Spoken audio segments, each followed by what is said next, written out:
Disclaimer. The information and education material contained herein is meant to promote the general understanding and dialogue of GAN's processing. Such information is not meant or intended to serve as a substitute for a healthcare professional's clinical training, experience, or judgment. For patients and individuals, such information is not to be a substitute for professional medical, therapeutic, or healthcare advice or counseling. For medical issues or concerns, including decisions about medications and other treatments, readers, viewers, listeners should always consult their physician or, in serious cases, seek immediate assistance from emergency personnel. Prescription information, procedures, and use of medical devices information should be undertaken only by properly trained and certified medical personnel. We specifically disclaim any warranties, express or implied, including implied warranties of merchantability or fitness for a particular purpose. Such information is provided, as is, and is believed to be accurate at the time of its publishing, but it is the viewer's job to evaluate the accuracy of any information found in this presentation. Every case presented is of their own experience, applied by themselves for themselves, and it applies to their case only. Every person experiencing health problems should seek professional medical advice and consult their course of treatment with a doctor. The processes of plasma balancing described herein are a natural process which supports the body but does not replace medical advice or therapies one is already subject to.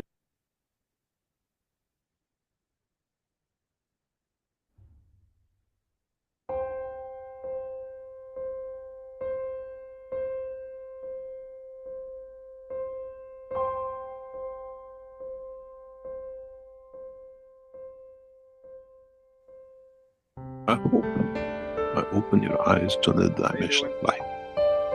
Life as a holistic life of your soul, which is part of the structure of the universe, not life as part of the physicality, which is part of the structure of this planet. And then we understand what the next step be if we are not prejudiced, if we are not misguided, if we are not narrow-minded, just to keep to understand what is here, I leave the rest to my soul when I'm gone. Then you find out you have a lot to learn to get to that point. I hope, as usual, I open another door, a crack in the wall, that it brings down all the misguided understanding of the past, and you become to enlighten yourself. If you listen, which is beautiful every time I hear it, to the disclaimer of every teaching,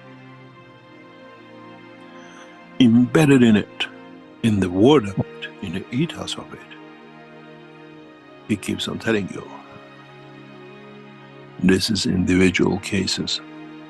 It's your job to investigate independently, to peer review if what they did suits me, if it's correct to me.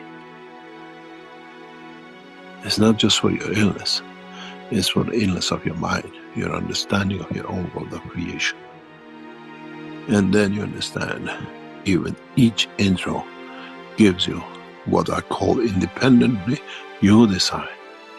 Does this fit me? Do I understand it? Where I missed? And does it go according to my intelligence?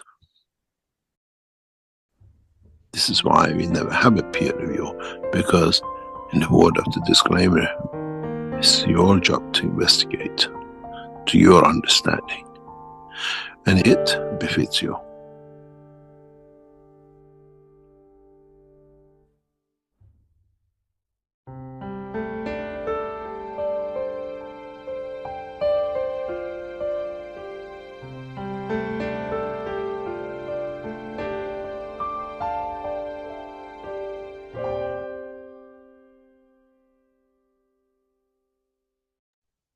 And greetings to everyone, and welcome to the Keshe American Knowledge Team.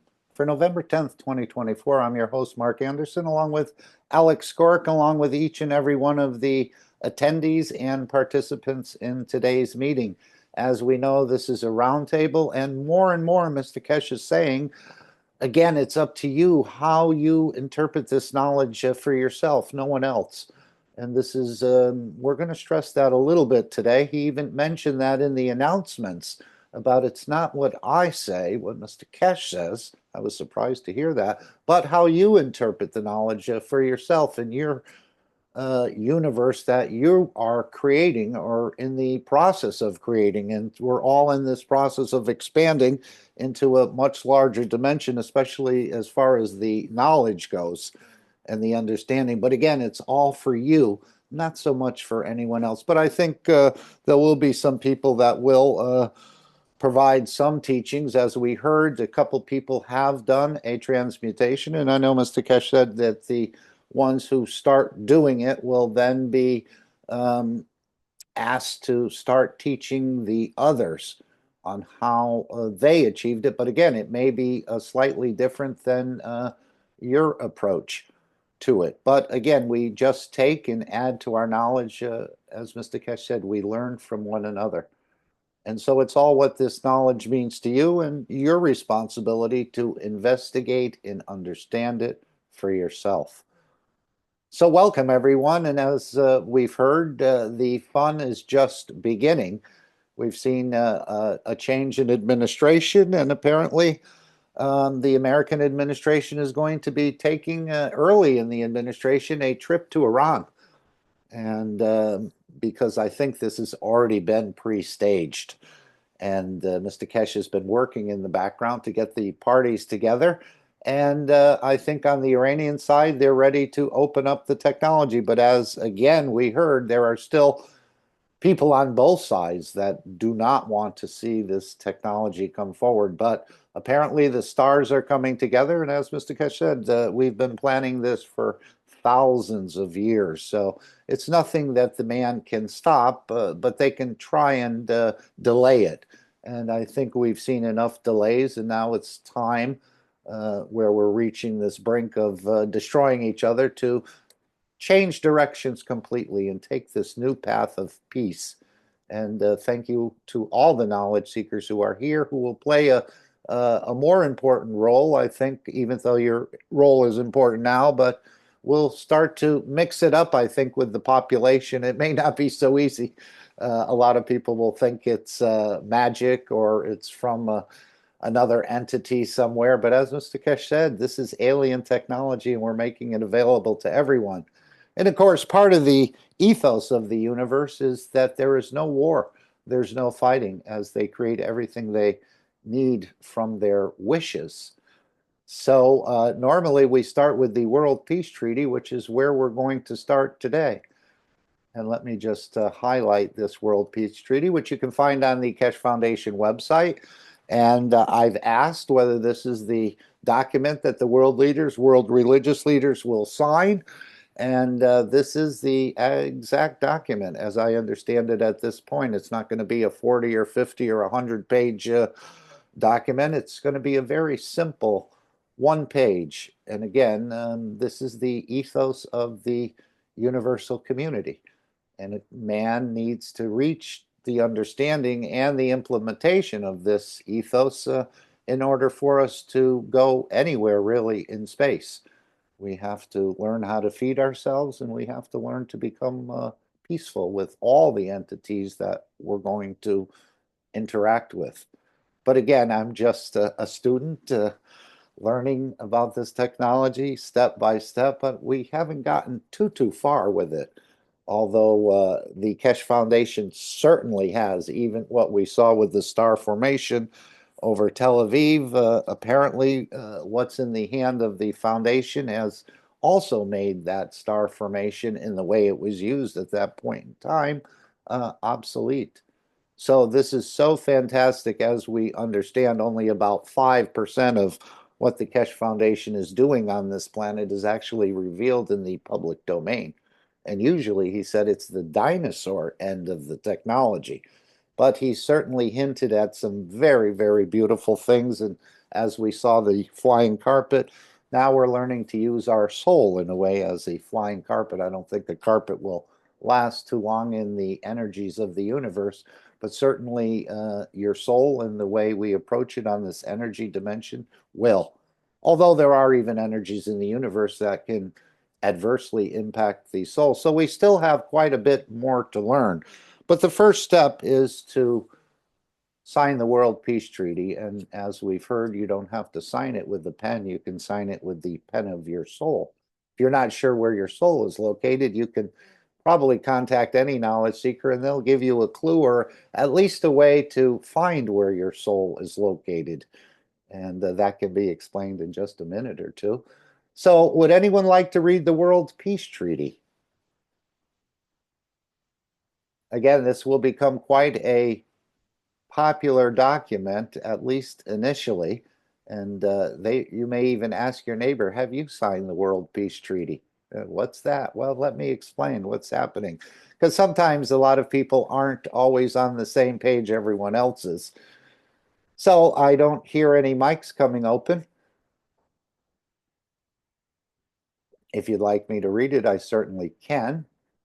And again, we're just reaffirming our ethos. As we understand, we're bringing a new science, a new ethos, which is, again, the way we all think collectively together in a way and implement it. And we're bringing a new science as well. This is the science of creation or the science of the universe, using the energies of the universe rather than the material resources of this planet. And of course, we're already doing some of this transmutation as we understand, but we'll get into that perhaps a little later. So just reaffirming our World Peace Treaty. We, as citizens of the earth from this moment on, accept to lay down all tools of aggression and war. We shall never think about getting involved or incite war, or develop or use any tools of war on this planet or in space. And to this we all agree and swear with our nation, our territory, our council, our religion, our city, our town, our body, or our soul. You can choose multiple or just one. Simply put your name, your signature, date, and position held on behalf of. Again, is it your nation you're pledging to peace? Is it your territory, your council, your religion you're pledging to peace? Your city, your town, or as an individual?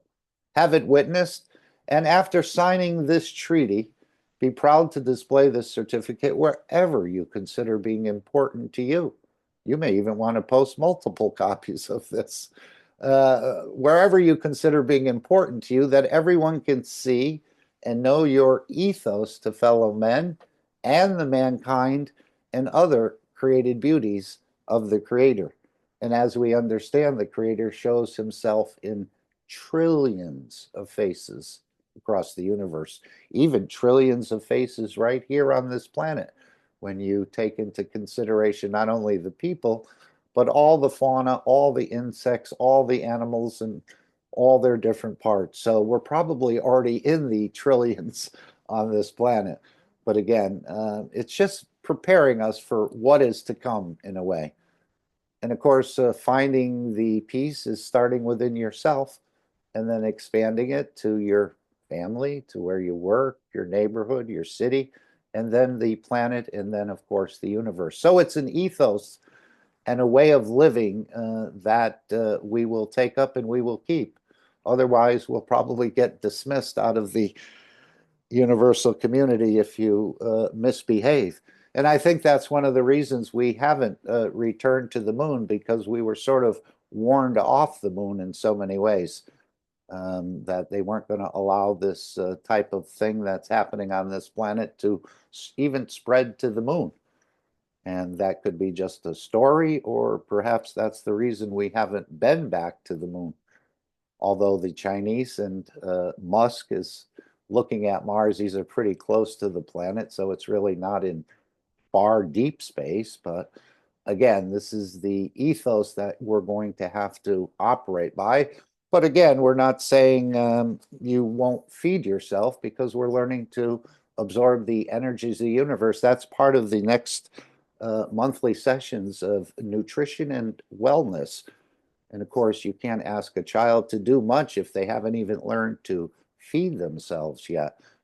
But the beauty of it is we don't have far to go, as we're all absorbing about 80% of the energies we need and we're only 20% short. So with the new systems of materials and other ways of providing energy, perhaps through apps, or the cosmic ray material, we will be quite satisfied. Even one of the people who participated in last Friday's session had reported to us earlier that they had a tremendous amount of energy after the session, and weren't even hungry till much, much later in the day, which was quite unusual for them. So again, this is the energy, this pure natural fields that we can make available to ourselves through the technology and through understanding our own creation, which if we're already doing 20% of 80% of the job, the 20% should not be that difficult to fill. Anyone have any thoughts about feeding yourself with energies? And the person said they were quite satisfied through the whole day with a lot of energy and no hunger until maybe 5 or 6 o'clock in the afternoon when they decided to have something.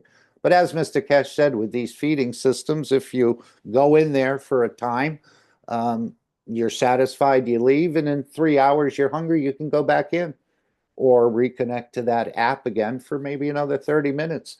And these energies may last you a day or 2 days, and it'll be very inexpensive.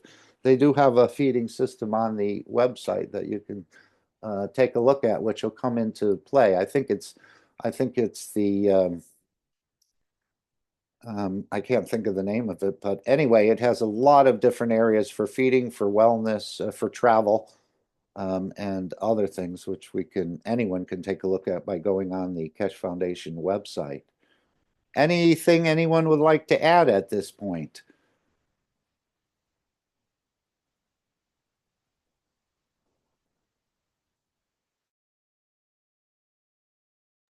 Okay, so again, we're going to just go through a bit of the 563rd Knowledge Seekers Workshop today.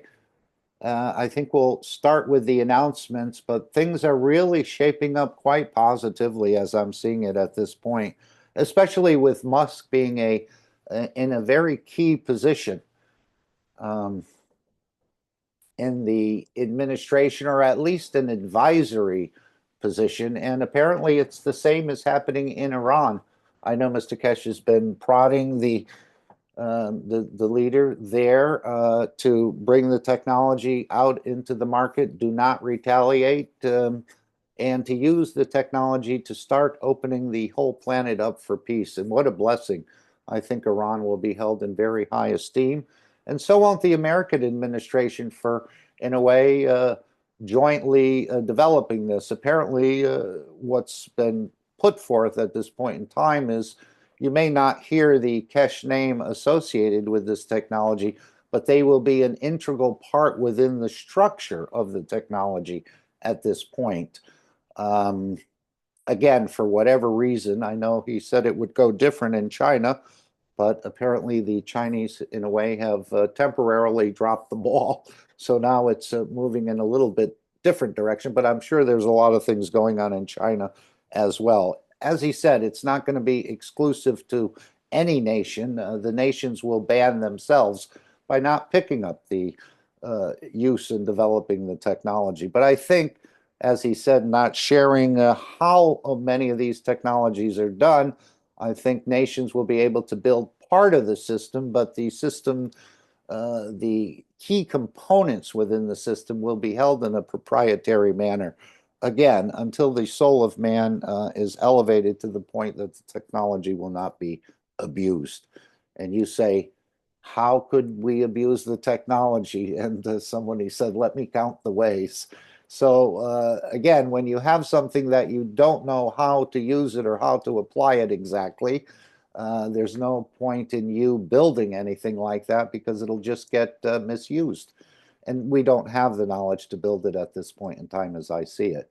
This is all being held pretty tightly within the Keshe Foundation for security reasons and to keep the abuse factor down and limited because, again, one, as we've heard in the past, one dumb person throws a rock into the water well, it may take the whole village to get that rock out of the water well. easy to put in, but not so easy to get out and get the system running again. So rather than allow that to happen, I think the development of the technology or what's going to be produced to put into these systems, like, for example, the car company that Mr. Keshe has been referring to, and we'll take that. Maybe we should actually hear that as the second clip we're going to play today. We'll first go to the announcements, but again, to remove the shock absorbers and put in reactors, you may be given the instruction how to build it, and you could probably try to do it yourself, but I think there, again, may be some hidden technologies in there. But if they're all set and ready to go and they're just retrofitted into a Tesla car or any electric car, I think we're about to see the world of the Jetsons, or these cartoons that used to come in the 50s and 60s, where people had these hovering or flying cars. And this is what Mr. Keshe is saying, that the foundation will, in a way, work with these electric car companies to make that happen. And of course, this will be so impressive that the wheels will not be there, the battery won't be there, the shock absorbers won't be there, the cost of the car will come down, and it will run for quite a long time without refueling, and that without burning anything, and with very little maintenance. I think it'll be controlled by your thoughts and your emotions. Anyone looking forward to this like I am? And just to see a technology like this emerge, I mean, this was touted in the cartoons when I was a child, that we would have some of these amazing things. We call it alien technology, but it's just a matter of understanding how to work with fields and energies and moving them around and combining them together and allowing them to create certain things. So we're going to see a lot. The fun has just begun, and I think all the nations on this planet will not reject this knowledge, because it means security and it means life for the entire country, not only in the energy area, but in the health area and in the traveling area. Space will probably open up to many, many more people. This is not going to be where you go to NASA and you might get picked 1 out of 100 people or something like this. We're all going to be able to travel in the matter state across the universe and go on some tourism. And we'll see this planet open up as well to that. As we saw, I think the craft are already there, that they can extend transportation in a much more advanced way right at this point. But we'll have to see. Again, this knowledge is only in the hand of, as I understand it right now, the Iranian government.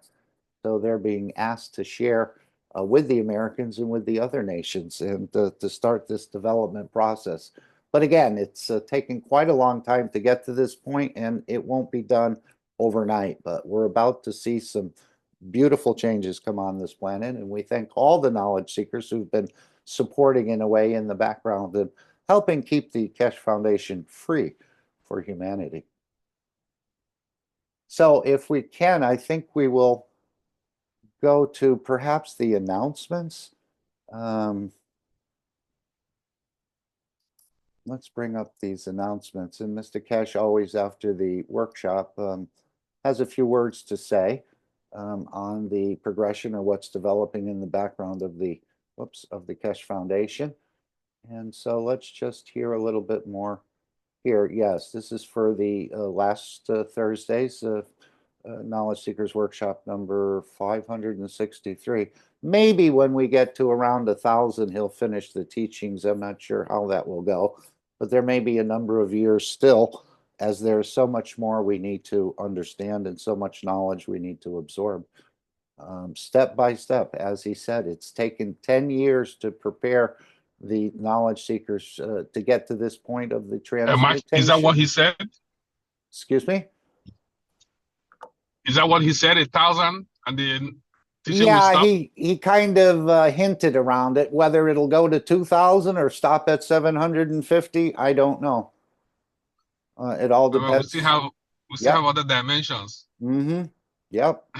But again, I'm sure he can teach. As we know, this knowledge is just endless. Even the universal community is still, even the creator is still learning.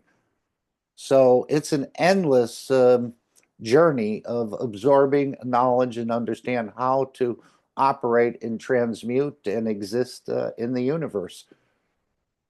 And it's probably a lot to do with the energy dimension as well, but the physicality dimension is also open. It all depends. You're the creator of your own universe, and he just wants universes created, as I understand it, the way the creator works, or create children that are befit for this creator, and not continue the process of war and killing as we have on this planet. So some of that's going to have to be corrected because many souls have left this planet and are in the process of creating new structures with life on them. So if you had a wrong streak here and haven't corrected it, you're going to carry that across the universe somewhere and start a creation in that same sort of way.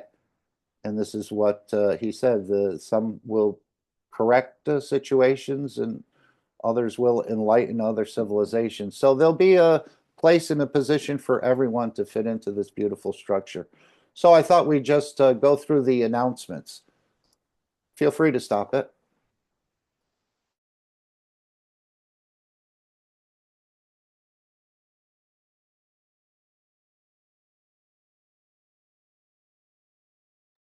And apparently it will not play. Someone has already stopped it. Okay, let's take this down. And what we need to do is to try that again. Let's see if we can get this to play. And I'm just going to bring this up here. Let's just see if this will work. I need to share it. Again, this is a bit, no, that's the announcements. Okay, let's see if this will play. There we go.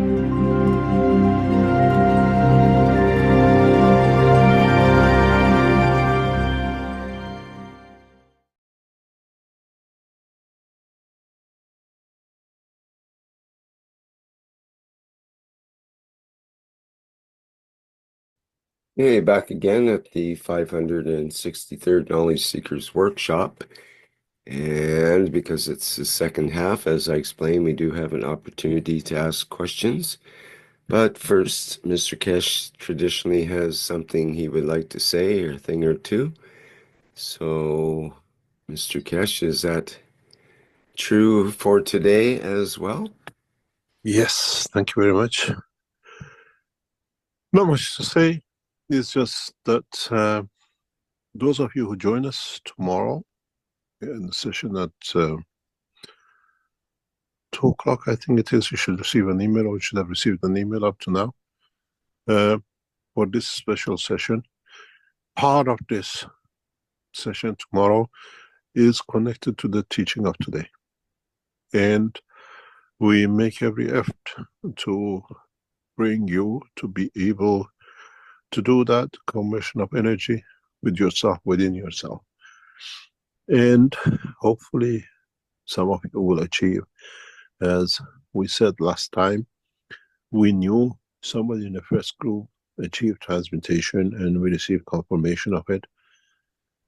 Actually, 2 people did in that group.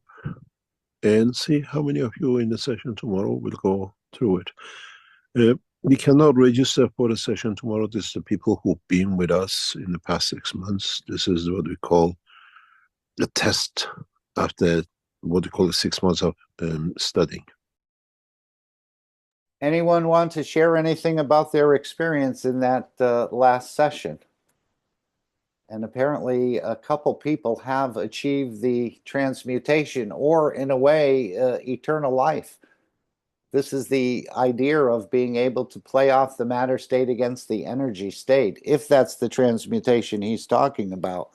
So there's no heaven and hell, but if you learn how to convert energies, you can take a dimension of energy, or you can take a dimension of physicality, and this is immortality as I understand it. This is what everyone wants. They want the fountain of youth, or they want that idea of an immortality. But it's not a heaven and hell place. It's how you understand your own structure and to be able to transmute it into another form, whether it's in the matter state or the energy state.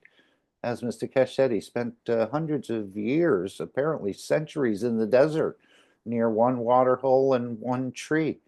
But this is the way you can play off these dimensions against one another, and this is how you gain an aspect of immortality. And this is what we're learning. And this is the beauty that, in a way, we're all immortal. Once that soul has been created, it goes on for infinitum, as I understand it, or until you decide that you want to become a total part of the totality. Let's continue. Feel free to jump in, please. But I thought it was very interesting about what he says a little later on, where he said it's not what Mr. Keshe says, it's what you say the teachings mean to you. And you're testing yourself, nobody else, and try to enjoy the session.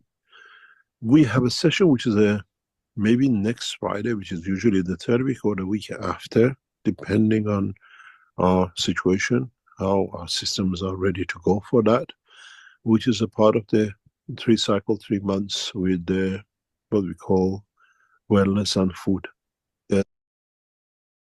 Okay, let's just show everyone what Mr. Keshe is referring to here. And of course, we need to go to the Keshe Foundation store to find the offer. And we were looking at the soap a little bit earlier. And what he's talking about is this, the nutrition and, oh, let me share it just in case it's not being shared. And of course it isn't. This is the Keshe Foundation store. I think there's 100 and something products or more offers within the store. But this is what he's talking about, the 2024 Nutrition and Wellness Transmutation Test. And we've had some experiences with dining with the creator in the past where we did receive some plasmatic water. But again, I've reduced food consumption. I think I've increased field absorption, but I haven't reached it fully. And again, there's step by step we're going through this process. So the main point for me is to keep the Keshe Foundation free for humanity. Whether I achieve anything in these sessions, I don't. They're all very interesting, and I've had some very interesting experiences in these. Even in the last one, he asked us to hold the earbuds in our hand, at least for some people. And my right hand we had the microphone of the earbud in the left hand and the regular bud in the right hand, but my right hand was tingling as if it had gone to sleep. And I was saying, how could my hand go to sleep? I just started the session. So I was feeling it was the same thing as when your foot falls asleep and then you wake up and you feel that tingling. It was that same sort of tingling that I was feeling in my right hand especially, and much left in my left hand, but it was there as well in the first part of the session. And then, of course, we tried to do some other things. I still felt I didn't really move the physicality into any locations, but I was certainly there, I think, in the dimension of energy. So again, it's step by step. And as he said, we use the stick and the carrot method. If you haven't gotten it, we go back and we continue to learn about it and we continue to practice this. And so some of these other systems like the cosmic ray bundle and other things will help in this process of transmutation, which again, this is what leads in a way to immortality. Because if you can play off the energies one against the other, you can continually exist. Anyone have any comments, or would anyone like to share anything about their transmutation test that they've been through? And again, many people are shy and wanting to talk about it. This is not something that most people can even swallow, let's say, never mind accept. But more and more, we're going to be seeing this is going to be the norm, as we're already doing many different types of transmutation in our lives when we convert energies from our dream into pictures that we see, or when we take energies, as I said, with the feeding, we're already doing much of it. Communication, when you reach out to someone, you're thinking about them and they call you. So we're participating quite a bit in the transmutation process already, although we've never understood it. But now we're understanding more and more about this process, our capabilities and our capacities. But again, it's an individual type of thing. What works for you may not work exactly the same way for me. So that's why he keeps saying it's all what befits you, no one else. But we're encouraging people to sign up for these sessions. They're $600 each, or you could get a package. I think you can get a package here. Let's just see what it says. Yeah, for $1,500, you can have all three of these sessions. But the main point about all this, to me, is keeping the Keshe Foundation free for humanity to develop without the interference of governments or businesses that would like to co-opt and direct the technology in certain ways. So this is the main thrust for me, is to keep the Keshe Foundation free. And if I gain something, or I understand more, or I receive a little gift in these sessions, all well and good. Hey, Mark. Yes. Hello. I shared it earlier, but I thought I'd run it by the rest of the group here. Sure. My experience was, I don't understand if I am imagining things or if I am actually experiencing things. So when Mr. Keshe said something to imagine another person there, or I think he said to imagine Mr. Keshe being there, I had no problem. Not, he didn't say imagine, but to meet. I don't remember exact word that he used. That's no problem. And then to touch him, I touched his sleeve, but I don't know if I touched his sleeve. So for me, that's not clear. And I'd like to have some more feedback from other people if they have it, or some thoughts on that. Is that what's the difference between imagination and actually doing stuff? I think it's kind of the same in a way. We haven't, not all of us have moved the physicality, though, to join. Oh, I did not move the physicality for Right. sure. This is what we're learning to do, to bring it along with us in some way, shape, or form. But yes, I think imagining, even Christ said, if you think it, you have as much as committed it.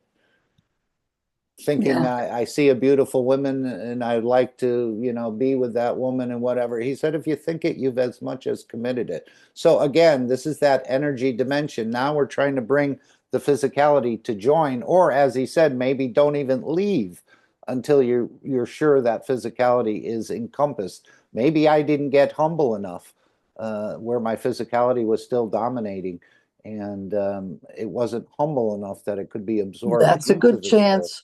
Yep, he mentioned this, yes, in the workshop as well. So we still have a lot to learn, but it's taken 10 years to prepare us to get here. So it's still there's still some preparation. But as more and more people, we all have the capability to do it. Even the animals have that capability as well. Somehow they can do the same sort of transmutation process. I had an experience, I don't know to what extent I've shared that before, after a wellness session. I didn't notice much of anything in the wellness session, and then immediately after that I switched into the Tuesday morning thing here. It's 10 o'clock, One Planet, and I felt like when I got into that group, I thought I was just flying. I was taking a trip was flying over Austria, and at first I kind of saw the ground below me, and then it was farther and farther away, almost like a map. And then in the distance I could see the next countries over, and that was when I was hoping to be going to Iran, and I sort of in a distance perceived the possibility of Iran being there, and it was very intense. It was very, very clear. Sounds like a transmutation to me. Well, that was, I think, the closest that I experienced, but it was not during a session with any equipment, but it was without it. It was afterwards. It was like maybe during the session I had too many expectations.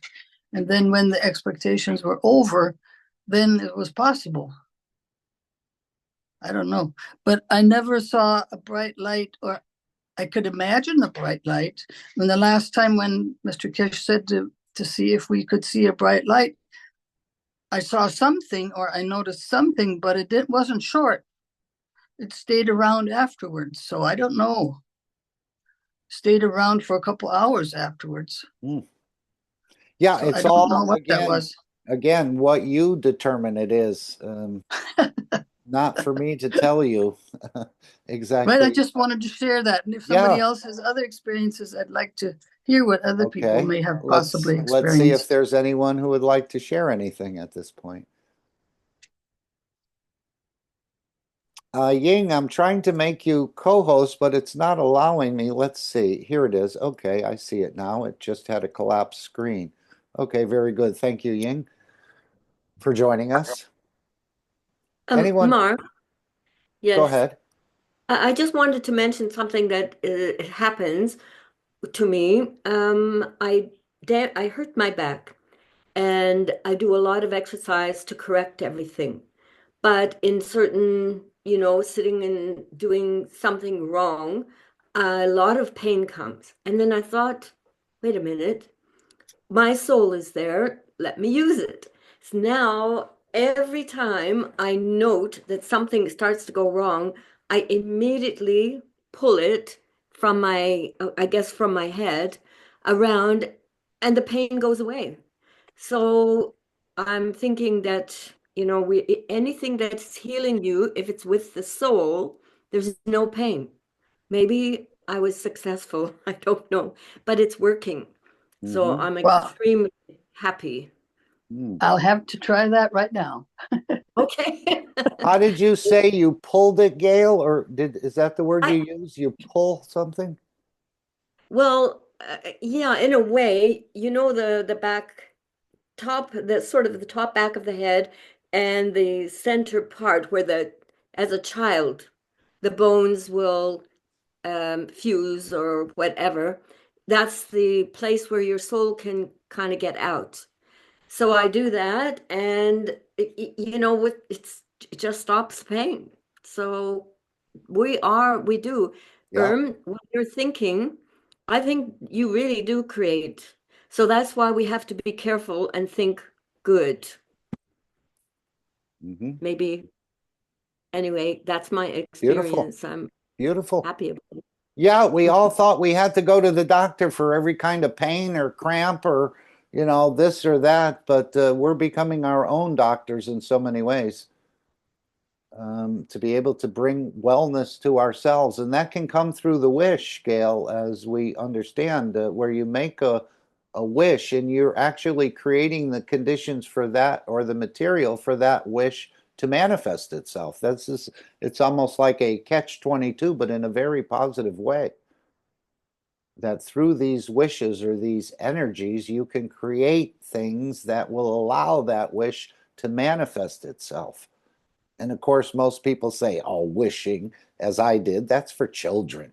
We're adults. We're adults in the room. We don't use wishes. We roll up our sleeves and make things happen. But apparently, in the dimension of energy, or in the dimension of the creator, these things are very, very possible. This is why we keep hearing that there's no wars in the universe, because they create everything they need out of their wishes.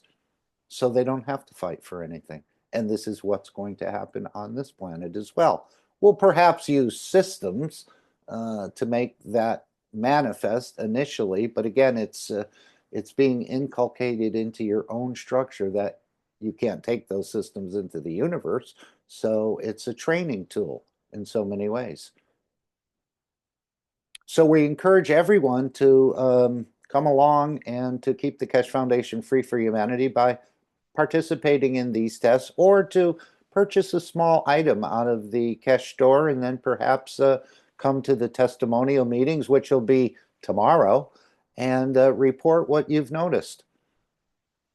As Mr. Keshe said in this last workshop, you can make some GANs and keep them in different places and see if they change color or how the energies interact with those GANs. This is what this all is about, is the transfer, absorbing and releasing of energies.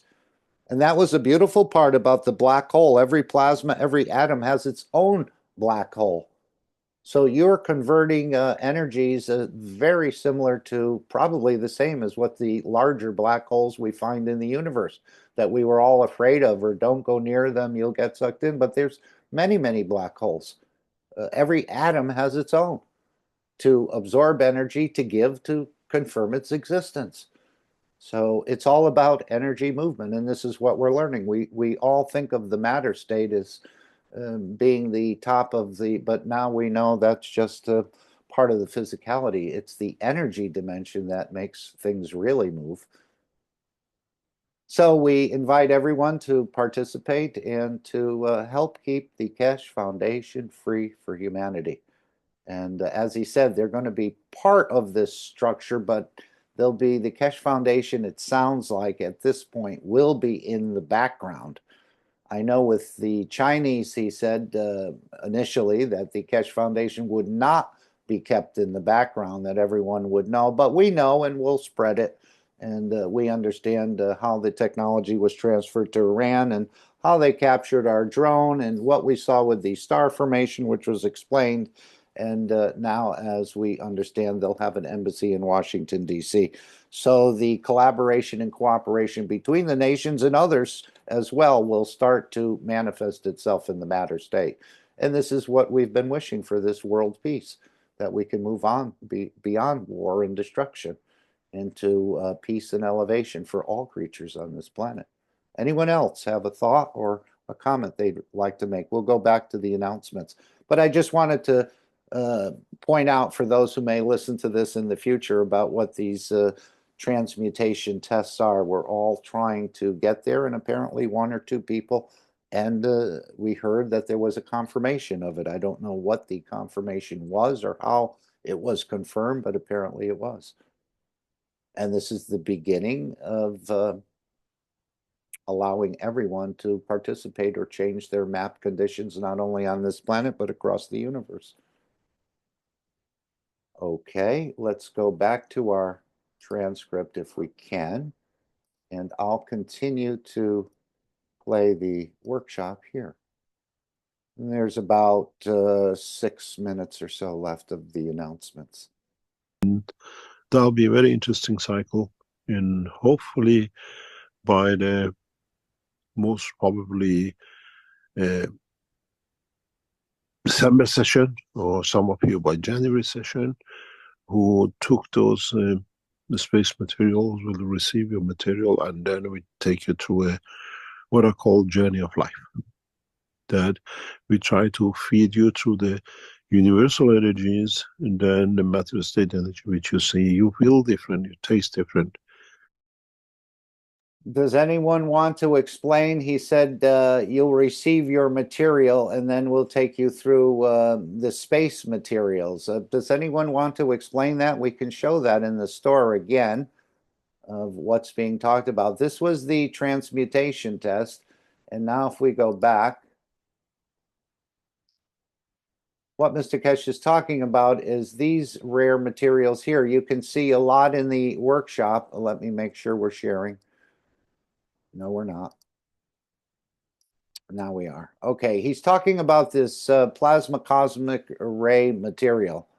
Again, a rare earth material, and we're not going to be given the instruction on how to produce this at this point.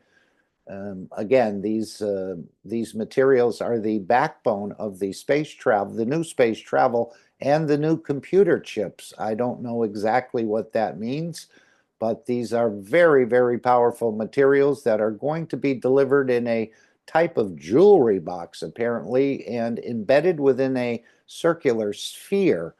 And Mr. Keshe said he's been playing with these, and sometimes the material goes out and then sort of replenishes itself.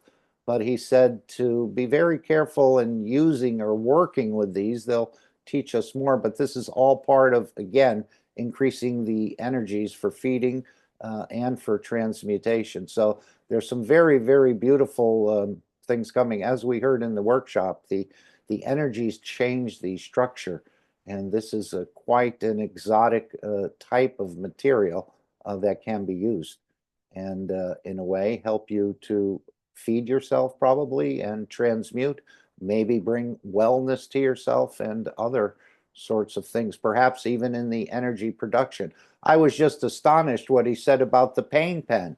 Now that pain pen has been in the store and in the market for a long time.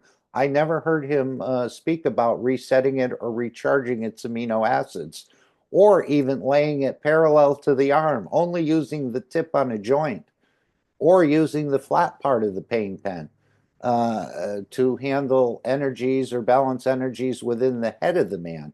I think the question was on concussion. This is the pain pen here. But again, what we're seeing is the star formation. This is a triangular type of structure. So this is part of the star formation, I would say. Anyone want to comment on that? I never realized that it was a star formation.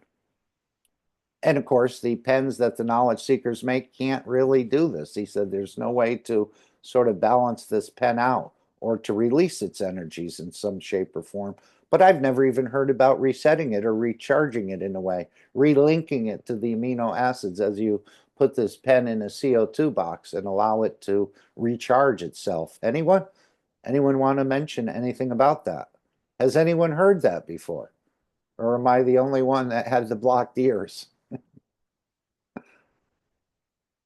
So this is the exotic material that they're talking about, and it's quite powerful. As he said, don't handle it or don't start working with it too aggressively at first. Just open the box and let the energies in a way fill the room. These are €1,000 per gram. But they're going to be not come in a test tube like this. They're going to become in a very small spherical tube, or a very small spherical, maybe like a crystal structure or something along that line. But he said they were mounted beautifully in a display case that you can open and close, and then you'll learn how to work with these in your hands, see which one is taking, which one is giving. Just thought we'd cover that. Okay, let's go back to our transcript. Share this again. Every time now we have to share this. And let's continue. And it's a very, very special, what I call trials and tests for it. Most probably, those of you who will have the, what we call universal energy balls with you, you feel what I feel when I taste gases. You taste the energy. When I touch a CO2, I taste the CO2. When I touch copper, I taste copper in my mouth. Has that happened to anyone?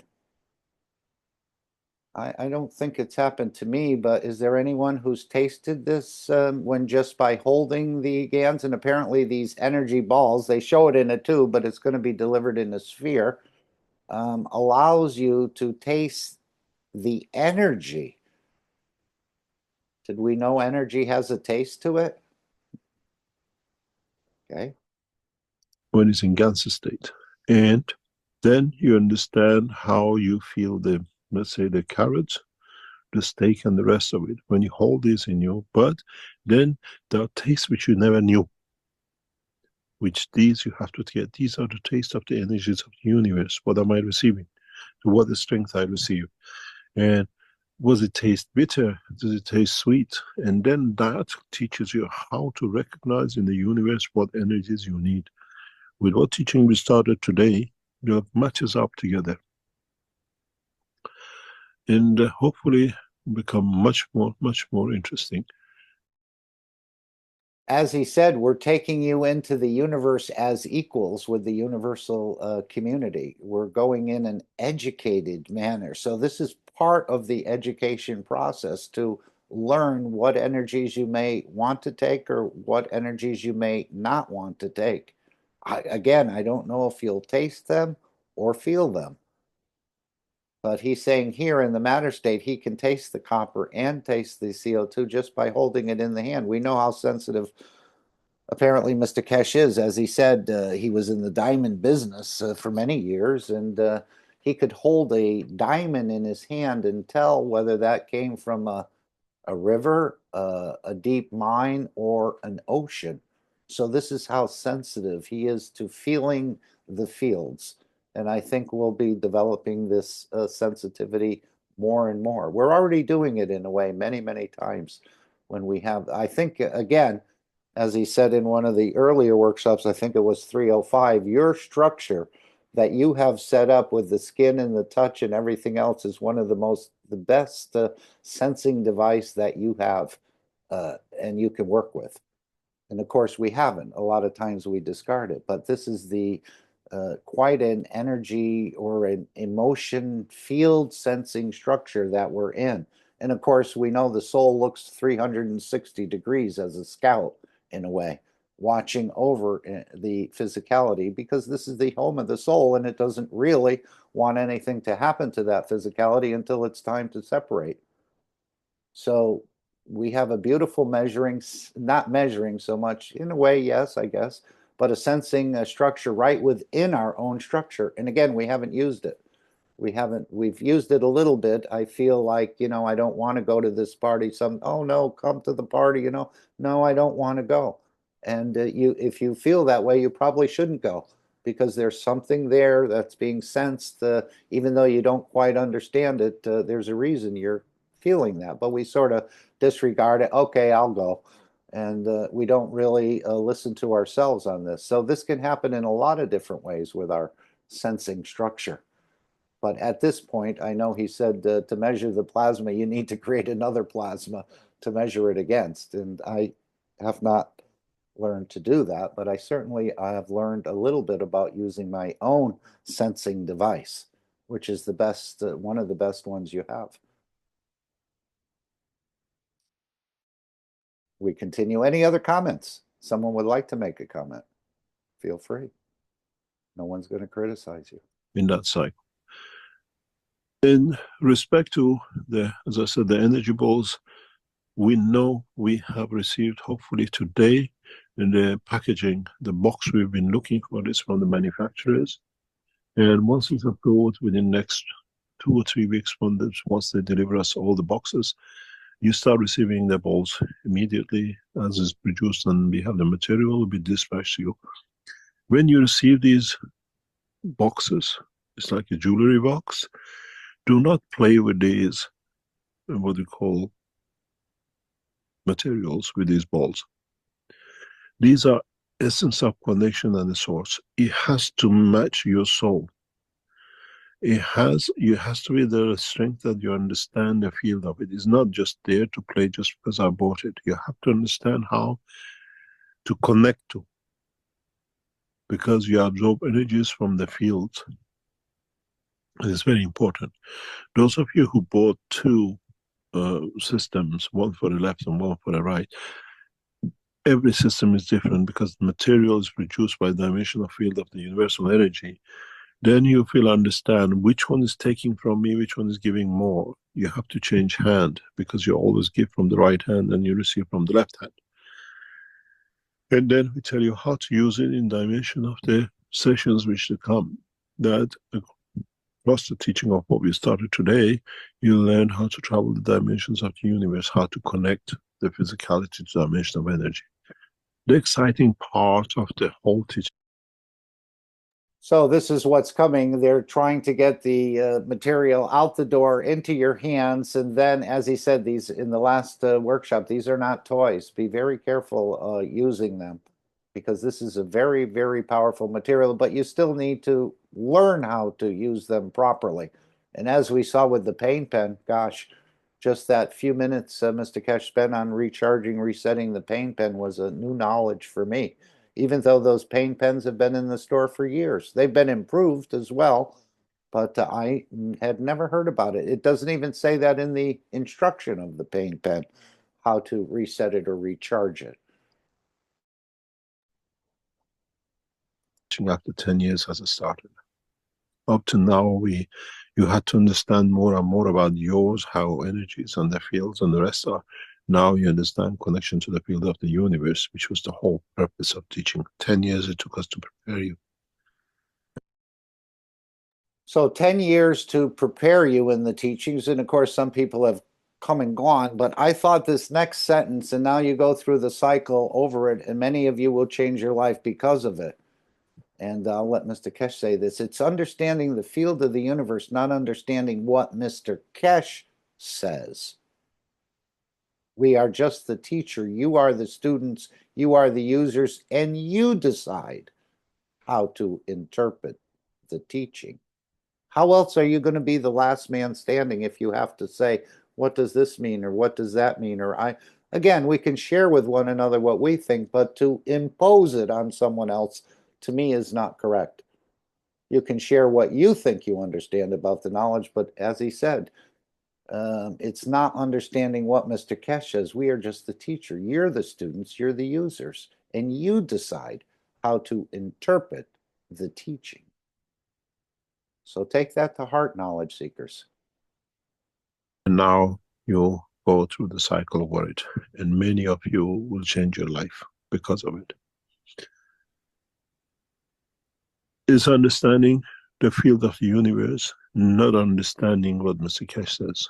We're just a teacher. You are the students, you are the users, and you decide how to interpret the teaching. What you learn in the classroom, do you make a, what do you call it, a pot out of it, or you make a engine out of it, according to your understanding. And this is you, that the new cycle of teaching starts, and how we will come and how we will see the future.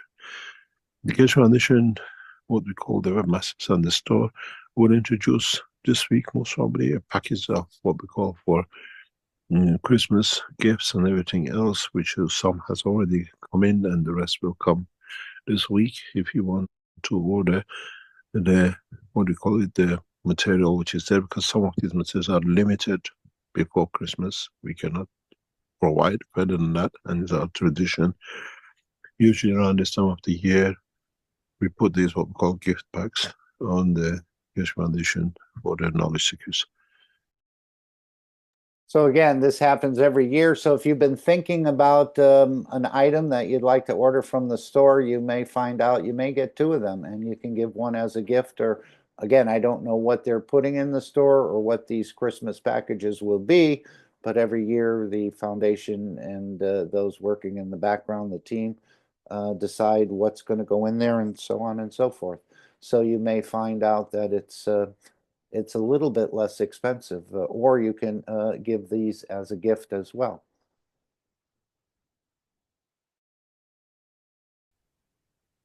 There's a lot of news. There's a lot of things happening around the Keshe Foundation, and as usual, we let you know as the things gets ready.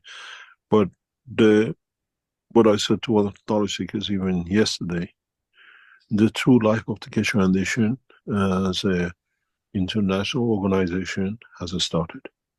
You will understand soon what I'm talking about, as new dimensions in dimension, what we call around the knowledge of the foundation, will appear in different dimensions and directions.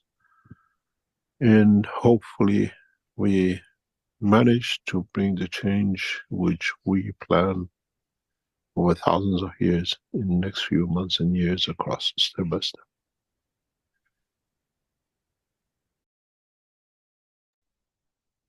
So hopefully we manage to bring the change which we planned over thousands of years in the next few months and years. So as he said, he's been cooperating and collaborating with probably the Universal Council of the Universal Community. I'm not sure how Universal teachers work, and but I know he's been there before with them and asking for more time, in a way, that this misbehaving child here on planet Earth would be given more time, because he did mention in the past that the universal community was in a way tired of messing around with this planet, hoping that, they'll mature.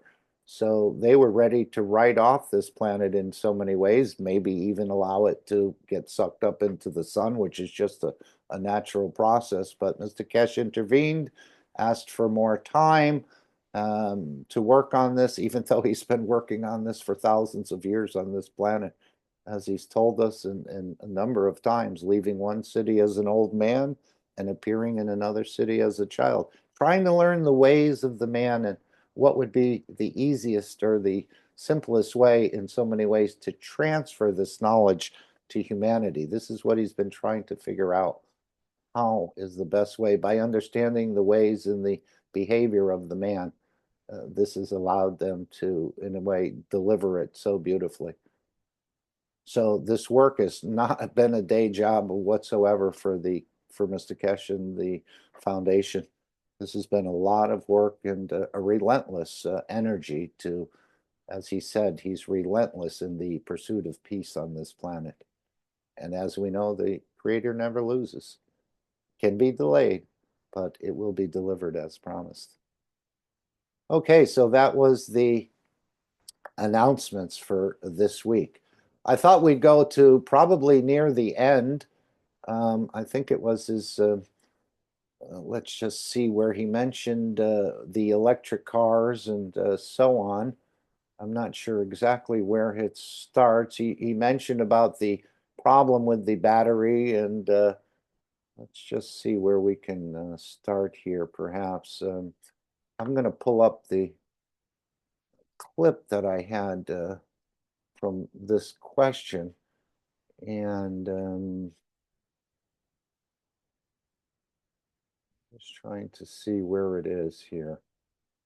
Okay, it starts out with the first question about an aura, and then he goes into more about this electric car. But this is where we're going to, I believe, where we're going to see the hovering car, and of course, humanity will just be totally baffled by what they're seeing and how it's done. And this is what apparently is in the works with Mr. Musk, very close to President Trump, very familiar with the Keshe Foundation, actually had to be pulled back when they tried to patent some of the work of the Keshe Foundation and the pinch some of the battery technology, apparently. And of course, unbeknownst to me, it looks like the electric car business, and we see that in Germany. Of course, there may be other reasons, but I don't think these electric vehicles are as great as they've been touted to be. As Mr. Keshe said, the disposal of these batteries in the future, we don't know how to dispose of them. Plus the cost of building a proper battery factory in the billions of dollars. And he's always said we can leapfrog over the electric car. Well, now it looks like that time is at hand. And this is what's coming up. And of course, Mr. Musk is very familiar with the Keshe Foundation, and so aren't his team of scientists. So they may not understand everything, but they understand a little bit of it, and enough probably to convey to the president that we need to move on this. And especially when the car company could be at risk. As Mr. Keshe said in the past, he would offer Elon Musk $1 for his car company. But maybe we'll save the shirt of Elon Musk as well by not letting it just go into the drink, but to sort of retrofit these cars, take the battery, take the wheels, the transmission, or whatever else they have, make them less expensive and totally non-polluting. As he said, when these reactors go in place of the shock absorbers, so we take the shock absorbers out as well, they'll create probably this type of star formation. And you, as the driver, would control it by your emotions. And there'd be little to no accidents.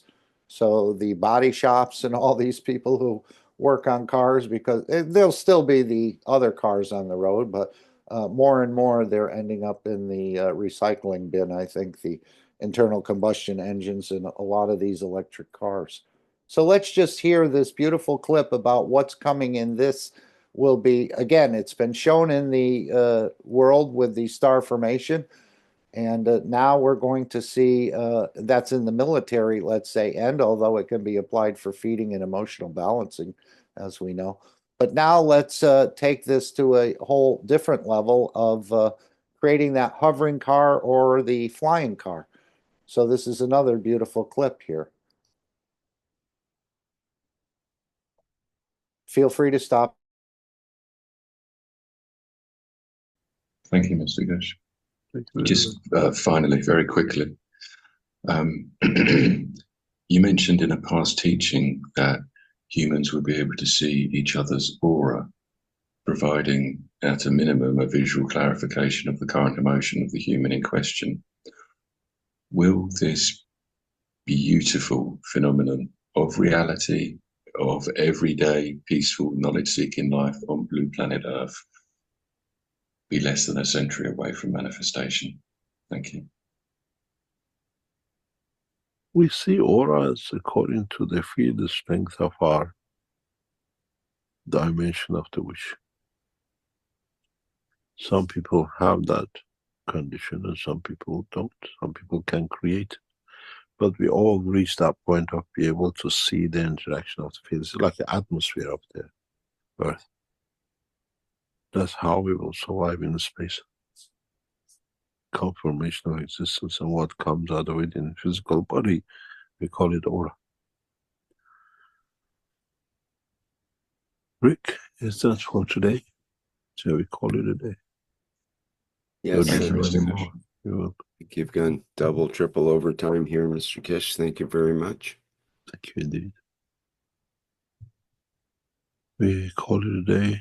We see some of you tomorrow in the session.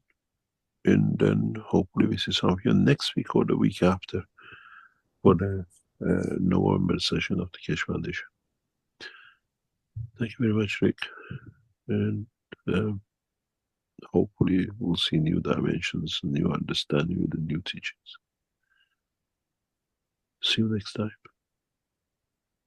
Very good. Thank you, Mr. Keshe. And those that still have questions left over, you can bring them into the next workshop, perhaps. And thank you very much for all the great questions today and the wonderful teaching, Mr. Keshe. This has been the 563rd Knowledge Seekers Workshop here on Thursday, November 7th, 2024. He's going to get into the retrofitting of the cars shortly. Rick is going to explain the flying carpet, which of course is your soul in a way. As he said, I don't know if there was actually a flying carpet or not, although it seemed to me there was in the past, but he's indicating that this is more the flight of the soul and using the energies of the universe to move. There was actually one thing, let me show you one thing before we go, Mr. Keshe, if you're still there. With the image that I have here of our flying carpet, you probably haven't noticed because it's quite subtle, but underneath the carpet, on the bottom part of the carpet, are a number of images, actually. And if you get a good look at that, you can see, like Marinez was talking about fire at one point. In one of these images, there's a dragon here with an eyeball looking up toward the reactor or whatever it is here, with the light that burns without smoke. And this little dragon here in the bottom that we see is blowing out this image of a plasma, it looks like, or fire of some sort, but it's an entity. It's got teeth and an eye and so on, but it's like a fire entity. And strangely enough, this carpet also, that fire entity is basically right underneath the part of the carpet that has this phoenix. There's a bird, it's a phoenix inside here, inside that cage-like thing that our fellow has very gingerly hanging on to with the, he's grounded or something with these chains and has something else attached to it as a control system or something there. But underneath, there's also these images similar to the Nazca lines in the that we see in South America and other places, and what looks to be some sort of strange saucer-like device here as well. So there's a lot in this image, and I think it's somewhat relevant to our teaching and about what's going on in the planetary level now. Perhaps Mr. Trump, whose uncle was the ones who took care of Nikola Tesla's chess of information about his flying device, his electric flying device that he had. And meanwhile, we have Elon Musk, that his favorite thing is to try to fly to Mars. That's what all of his companies are geared up for, is his journey to Mars. So we have some pretty compelling conditions, I think, for change. So we're definitely living interesting times. Talking about that, we have part of our work consideration, part of negotiation with the American government and the new administration.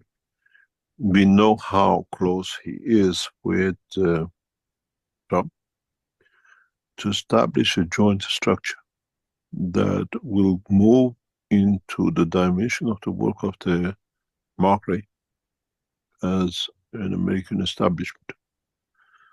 And we have to see how this takes shape in the coming time, where collaboration between Iran and United States in two centers will bring that condition forward. And even though a lot of the work of the Musk will become obsolete, especially his car, the battery car, and the Americans are looking to stop the production or import of the cars from like China with high tariff. But at the end of it, America does not have the materials to produce the batteries. And then the biggest problem is to dispose of these batteries. It's one of the biggest problems for both sides. Then it costs $9 billion to build one proper battery production. And China controls about 60% of the world battery production. And this will starve the West. And they have to rely on China on transportation.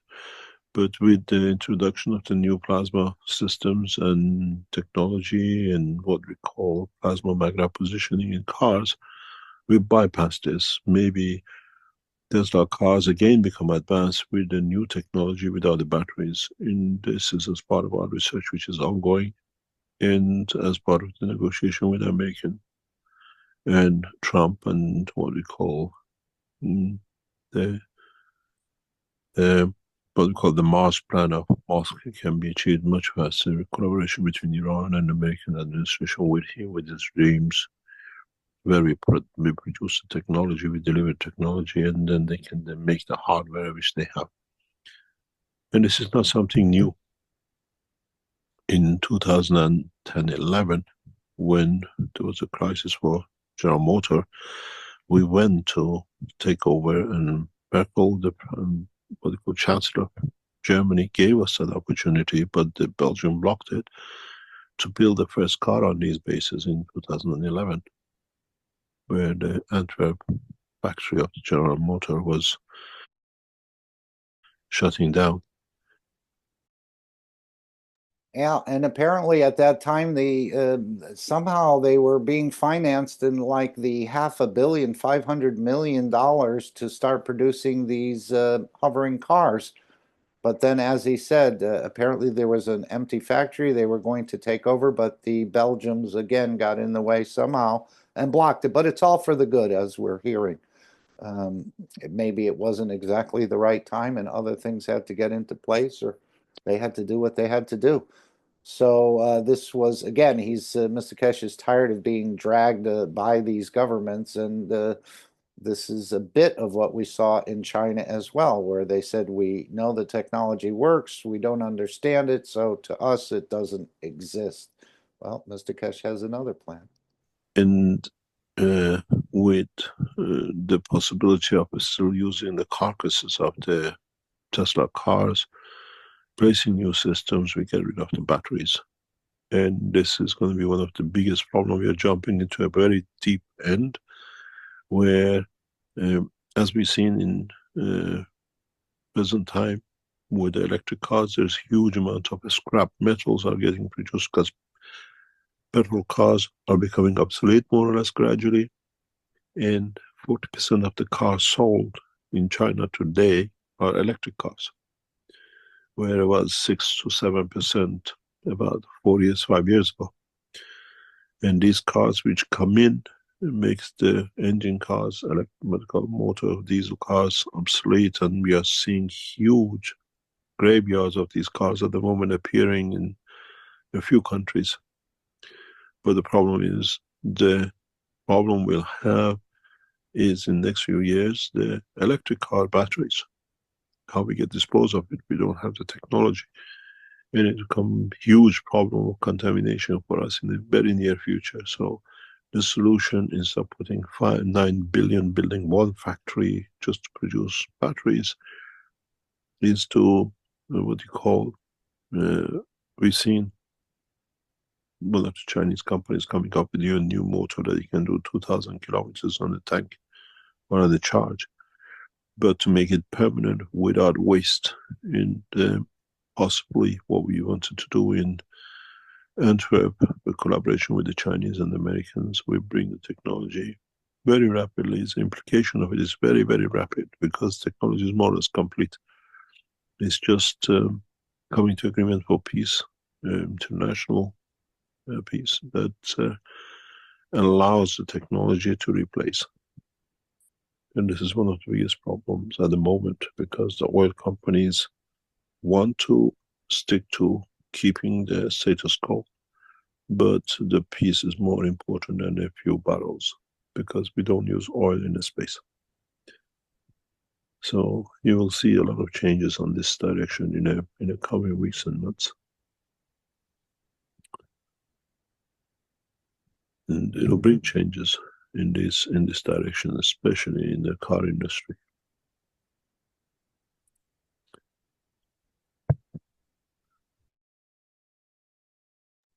Thank you, Rick, and thank you, Mr. Keshe, especially in the car industry. And isn't this one of the main things we're all quite enamored with is our vehicles?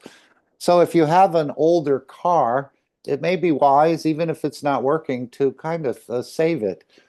I think he'll probably explain how to do it, but maybe not explain the way to do it completely.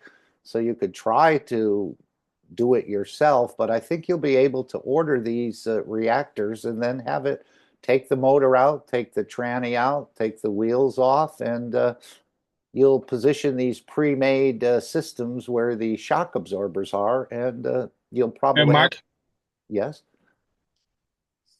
sorry to interrupt. Finish up your stuff. No, I'm just saying, keep the older car, and you may be able to order some of these reactors and have a proper mechanic take the motor and the rest of it out, and to retrofit these in if you're not mechanically inclined to start playing in this area. So even if you have an older car, or perhaps even a cardboard box, as Mr. Keshe said in the past, where you don't even need a vehicle. Your UFO can be a cardboard box if you'd like it. You'd have these reactors there, and we may see some cardboard boxes flying in the air, not due to the wind, but due to these reactors. Go ahead, please. Yeah, that's what I was wondering because if it wouldn't take that much, I don't know why Mr. Keshe is waiting for Elon Musk. We could just use what we got now and put this out the demo because it's really nothing. There's no wheels. It's just a body. Like you said, cardboard, paper or Yeah. whatever empty shell can be used. So there's no need to work with them because all they are trying to do position themselves again to control. So if we get it out now, I think it will make sense. Well, apparently this is the way the structure is running, and they don't want to do too many changes too drastically with all these car companies in China. I think they have 900 electric car companies. So if we give you a new way to do it, you just order the reactors from us, and you won't know how to build them yourself or how they actually operate, even though Mr. Keshe will probably explain it. You just order these reactors, retrofit them into where the shock absorbers are, and you're good to go. As he said, the car becomes so light you could actually move it with a hair dryer. But then you have to consider, how do we break it and the rest. But he's continuing to say it'll be controlled by your soul and your emotions. Same with what he talked about with the flying carpet, or the same with the travel with the soul. But we need to maybe use Ike, the matter state, to reach the level of understanding of the soul of the man. So if they start using these hovering cars, maybe it'll lead to them being able to do it themselves without the car. But it's a beautiful entree into the technology, and finding out what else is in store for humanity. These flying cars, or these hovering cars, they'll probably start with a hovering car, is great. And then, and once that's proven and people have used it and they enjoy it and they love it, and he even said we could put a feeding system within the car where you could feed yourself. Your wife wouldn't have to slave over the oven or in the kitchen and making something. You'll be come home and say, I'm all set, honey. I don't need to eat, don't have dinner, not even hungry. Been fed through the car on the way back from work.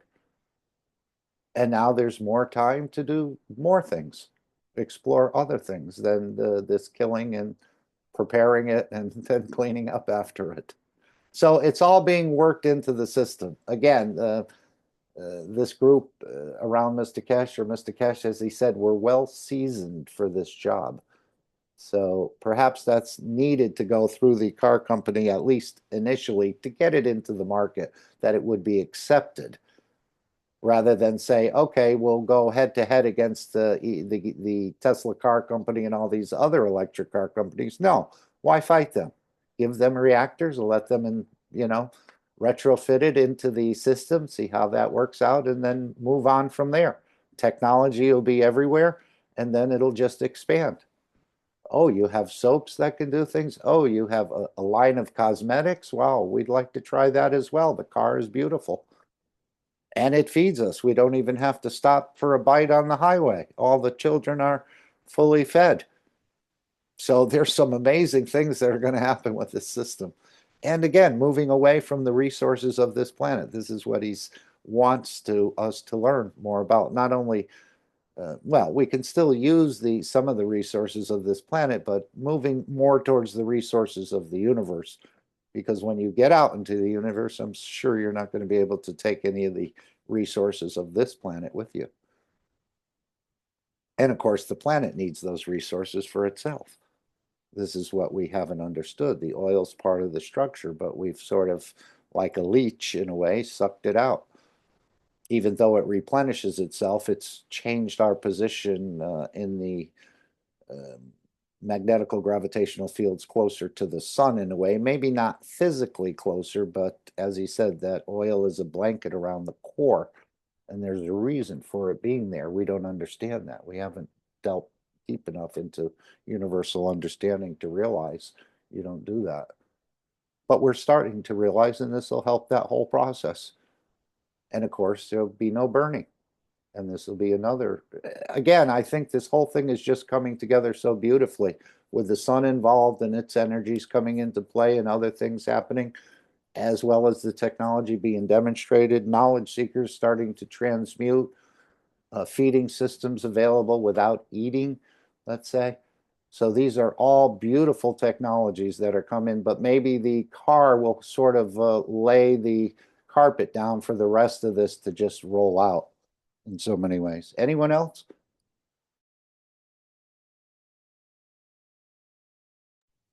So Mark, what is Yes, the sir. difference between a modern car and the horse and buggy? Could you speak a little louder? Is this better? Better, much. Okay, so we have to take a look at the automotive industry. You know, the horse and buggy. When the first cars came out, everyone was afraid that if we went faster than 30 mile an hour, the human body would blow up. So all these things. So Who all that started now that we look. rumor? Who I don't started know, that? but we look at how far we've gone from the horse and buggy now to the fact that flying cars that we used to see in cartoons is going to become a reality. So, I as an think there's going to advancement. be a lot of happy people on this planet. Oh, if you take a look at, you know, like California, the aftermarket car industry of parts from California alone is $20 billion a year. That's one state. Mhm. So we have to take a look at, you know, it's part of our culture, and why not make it better and help every organism going, you know. Can you imagine a car feeding you as you drive? Well, this And is the you whole and the thing. whole family? Okay, Well, you don't have to cook tonight. We're going to go out for an hour drive I around remember the ocean or the parks, you exactly. know. I remember in my 20s, I got a job deadheading cars for Hertz Rent-A-Car. And I remember the packages of things, snacks I had on the seat to take all these, because how you made money there was they paid you X amount of dollars for hotel rooms and food and everything, and they're supposed to take, you know, 4 days to get there. Well, I just keep driving until I got there, and that's how I banked and made money. So I think of all those things, and today I'd laugh that I could sit and that's do the same job, but now I don't have to worry about being fed or stop for Amazing. bathroom breaks or anything like Or that. So even it's gone. wellness. Yeah. Yes, exactly. So it's going to be glorious. It's just going to be so awesome, What is and we're all part deadheading of it. cars, Randy? Just for Deadheading those. cars means in the old days, Hertz, if they had a, okay, so if you left your car in Detroit, but you took the car for originally from Florida, that car had to go back to its original destination. Ah, okay. Now they don't care about that anymore. In the old days, it was called deadheading cars. Understand. Thank you. Okay. Any other comments? So this is what's right on the table, much closer than any of us can probably imagine. And again, Mr. Keshe said it's not going to be easy. This technology is going to create other problems that we're going to have to solve. So it's not that it's all milk and honey. There'll be some other things, and this is part of the process that we'll probably have to change or do differently, more in line with the universal way of operations.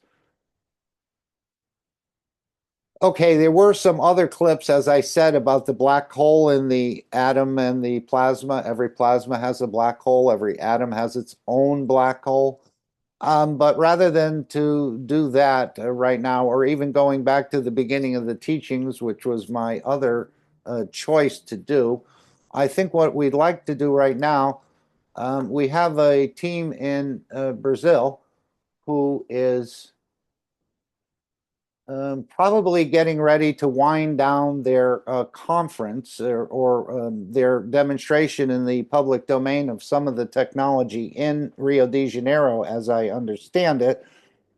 This is what was shown on Friday in the public Brazil meeting, which you can find on YouTube, keshbrazil.com, and many other websites, Telegram, and whole websites with the transcripts of the knowledge seekers workshops and the recordings, and they've done a very beautiful job.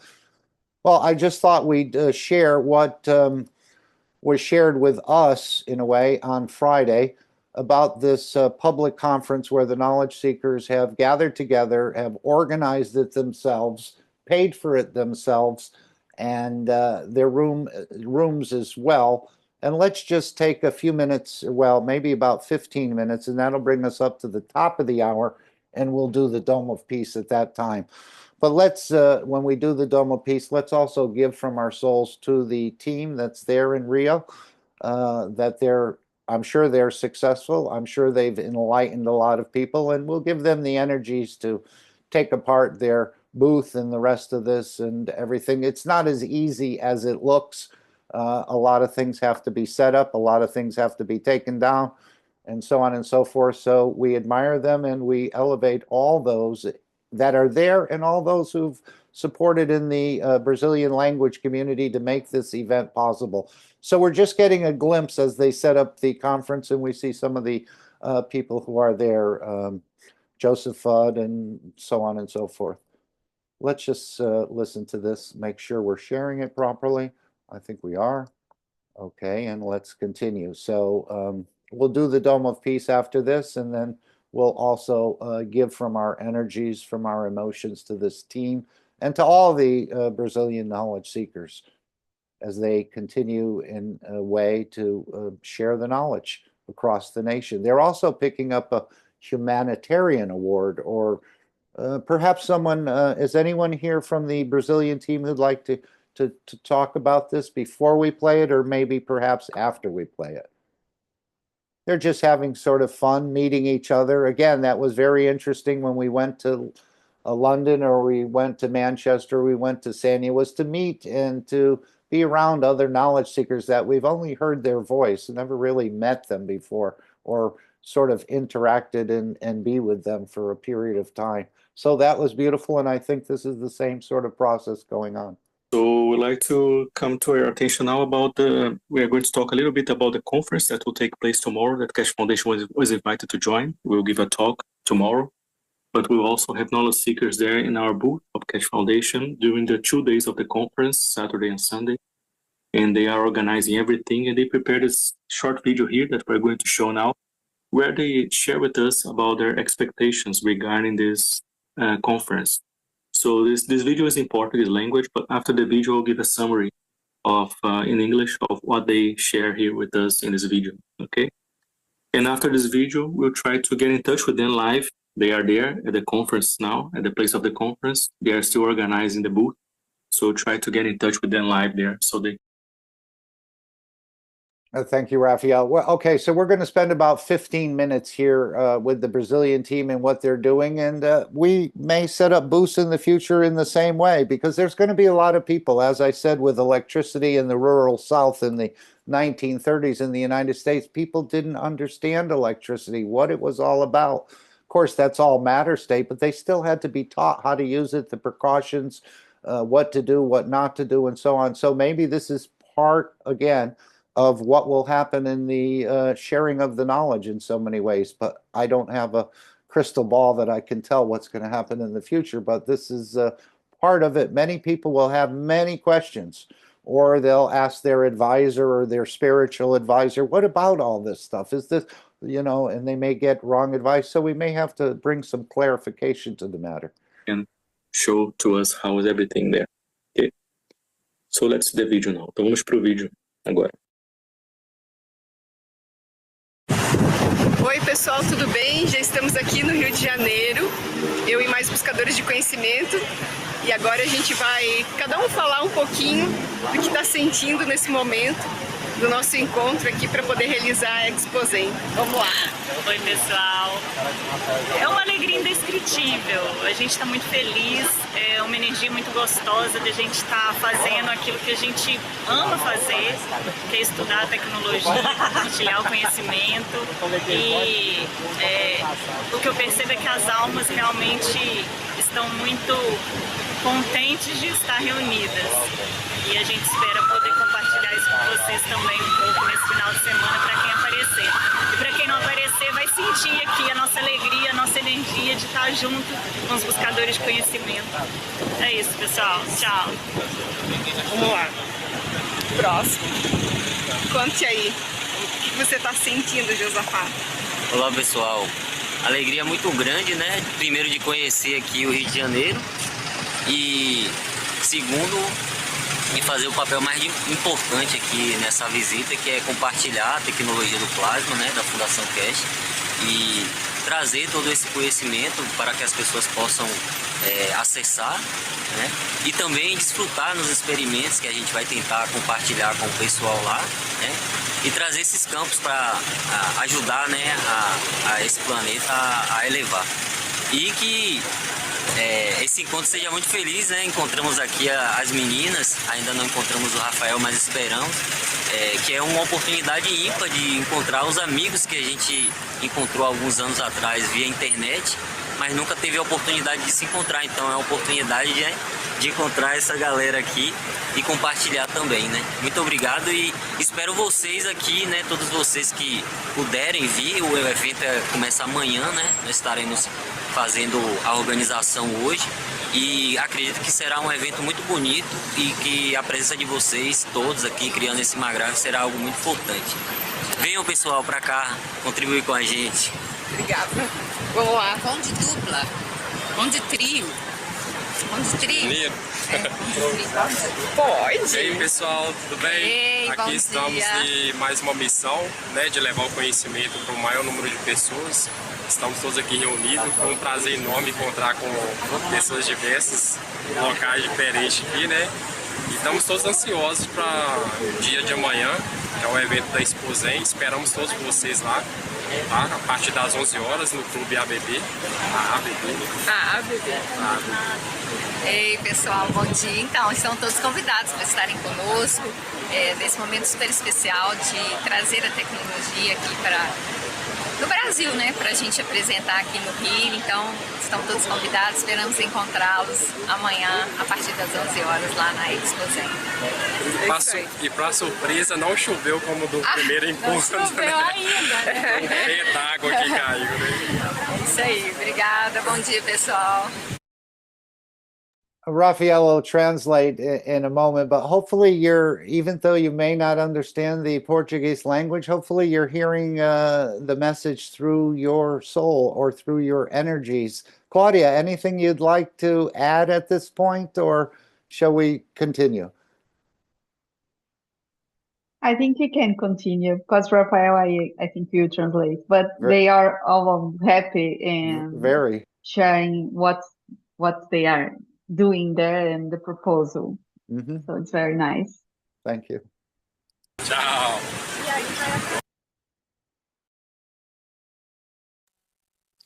Bem, obrigado pelo vídeo. E acabamos de chegar aqui no clube ABB para poder montar os stands. E olha só quem nos espera ali.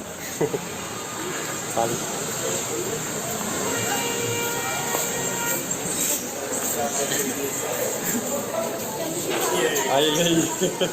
Pra quem está comigo? Pra poder colocar lá no grupo. Acabamos de chegar e encontramos com o Rafael aqui. Beleza, pessoal?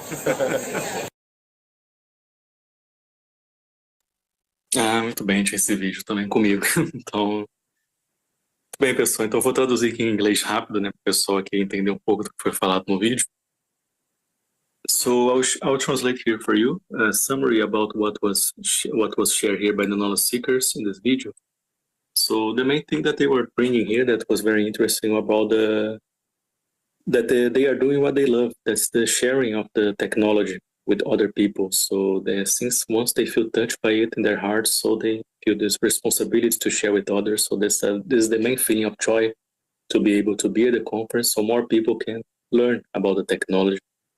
And they also share about this point that they can feel that all the souls of the knowledge seekers are extremely happy and joyful to be present here and to be together. Also, an important point that they brought in this video here is that it is very nice and joyful to meet in person, because usually all of our works in here in the Keshe Foundation Brazil, in our community, is done through internet. So this is the first time really that we are meeting in person, all the knowledge seekers. So was a really joyful moment to be with all the knowledge seekers here that they share. So also they were bringing this about this huge joy, mainly about sharing the knowledge of Keshe Foundation with others. This is the main goal as they share here in this video. Muito bem, obrigado, Cristiano, por compartilhar os vídeos. E agora a gente vai tentar fazer uma conexão ao vivo com eles lá. Vamos ver se a gente consegue. So now we're going to try to get in touch with them live there in the place of the conference. They're still organizing the booth, and we'll try to see something about the organization of the conference there that will start tomorrow. Então vamos tentar lá entrar em contato com eles agora ao vivo e ver como está a organização para o evento que começa amanhã, né? Lembrando que quem tiver disponibilidade de estar lá conosco, vai ser um imenso prazer estar com vocês, receber vocês, né? Lembrando que vai ser na BB na Lagoa, começando às 11 horas da manhã e vai até às 9 da noite, se não me engano, os 2 dias, sábado e domingo. A gente vai ficar lá os 2 dias inteiros e vai ser um prazer receber vocês. E amanhã temos a nossa palestra, às 4 horas da tarde, horário de Brasília lá também. Então dá para falar com eles aí, Cristiano?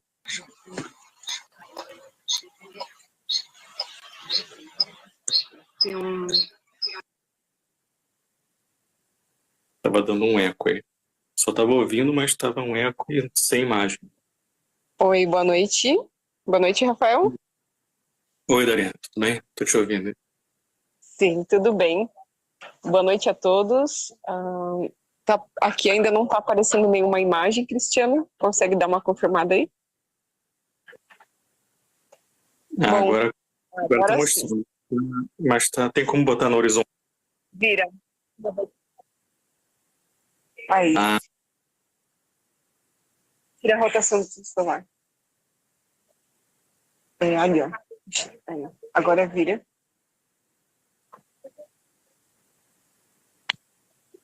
Foi? Agora sim, foi. Deixa eu só dar uma traduzida para o inglês aqui, pessoal. So, as you are seeing now the place of the booth of the Keshe Foundation, where the knowledge seekers will be there to present more about the technology, share their experience with the technology. And now Dariane will speak a little bit and show the image of the place there. And afterwards, after she speaks, I will translate, make a summary in English for you. Então, fica à vontade, Dariane. Pode falar à vontade, que depois eu traduzo e faço resumo. Tá joia. Obrigada, Rafael. Boa noite a todos os buscadores de conhecimento da Fundação Keshe. Nós estamos aqui, então, no Rio de Janeiro, na BB da Lagoa. Estamos finalizando aqui a montagem do stand. Faltam alguns detalhes ainda, mas como vocês podem ver, já tem boa parte organizado, né? Então, o stand ele foi organizado pelos buscadores de conhecimento voluntários, né? Todos os custos, né? Todas as ideias aqui de materiais para trazer. Aqui em cima ainda vai uns guns, né? Vão ser colocados. A gente vai ter a torre dos 5 copos aqui, onde estão as meninas, né? E tem todo o material aqui de divulgação. Deixa eu chegar mais perto aqui, que é aqui. Aqui tem todo o material de divulgação que a gente vai estar apresentando para o pessoal que vai estar passando aqui na feira. Nós temos o Tratado de Paz Mundial. E tudo isso foi organizado por esses buscadores de conhecimento que estão aqui hoje. Né? Tá todo mundo muito feliz, né? Ansioso para receber todo mundo a partir de amanhã e domingo. E não sei, mais alguma coisa vocês gostariam de acrescentar? Não? Não, mas já está presente. Alexandra disse que a alma já está presente. Então é isso, um resumo básico sobre a feira. E a gente vai ter a palestra com o Rafael também amanhã, lembrar disso, amanhã às 16 horas. E tá todo mundo convidado para vir até aqui, para a gente poder se encontrar, conversar pessoalmente. Eu acho que esse é um desejo também de muitos buscadores de conhecimento já há algum tempo, de a gente ter esse encontro, né? Esse encontro que, além para a gente se conhecer, também poder divulgar a tecnologia, né? E esse é o nosso principal papel depois de a gente ter conhecido a beleza dessa nova ciência, né? Então, assim como todos nós já fomos beneficiados por ela, né, da grandiosidade que é a tecnologia, então a gente está aqui hoje para compartilhar o nosso sentimento em relação a ela, nossas experiências, e isso para a gente faz com maior alegria. Por isso que a gente deixou várias coisas, né, da nossa vida para estar aqui hoje no Rio de Janeiro, né, para estar junto com todos vocês. Acho que é isso aí. Obrigada. Bem, obrigado, Dariane. So, making a summary here of what Dariane was sharing here. This is the booth that we are going to, and the knowledge seekers will be there at the conference. So this was a booth that they paid for it by their own pockets to rent this place. So they pay also to be here also. All the expenses they are paying. So it's very beautiful, the work that they are doing with their hearts to be able to share the technology, and that's what Dariane was trying to bring here more also, she was sharing. And also, as you can see here, we have the guns that we are going to show to people there. And also we have the place where we have many magazines about Keshe Foundation, many informations about Keshe Foundation. We have a little screen there that you can see where people can access the website of Keshe Foundation, our website, keshebrazil.com. These are where we're going to put the stacks of 5 cups here, so people can have this experience to stay in between them also. So that's something very, very nice also people will be able to experience. And mainly that's it. I think they are really happy that they are really happy to be able to be here in Rio, share the technology with more people. And they want to say thank you, all of you, and those who can stay to be with us tomorrow. Will be a pleasure to be with you all there. Okay? Você quer mostrar um pouco os ganhos aí em cima são de quê? Você consegue mostrar pro pessoal, Dariane? Sim. Eu queria também... Bom, depois eu deixo para o final. Vem mais um pouquinho aqui. A gente tem o copo do universo. Você gostaria de falar alguma coisa, Josafá? Não? Aqui a gente tem um outro GANs de magnésio. Um pouquinho mais devagar. Um GANs de CH4. E de clorela. Tem outros básicos estão aí também para mostrar para o pessoal? Ainda não. Aí esses de baixo ainda não foram colocados. Tem a torre dos 5 copos, né? Que falta montar. Ainda tem os magraves que faltam ser colocados. E tem mais alguns GANs que vão lá em cima. Muito bem.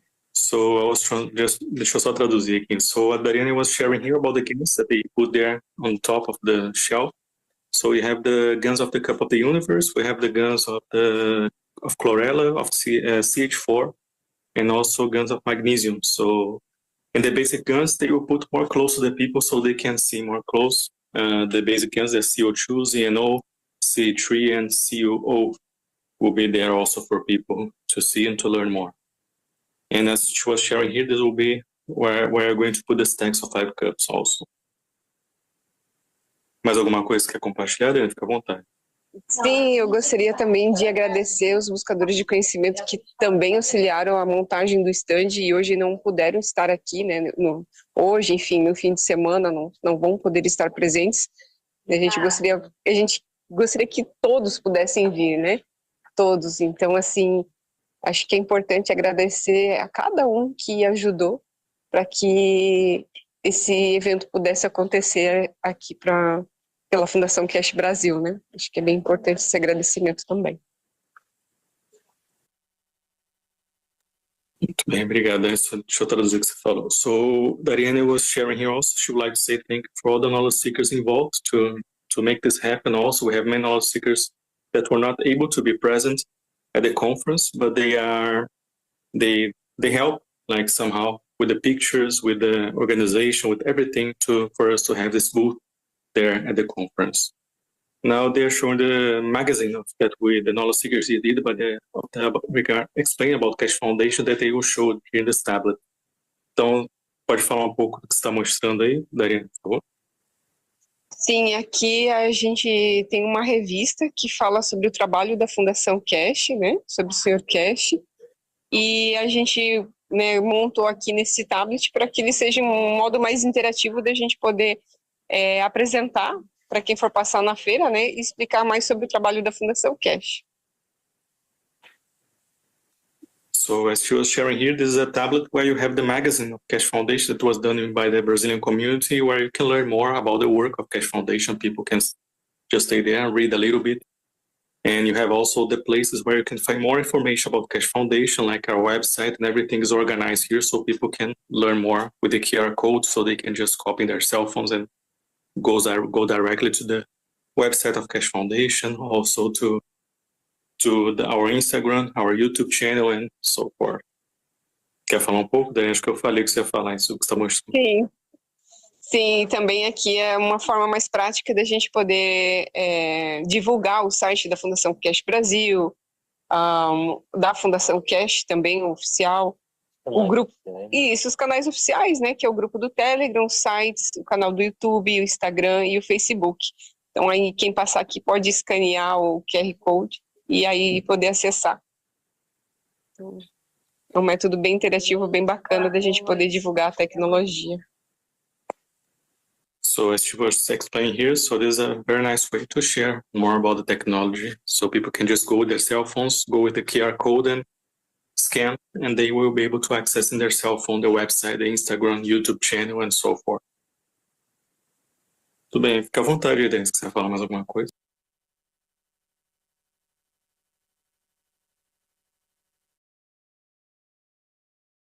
Okay, thank you very much to the Brazilians and the Brazilian team, all the hard work they've done putting the Dome of Peace together on a regular basis every day, every week, without fail. And I think I felt myself there with them just watching this little video, again, in the energy dimension. But perhaps every city or every larger city may have a Keshe Foundation store where people will be looking for explanations. Maybe they can't get in touch with someone, and there may be some, brick and mortar stores type of thing in the larger cities as people start to use this technology more and more. As we know, he said the store will grow into tens of thousands of products over the coming months and years. So there'll be many people asking many questions about this. So it's a beautiful work that they've done, and we support them, and we elevate their souls during the Dome of Peace that we're using. I see someone from North Carolina has joined us. Would you like to give us an update on the plight in North Carolina, Carolyn, if possible, if you feel you'd like to share something? I just wanted to give you the opportunity to share with us. You have boots on the ground. We don't. We sort of have to rely on reports we read. Anything you'd like to convey or share? We elevate all the souls in North Carolina, Tennessee, Georgia, Florida, who continually get hit by these storms. But as we know, we have solutions in the cosmic ray material where we can create a dome, allowing the energies to go on top of the dome and protecting those underneath that umbrella. Carolyn, anything you'd like to share? Oh, hi. Hello, Yeah, welcome. not too much really. I finally got out and got over the mountain to Tennessee, and I'm there now doing a house sitting job. So I'm not around it. They're progressing. We got our power back, and that was incredible. And I think we got it back a week ago. It was like exactly a month after, whatever, 5 weeks, I think. And I got power back. So feels like normal to me. It's just getting adjusted to the new way everything looks. It's like a palette of what. Yeah. And things are still going to have to be rebuilt. Yes, it's just not a snap of the finger. As you told us the last time, I think you said months for the roads and everything to sort of be redone. We have the road open, but it's like not normal traffic or anything. When I came over the mountain, all of the interstate traffic was on the road I was taking. So it was, there's that. There's, getting around, moving from one place to another is still, you just go and see how far you get. Right. Some people have left and they said, or they've been reporting that they probably won't go back. Will you go back? Oh yeah. And I was untouched. I mean, my place was perfect. It just had a little bit of a landslide, but yeah, you said the car kind of blocked some of the mud or something, actually. Yeah. Yeah, the car was between a rock and a hard place for 3 days. So yeah, it got jammed with trees under it, but didn't hurt it, but just dented it a little bit.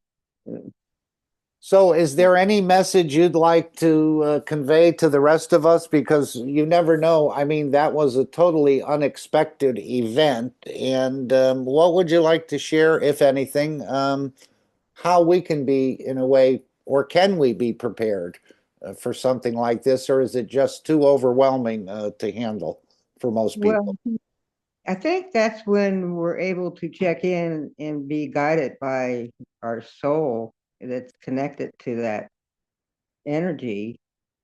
Then we know what to do. Because there were places, there was a lot of warning before on my phone, but then there's not, that doesn't mean that reaches everybody. But they were putting out mass information alerts to get out. You know, if you're in low ground, get out.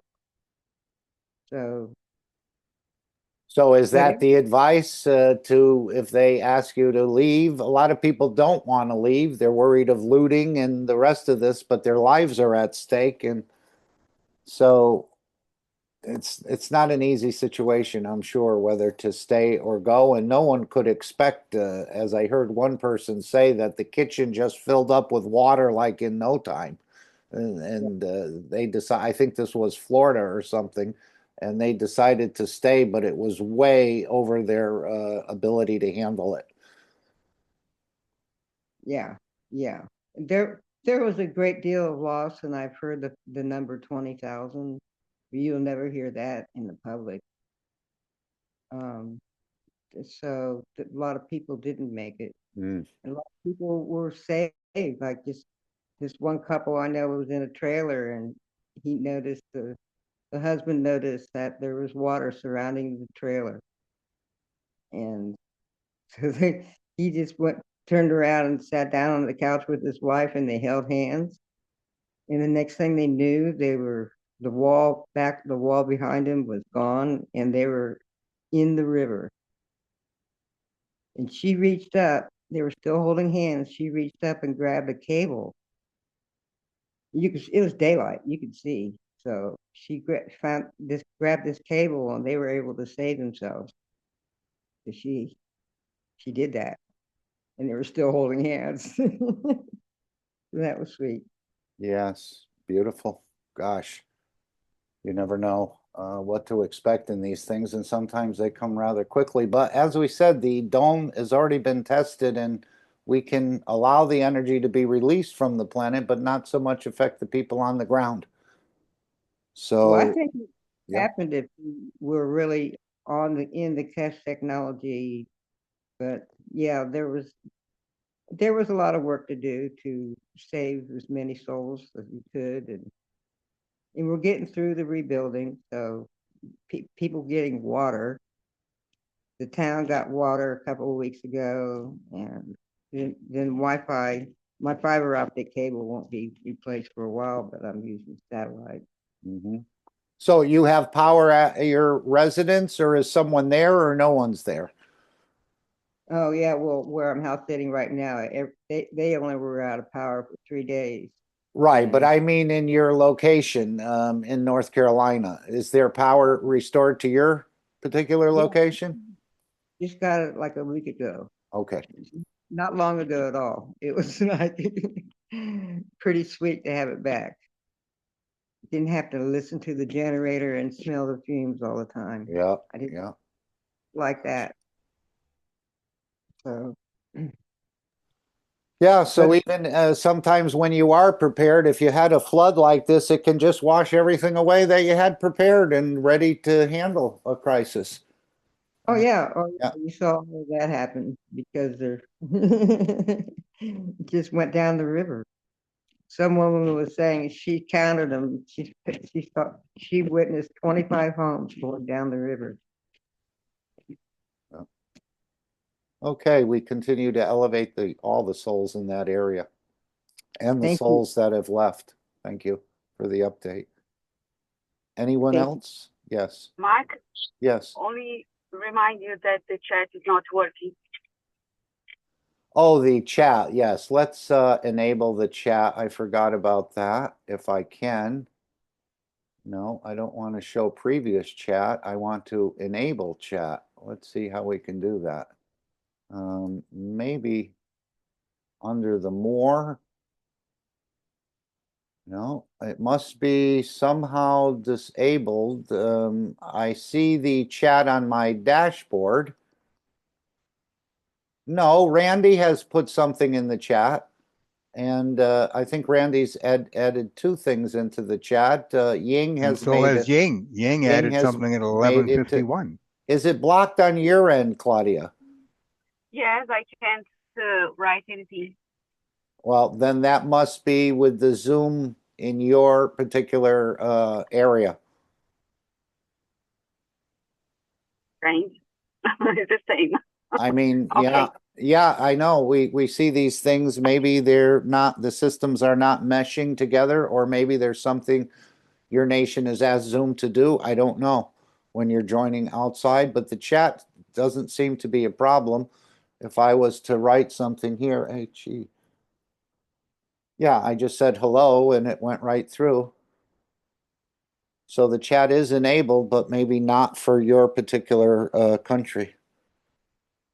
We don't know all the things that are going on in the background. So that was the conference there. I think we'll be doing some of these little conferences in the future, or maybe just a help center in different towns, or if someone wanted something that they could go to the store and just pick it up. We'll have to see in the future. But I think most people will need, in a way, guidance and a little bit more detail on how to use some of this technology in general terms, let's say. And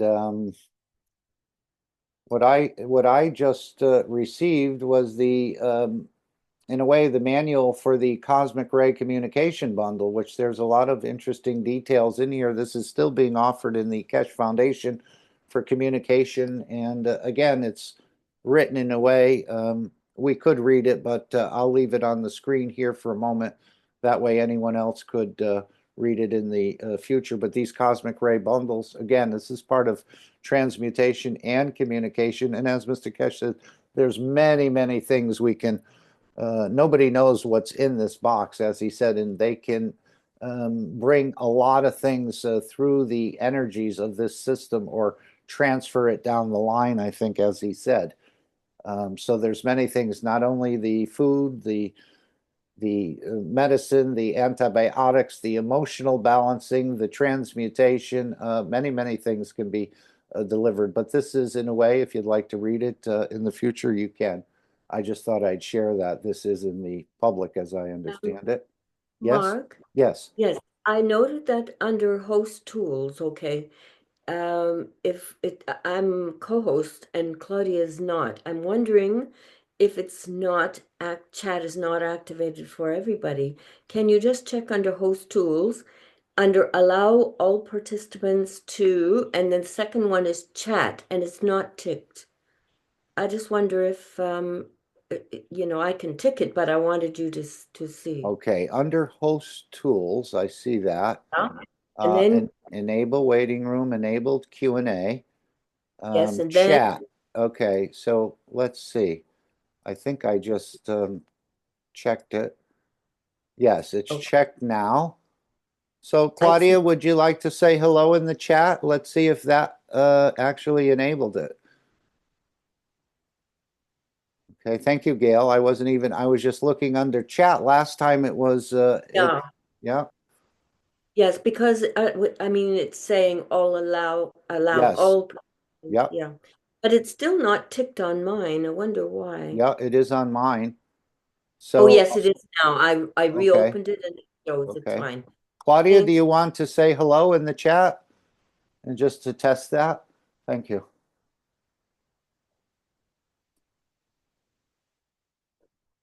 Okay, I think we need to go to the Doma piece. We're going to include the every sort of disaster area around the world, and those we're not even aware of. There's many, many in smaller places and other situations that we're not even aware of. They don't seem to make the news many times. So we'll elevate all those, and including the Brazilian team who are at this conference, are probably winding it down. This is the second day, and it was only a 2-day event. But hopefully they've reached a number of people who will, again, they're opening new dimensions for people that they didn't even realize. So let's bring this down in a way, and we'll go to our first step of creating this Dome of Peace, which you can participate in on a daily basis with us. We'll make the announcement in a moment or so. But this is how we're bringing the change through our Well, we're using the matter state too, as that's part of the, that's part of the first step of the Dome of Peace, is to spread the water of GANs, as the Chinese have been doing and many nations have been doing. And this is something that we do every Sunday, but don't limit it just to Sunday. Collectively, we're doing it on Sunday, but you can do it at any time, as this is something for your physicality to do, but it's also releasing plasmas, in a way, matter state, into the environment that know where to go and to seem to find a balance wherever they go. So this is part of the first step of creating the Dome of Peace, and this is an ongoing process, as we've heard, until we reach that permanent feature of peace for all the lives on this planet. So we have a ways to go yet with this, and we continue to elevate world leaders, world religious leaders, through our energies or through that mother connection that we have. So it's immediate, instantaneous. I don't know if anyone want to read this Dome of Peace. Anyone want to offer? I With will a nice read it voice. for you. Okay.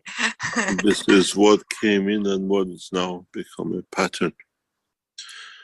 This from a guy, I don't know him, but he says, please remember this Sunday and every Sunday from now on, till we raise the soul of this planet to a peaceful planet.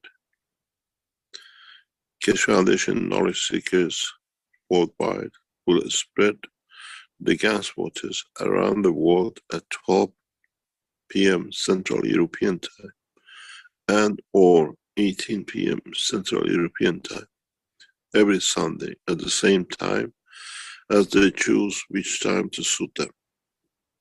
Thank you for participating in this greatest movement by the soul of the man to bring about the peace on this planet as the permanent feature of the life of this planet.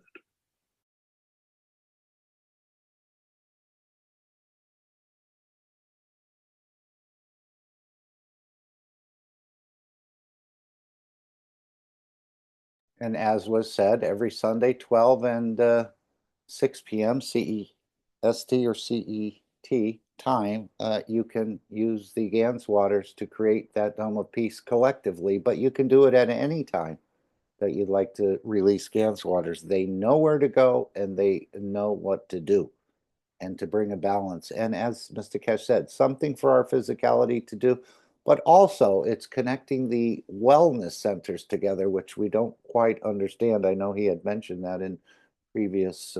So that's what we do on Sunday, but don't limit it to Sunday. We can do it at any time you'd like to. I keep some in my thing in the car for the windshield washer, and whenever I feel like spraying that, I do. But in addition, I also use a liter and on Sundays, and I spray that around the community. And this is creating some sort of dome effect, or it will, in a way, enhance future domes, perhaps. I think there's something with the stronger and the weaker plasmas, but we'll have to see. But anyway, this is part of the process of the work of the soul of the man, even though we see this as a matter state function. So let me take that one down if I could. We'll go back to this one. And now let's go to there's two parts in this process.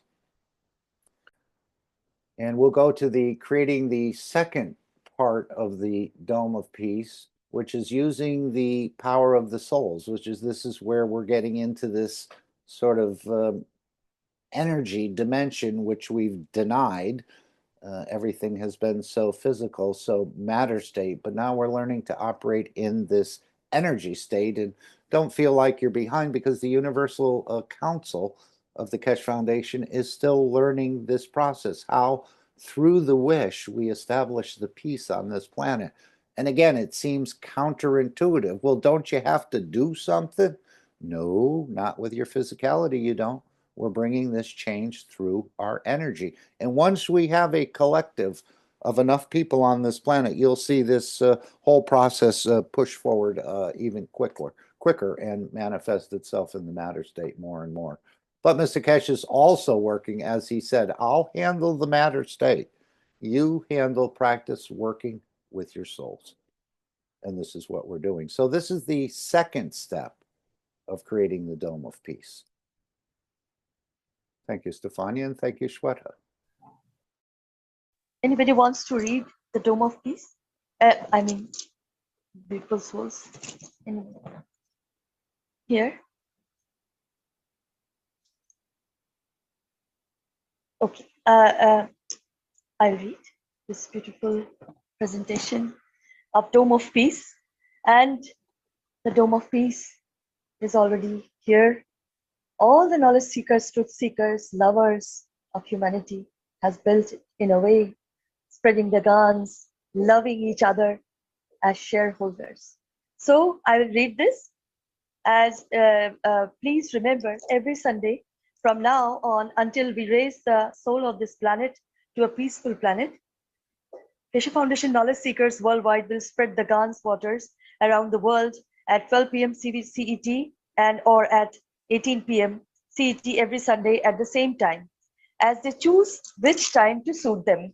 Thank you for the participation in this greatest movement by the soul of man to bring about the peace on this planet as a permanent feature of the life of this planet. Mr. Keshe suggests we add the next step to create the Dome of Peace with power of the souls, as we have already going through this with the 2 eyes. And we ask you to spread the Gans waters each Sunday. Now we give you a new path. Now try to unite each other's souls. Try to elevate the souls of humanity, soul of humanity, through your own soul to a level that no one can touch the embodiment of the human race. So beautiful. Choose a time where all of you come together on the soul level in a state of inner calmness. At that time, don't spread the water of Gans, but spread your soul. Unite, and in time, we will make a new race out of the soul of man. And then, instead of doing it once a week, do it all the time. MT Keshe. Thank you. Okay, thank you. So let's just, again, practice this idea of using the power of our energy centers, or what we refer to as the soul. I know in the universe they call it the center. But let's use that power. Let's take 2.5 minutes. Does someone have a clock or something that they can keep track of the 2.5 minutes for us? Anyone have that available? Otherwise, I'll have to count on my fingers. Claudia, we made you co-host just to let you know, just to see if you can enter anything into the chat, if that made any difference. But let's just take a couple of minutes, 2.5 minutes if we can. Anyone have a clock? They can keep track of the time and let us know. Okay, we'll just sort of, in a way, off the cuff at this time. And let's start now. And please include the Brazilian team. Please include all those in Gaza, Palestine, Syria, all the nations of the world in so many ways. Alex, yes? I've got a clock. Okay, so we'll take 2.5 minutes. Let's start now. Thank you.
Thank you, Mark.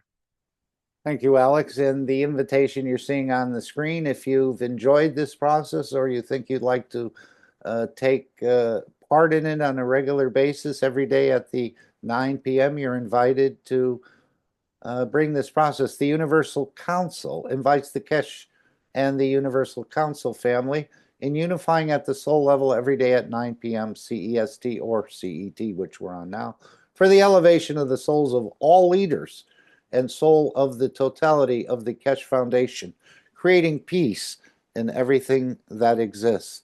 Again, these are not meetings, formal meetings in Zoom.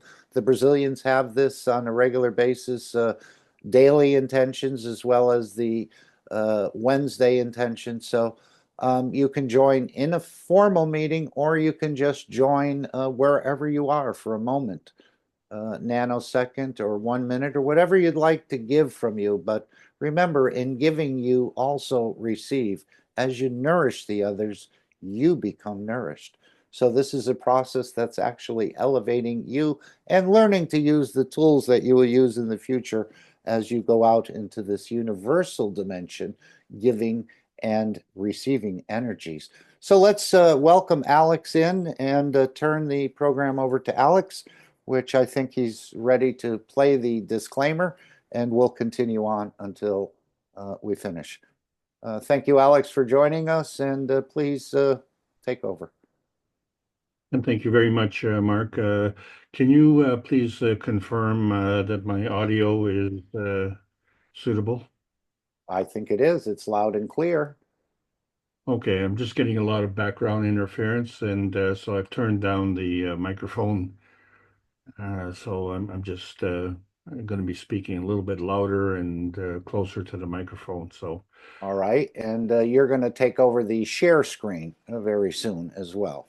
And there it is. We're seeing your background, and we are seeing the beautiful disclaimer. So let's go. Disclaimer. The information and education material contained herein is meant to promote the general understanding and dialogue of GANs processing. Such information is not meant or intended to serve as a substitute for a healthcare professional's clinical training, experience, or judgment. For patients and individuals, such information is not to be a substitute for professional medical, therapeutic, or healthcare advice or counseling. For medical issues or concerns, including decisions about medications and other treatments, readers, viewers, listeners should always consult their physician or, in serious cases, seek immediate assistance from emergency personnel. Prescription information, procedures, and use of medical devices information should be undertaken only by properly trained and certified medical personnel. We specifically disclaim any warranties, express or implied, including implied warranties of merchantability or fitness for a particular purpose. Such information is provided, as is, and is believed to be accurate at the time of its publishing, but it is the viewer's job to evaluate the accuracy of any information found in this presentation. Every case presented is of their own experience, applied by themselves for themselves, and it applies to their case only. Every person experiencing health problems should seek professional medical advice and consult their course of treatment with a doctor. The processes of plasma balancing described herein are a natural process which supports the body but does not replace medical advice or therapies one is already subject to. Thank you, everyone. So I have to share again. Is that what it is? Yeah, every time now that you change screens, unless you're on a PDF presentation, which I think you will, once you go into this one, you won't have to share as you switch screens. We still see it, yeah. But if you're bringing in separate backgrounds, they have to be shared individually at this point. I haven't figured out the other way to do it, multiple screens. Okay, so you're seeing my screen? Yes, sir. No, you're seeing the wrong screen. I'm seeing Keshe American Knowledge Team 2024. And you're seeing the next slide. I'm not seeing the next slide yet. I'm seeing Mr. Keshe's picture to his left, KFSSI emblem.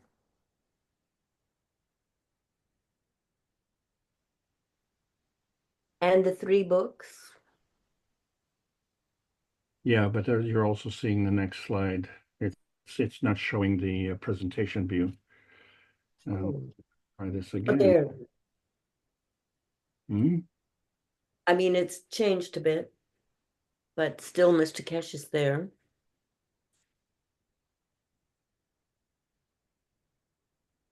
Now we're back to the original.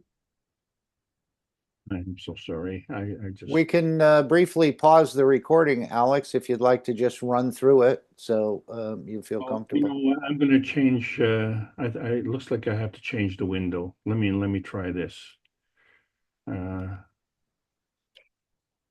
Yeah, there you go. Have we got it now? Well, it's changed, but Alex, all across the bottom on the previous one was each slide. Okay, but now we don't see those slides. We see Mr. Keshe, the KFSSI, and the 3 books. And so this is the presentation view. It looks like it. Perfect. Okay, well, it's one of these days we'll learn how to do this properly. Anyway, so thank you very much for everybody in joining us today. And I hope you enjoy this as well. It's a very important week. We've actually gone through a very crazy month, and we were starting to see the fruits of the labor, if you will, because we're all part of the process. We're all part of the Keshe Foundation Spaceship Institute. This is teachings on plasma science, and we've been discussing the intermediate transmutation. Today's subject is the Twinity of Life. And my name is Alexander. I am from Canada. It is November the 10th, 2024.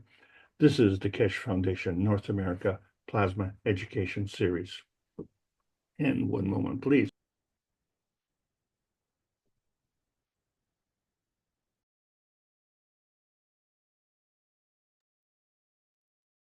So hard to believe that this is the intermediate transmutation session, and this is the 6th class of this particular series, which has been an ongoing series going back 4 years now.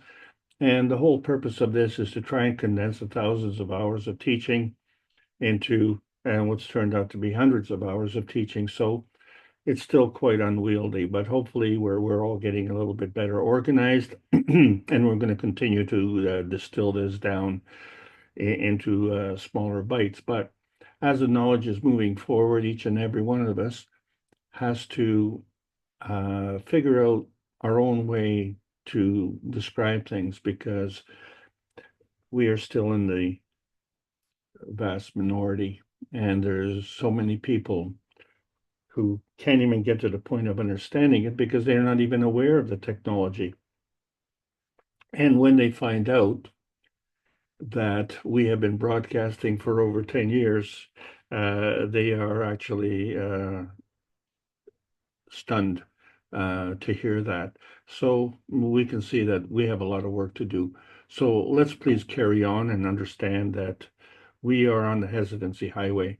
And of course, it's the lowest energy state. And this becomes very important to convey this message. You know, we're just on the donkeys and we're crossing this bonding highway. We have to figure out what is the bonding highway.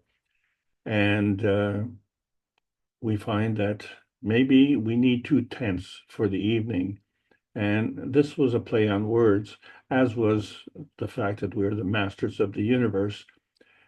And it's not frivolous, you know, because we are under pressure from some of those who think that we need to go into a transhumanistic environment.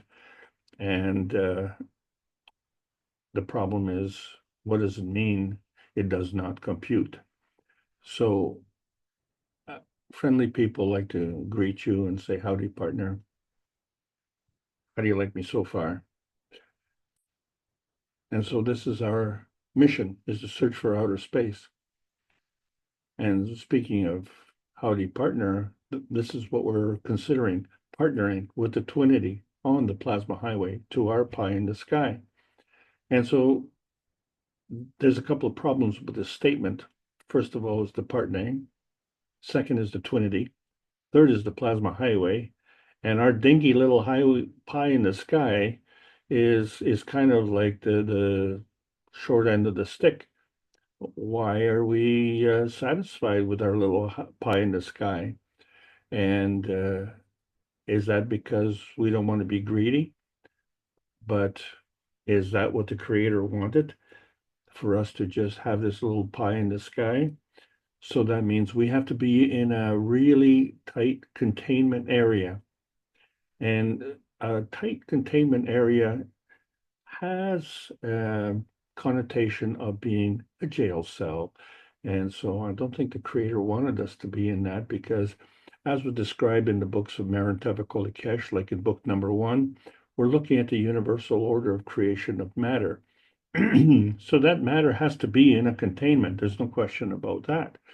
But is that containment a jail, or is that containment a formation, a kind of containment of energy?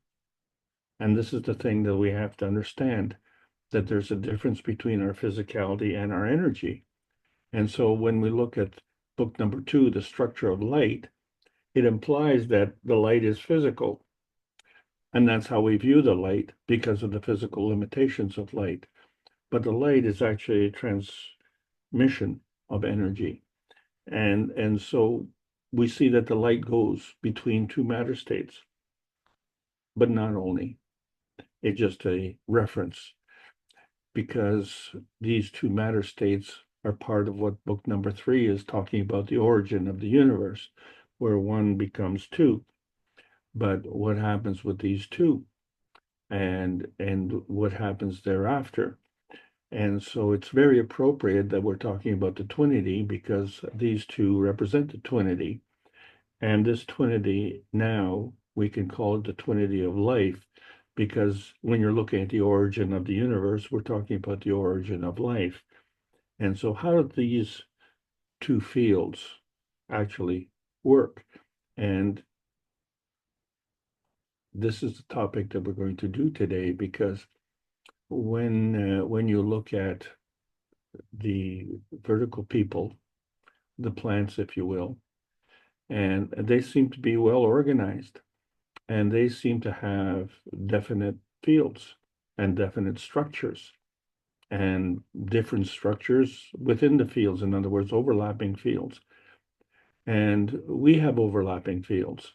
And one of those things is that we've been trying for 351 weeks to bring the one planet, one nation for justice and world peace, including one race, with the members of the Universal Council, as hosted by Rick Crammond.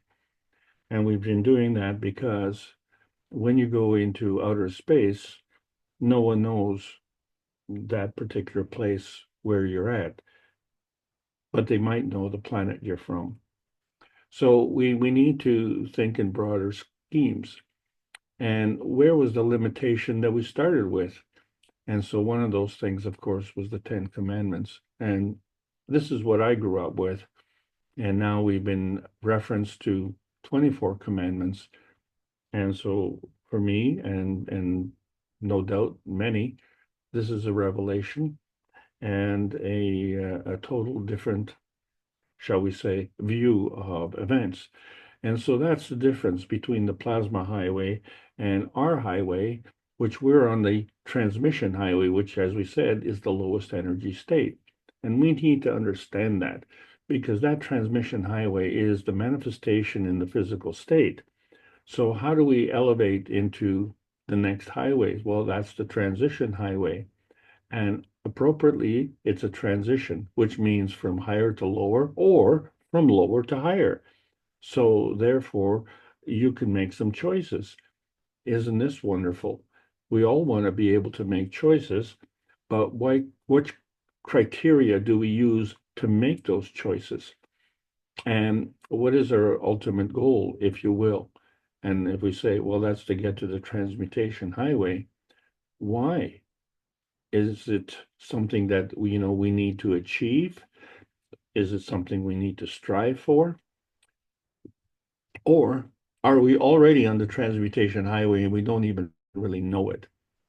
And so we need to observe our physicality, because our physicality is our vehicle. And then we take our vehicle and we put it in another vehicle, which we call it a car. And then we take that car and go down the highway. But that car doesn't go down the transmutation highway. It just goes down the ordinary highway. And that's why we only get this piece of the MAGRAPH pie chart. So the MAGRAPH pie chart is a bringing together of the universal order of creation and creation of matter. And so we interpret that through the speed of light, and we understand the error of that kind of thinking, but it has been ingrained for over a century, and it is still being taught in school. But what we have to realize, it may be a constant transmission, but it has a variable transition. There are different colors. So if each color of light is traveling at a constant transmission, how can it have a different color? Or is the speed of light, the way we know it, just part of the pie, and that's all we can see? And it is the most important part of what we can see. And the rest of it, which is the universe, which is light years away, well, that is so far away that, we can't see it. But is it the fact that we're disconnected, or are we conflicted in a zone between what we see as the affinity and the prejudice? And so what does that mean, the affinity and the prejudice? Well, we have relationships and we have to make choices. So the basic choice is transmission. And so we have the three dimensions, the X, Y, and Z axis, which are the dimensions of transmission. But that's the lowest energy state. And so there are higher energy states. How do we get to that higher energy state? And then what kind of state is it? Well, we find that it too is a transmission state. So to go from one transmission state to another transmission state, we have to go through a transition dimension. And that transition dimension has to take into account all three dimensions, the X, Y, and Z axis. And so once we navigate through this transition dimension, we get to another level.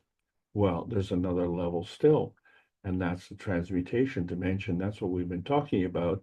And we've only discussing basic intermediate transmutation. So we're only dealing with the duality of the X and the Y axis.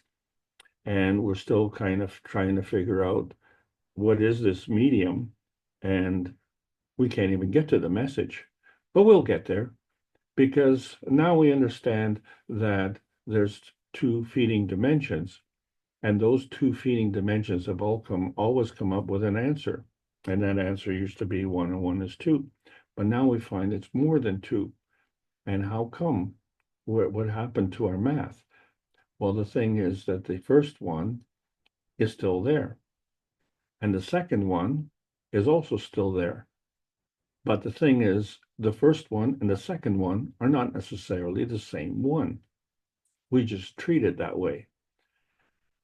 So if we were to say that 1 plus 1 is a twinity, and the answer is the life, and the 3 together is part of the feedback. And so this becomes a very important understanding, because we're none of these 3 dimensions, because the feedback is to us and we are the observer. And as an observer, sometimes, well, we kind of round things off, and that's why we have this pi, which is 3.14, which is just a little bit, but it's a little bit, and we never know how much that is, so we're just going to fudge it. And so that means we're in the 4th dimension. And so this is where the problem lies, is because as the observer fudgers, we're the ones who are doing all the work. and we see the productivity of that work, and we see it manifest in our relationships. So in the plasma science, we're looking for a MAGRAV balance, which is the balance between the magnetic and gravitational field forces. And so that's just a general relationship. But scientifically speaking, they've isolated between the conservation of magnetic fields versus the conservation of energy fields. And then, of course, there's that other scientific community, the spiritual community, where they're still grappling with the connection between the spirit and the motor of the soul. And then, of course, where does the plasma science fit in? And so we have to understand that we're adding to that knowledge and bringing together the relationship between these two sciences and putting it into a balance. And when we say into a balance, where we're not talking about a balance where it's equal and nothing happens, because things are always happening. And that's why it's not a singularity, it's a duality, where you have the one side, which is a magnetical susceptibility, and the other side, which is a gravitational susceptibility. And so if we're talking about susceptibility, that means there's some kind of variables. And we find that these are independent variables, but not only are they independent, not only are they variable, but they're not physical, they're plasmatic. And so the plasmatic variables contribute to the conservation of susceptibility, where you have the magnetical variable plus the gravitational variable on the one side equal to the magnetical variable and the gravitational variable on the other side. And so that kind of contributes to that duality.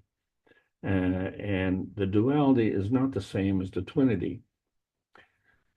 When we look at the cups of life, and the two most important cups were the first cup and the second cup, and we set up the cups with copper coils and zinc plates, and we nano-coated some coils. And so we introduced the nano-coating process of the monatomic science, and we were able to do this in our homes, and we didn't need expensive equipment.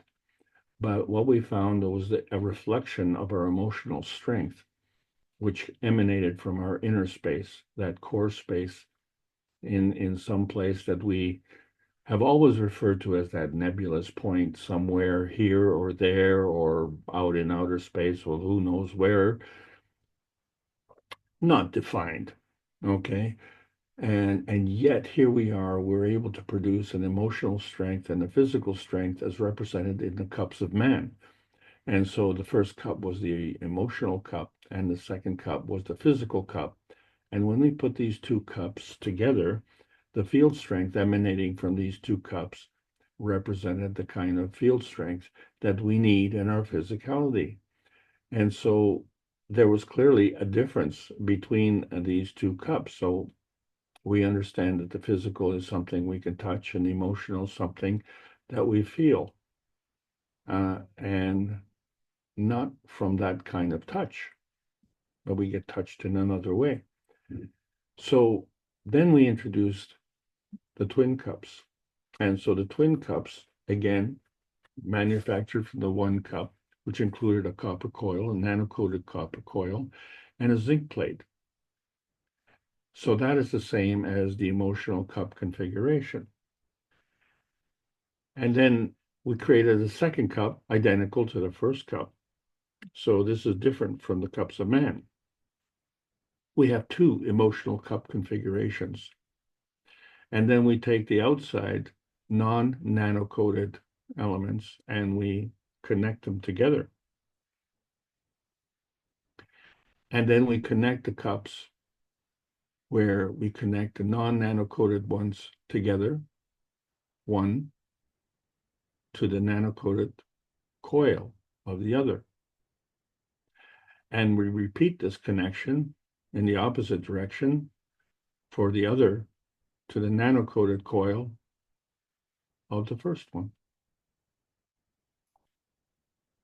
And this is the twin cup connections. So if we understand that the twin cups are actually two emotional cup configurations, so now we're talking about a completely different set of circumstances. Still producing GANs, still producing plasma, and still, as we see from the cups of GANs, that we can have a radiance manifestation of a variety of GANSes. So this much we know. We can produce the calcium and the copper and the carbon and the zinc, but we can also produce the water and the amino acid. And in addition, we can have any GANS radiance manifestation, even gold and even exotic elements. So this really changes the scope.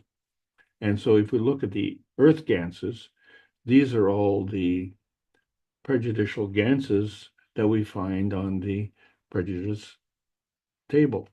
We call it the periodic table of prejudice because why? It's prejudice to earth. And it's a good thing because we're prejudiced with earth as well. And so interestingly enough, the makeup of our physicality mirrors that makeup of the earth space. And this is an important thing to understand because that is the common denominator.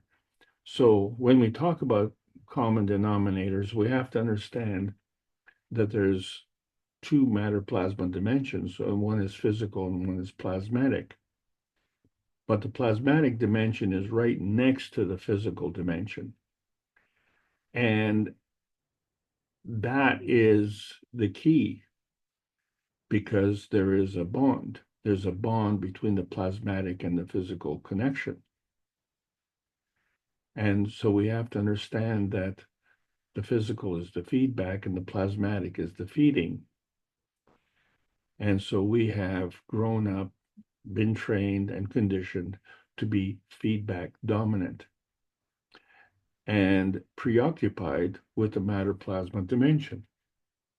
Now, the matter plasma dimension is kind of a unique structure. We're very welcome. I mean, let's face it, we're all enjoying our physicality. But it's manifest from the principal matter, which are the PM ticks that are traveling through outer space in their magnetical format, which is an energy pack. And as a nice pack, it needs to be parceled so that it can come together. And we see the antimatter, dark matter, and matter gen come together in the plasmagen conversion. And so that is still in a plasmatic state. When does it get into the physical state? Well, you see, now we need some kind of twin reference. And when I say twin, that means common denominator. And so we find that with the earthbound state, which too also has its MAGRAV condition, which is the magnetical gravitational balance. And if we take our plasmagen state and the MAGRAV field state of the Earth, so we have two field interactions, this we call inertia, and this becomes the manifestation in the physicality.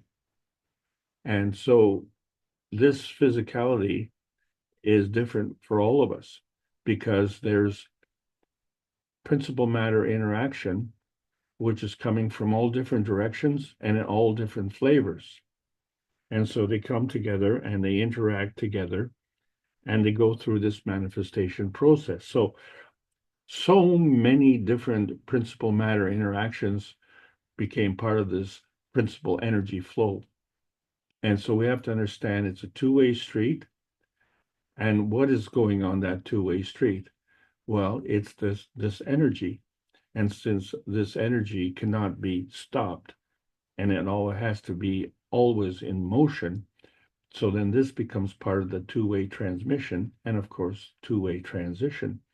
And so it manifests us as the blue planet, reflecting, of course, the fact that we're the water planet. And so this is what we emit.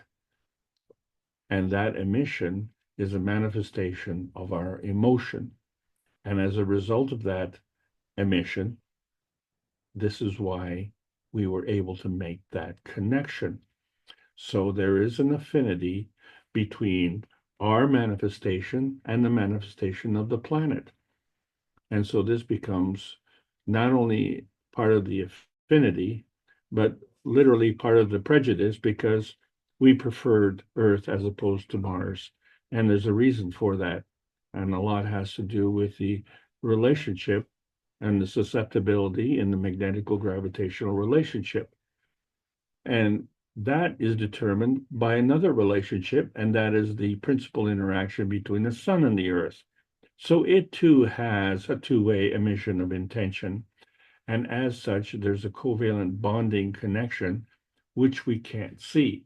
So that each and every planet has this covalent bonding connection, but each and every planet has a different bonding connection. And so that's why we have the difference in the radius of the orbit around the sun, say between Venus and between Mars. And there we are, nestled in between our third rock from the sun. And so when we try and understand this matter state, and we say, okay, well, that's an affirmation of life, but we only see a part of the life, which means that we're actually denying life, because we don't understand these bonds. There are all these points, and these points all bond together. And each point has a tensity of containment. We've discussed that. And each has a mass relationship. And each point is a registration. So how do they all work together? Are they a point of conflict? Or should we be looking at conflict resolution? Because in that case, then we can achieve a point of containment. And that point of containment becomes the covalent bonding that we need. And so that it becomes part of the energy binding process. And this is a very important self-serving requirement, because each and every one of us, in order to maintain our matter state condition, we have to have a binding of energy in a self-serving manner, but not at the expense of others, because that clearly violates the laws of conservation. Because when you steal from others, and if they don't like it, and then you kill them in the process so that you can steal from them, they are depending on this energy binding, and you're depriving them of that. That is a clear violation of the laws of conservation. So you can pick any of the 24 commandments and take your pick. And of course, tomorrow we need to remember why they talked about in Flanders fields where the poppies grow, because that was not to honor the dead. That was commemorating the need to stop the pointless wars. We have to honor the flower of the living.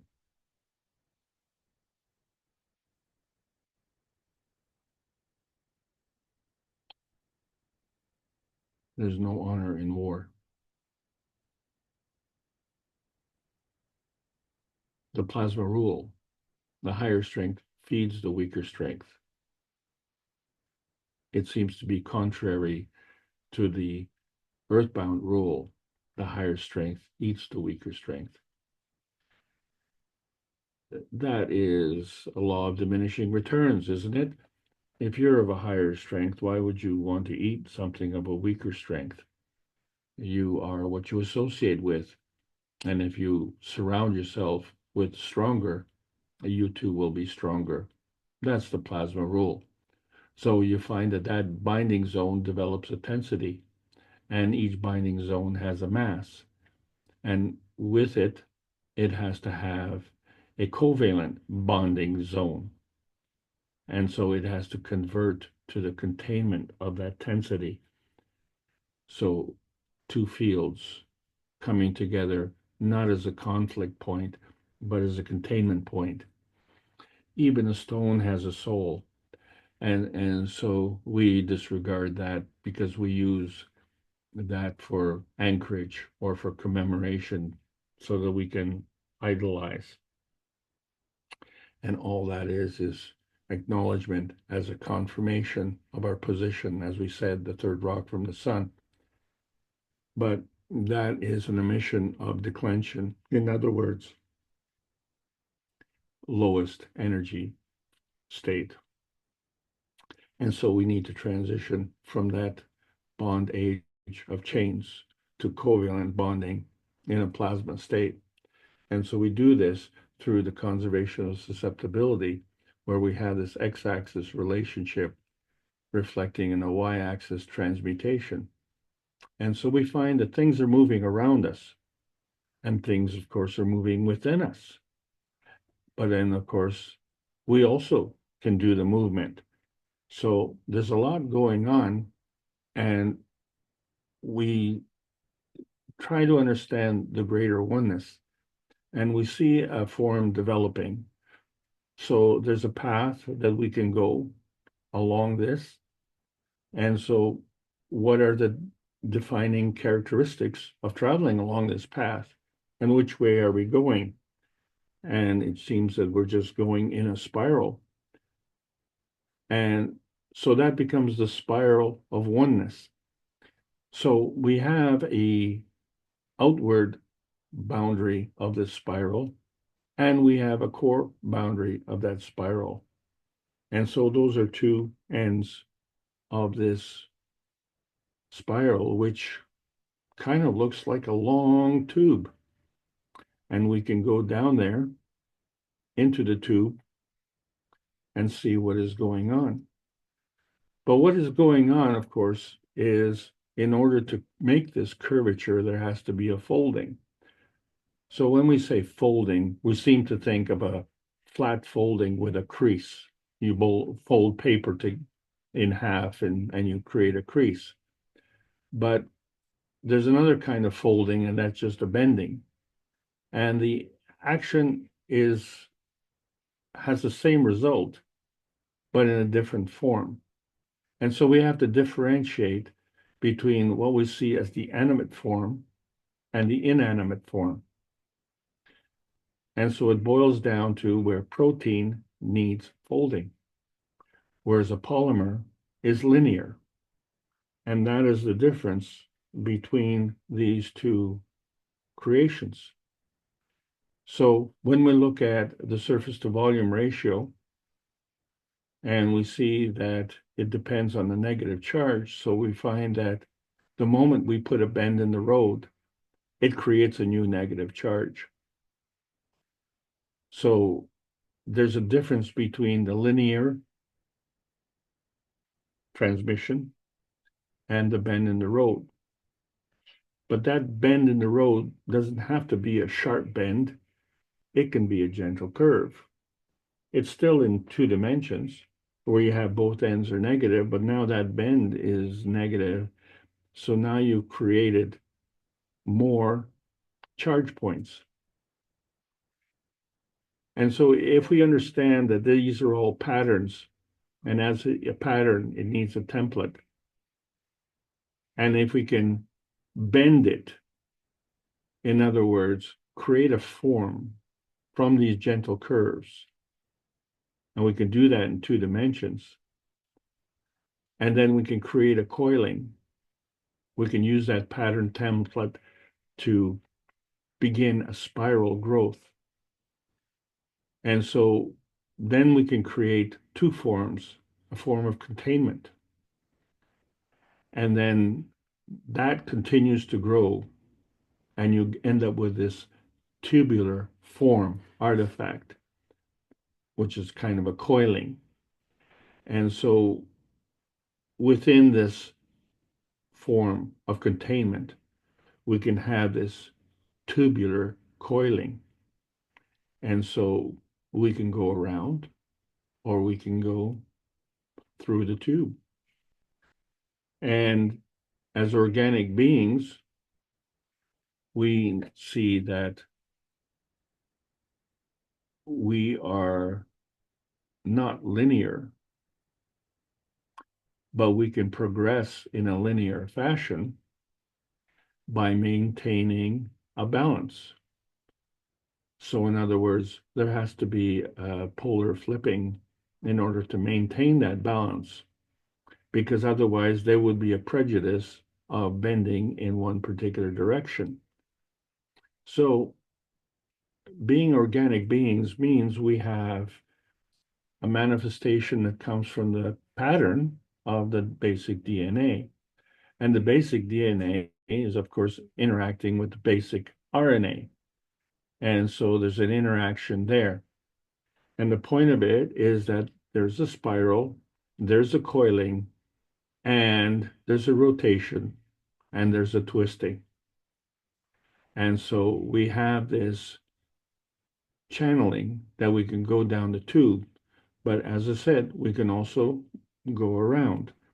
And so we find that this DNA spiral has both a linear context if you follow the path, but it also has a bending if you look at the curvature of the spiral.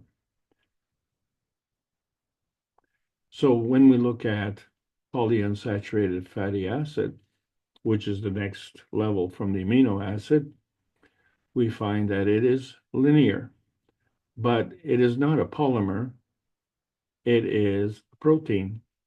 So as such, it creates a bending. And as such, in that bending process, it can create protein. And in the byproduct of the creating of the protein, we can create water. And we know that this is possible because oil and water don't mix. So when we look at protein, protein comes from the amino acids, which are the building blocks. So 3 amino acids are the foundation. Let's remember that. And then a 4th amino acid causes the folding over to make the protein. And as we said, the byproduct is water. So what happens with the soul of the mind? Are we of 2 minds? Are we 2 intents? Are we in 2 tents? Are we in 2 camps? Well, interestingly enough, when we look at the plasma fields and how they overlap, so we have the physical rotating balls of the plasmas. Inside the balls, we have the ganses. And then we have the small m matter state, which is the physical aspect of the magnetical gravitational relationship. And we have the GAN state, which is also a physical manifestation. But then we achieve around each ball what we call a plasma state. And so each ball has its own plasma state, and the interaction of all of these plasma states creates a dynamic plasma state. And that dynamic plasma state is not physical, and it is not GANs. In fact, it has no matter state component. It is a product of the dynamic plasma state. So let's remember that, because what we're talking about is a star formation. And today we're talking about the star formation of life. So if we look at the 3 in the foundation, and we look at the 1 above, and so that is your star formation, we find that that is a star formation that we can relate to in the matter state. But then we take the dynamic plasma state and we find there's a new relationship, and that is exclusively in the plasma state with no part of the matter state. And so that's the difference when we look at how we go around this earth and how each of us, we were not in a linear form, but we are in a circular form. And when we look at our skull and we find that inside the skull, we contain the brain, and the brain is the home of the soul. And the communication of the soul somehow has to interact with the physicality. So somehow it has to go through the boundary, and that boundary is the supragranular layer, which consists of 3 layers of cells that are interacting with both matter state and plasma state. So there is a matter state reference and there's a plasma state reference. And so that becomes part of the twinity. And in that twinity, we see spherical fields. And so we have to understand that these fields are a Gans manifestation because we are filled with Gans.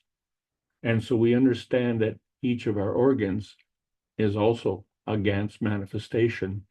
So we can understand that there are overlapping plasma fields. And each of these fields is a maggrav. And each of these magravs are working together through some kind of covalent bonding. And so these fields are the registration books. So you can go into that and see that's a kidney, that's a heart, that's a liver, and that's a brain. And then there's an interaction of these spheres with other spheres. And so we can say, well, it's a pole to pole, north to south pole, or from the south pole to the north pole. And don't forget, there's also the tunneling that goes through the center. And so that becomes the polar point of view. But somehow the energy is moving from one sphere to another sphere through what we call a maggrav energy transfer state. And so there has to be a balance. And so from the mass point of view, we see that there's a magnetical gravitational balance on one side and a magnetical gravitational balance on the other side. So both sides are in a maggrav state. Both sides are different. Well, how can they be different? We have to take other things into consideration. So the conservation of the plasmagen state dependency means that the matter gen is a two-way street of equality. And so we see that we can't just go from one side of the equation to the other side of the equation and expect equality. We have to understand that we can go through different field states, different energy states, such as the basic atomic state, the nanostate, and the Gans state. And then we can look at the conservation of state dependency and come up with what can be a balance. So if we start to take a look at this pH table and we see, well, wait a second. So we can see that there's a relationship on the atomic state, the nanostate, the Gans state, and the plasma state. And they all have this same relationship, except they're on a different energy state. And so if we understand that, then we can understand what is the difference between C8, C9, C10, C11, and C12, with C12 being the physical state of what we call the carbon state. And the rest of them are the isotopes. And then it continues to C13, C14, C15, and C16. And then we see there's a balancing from one side to the other side. And then, carbon being an element, then we have compound molecules, right? And these are the Ganses that we see. And so we get other products like CH3. And then we get multiples of the elements like C60. And then we have other atmospheric products like NH3. So we see that even though we are in a balanced state, we can create different elements and different compounds, different molecules.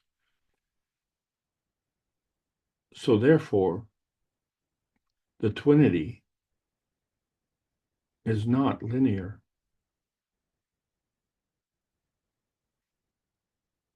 So the balance of the maggrav in its physicality is the lowest energy state. And as we deviate from this lowest energy state, then we find that we can transition into a higher energy state. And from there, we can transition into still higher, and then transition into still higher. And where is the ceiling? I don't know. How big is large? So we take that basic transition and put overlapping fields together. And it seems kind of confusing. As long as we understand that the left side balances the right side, and to compensate for that, then we have to have the capability to go through different energy states. So then we see that we can have a different intensity, a different density, and in different relationships. And so we find that the isotope, say for carbon-14, is the matter state of the nitrogen-14. And the isotope of carbon-16 is the matter state of oxygen-16. And the isotope of carbon-15 then becomes that in-between state of carbon with 3 hydrogens. And then, of course, on the other side, we already talked about the nitrogen with the 3 hydrogens. And so what we're seeing in these is star formations. But now, when we're looking at the relationship, it's a nonlinear twinity. There's a bend in the road. And this bending is very, very important because that's the difference between us being a polymer or us being an animate being. And so this is how we can transition.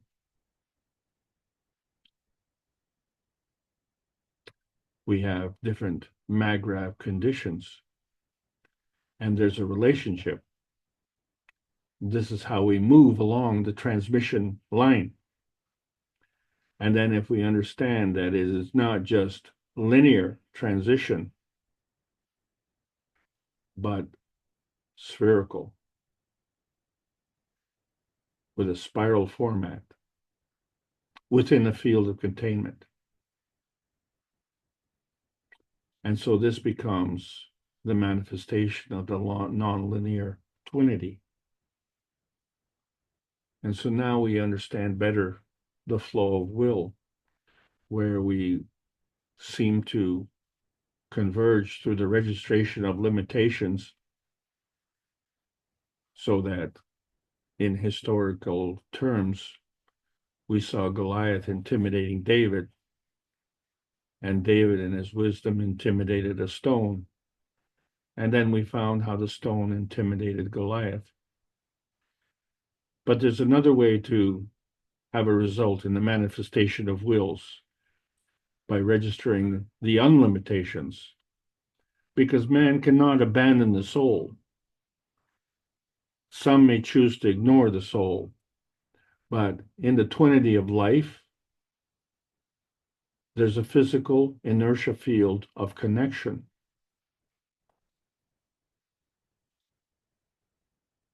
In other words,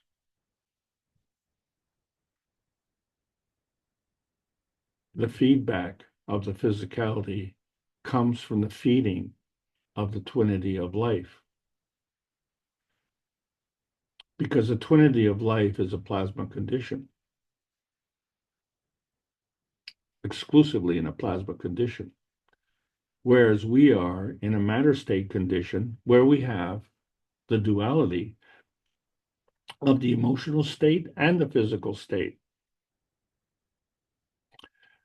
But contained within us is the Gans state, which also has the duality of the physicality and the plasma state, because the Gans has an affinity with water, and the Gans has an affinity with the emotion. So as we said, the Gans is a lie detector, because the GANS is a manifestation of the emission of the emotion of the soul. So the Trinity of life has an emotional connection. And since our journey involves a past tense and a future tense, our manifestation is in the present tense.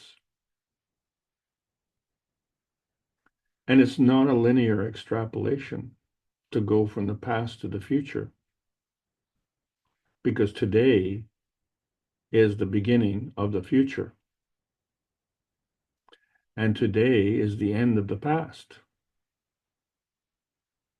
So if we understand that we can manifest our present based on the Trinity of life, then we understand that we're more than two dimensions. And so there's other things going on, more than just a basic emotional connection of the emotional star formation.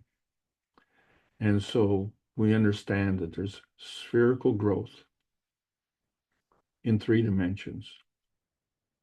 But these three dimensions, now we understand, have to go in three dimensions.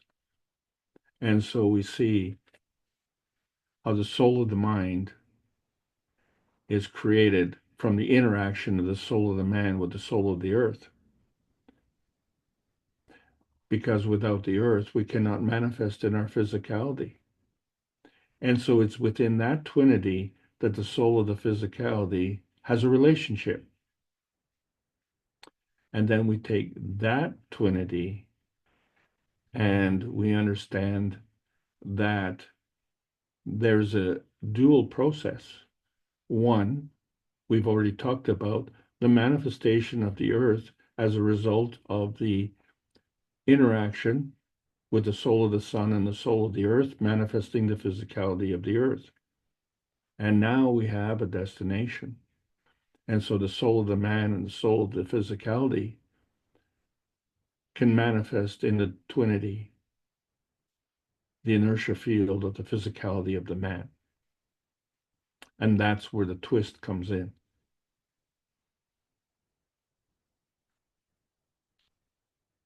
And so we can literally say the manifestation is from the top down.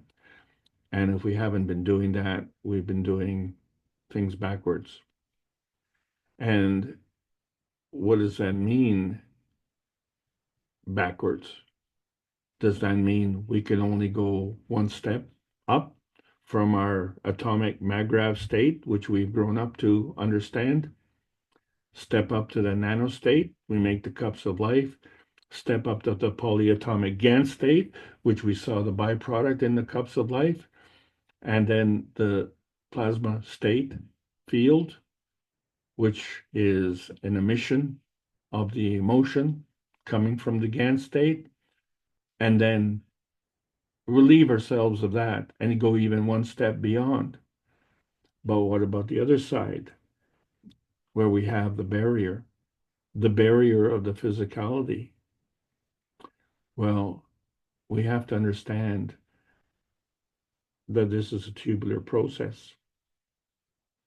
And so we found at the conference in Zanya, where we can produce gold the same way the earth does. But not only,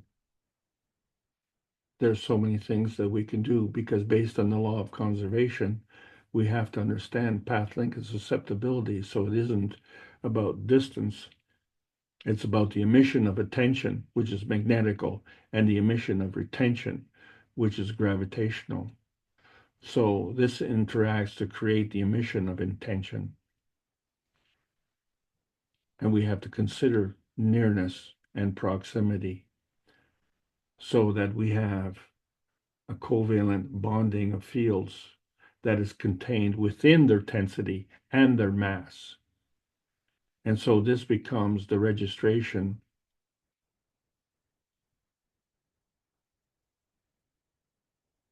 where did we determine this registration from?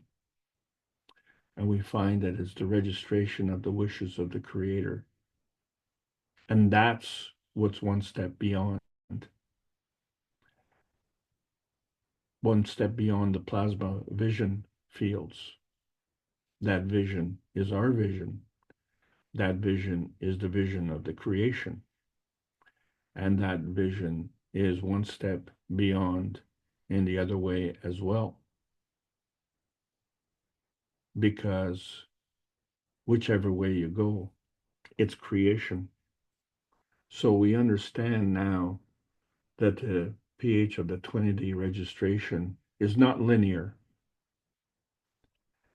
and the transition is not linear. There's more to the y-axis transmutation dimension. And so there's a problem here where we're looking at the transition range and the transmission element susceptibility. And we see the gaps. Well, these gaps are very important because they allow for the transmutation.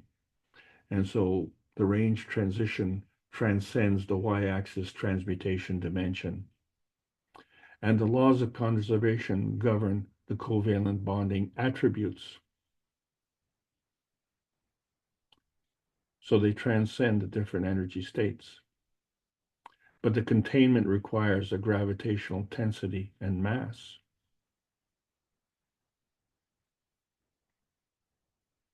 We cannot abandon the soul of the man. Too many choose to ignore that. But in the final analysis, we're in the post-March 15th of 2024 era where we can make choices. There's a new selection process. Understanding our bountiful Earth space and how we got here from that transmutational space of outer space. And the only way we could do that is with that graceful space of our inner space. And that's not just our inner space, but that is the inner space of the universal community. So our gravitational confirmation is understanding the elemental element of hydrogen and how it gives off its unique emission spectrum fingerprint, which is clearly an emission from the magnetical gravitational force fields of the sun interacting with the magnetical gravitational force fields of the earth, and also interacting with the wishes of the Creator, who is also emitting magnetical gravitational field forces. So here we are, we have the gravitational confirmation, and here we are trying to figure out the different cornerstones of science. And we find that not only are there different energy states, but there are different fields.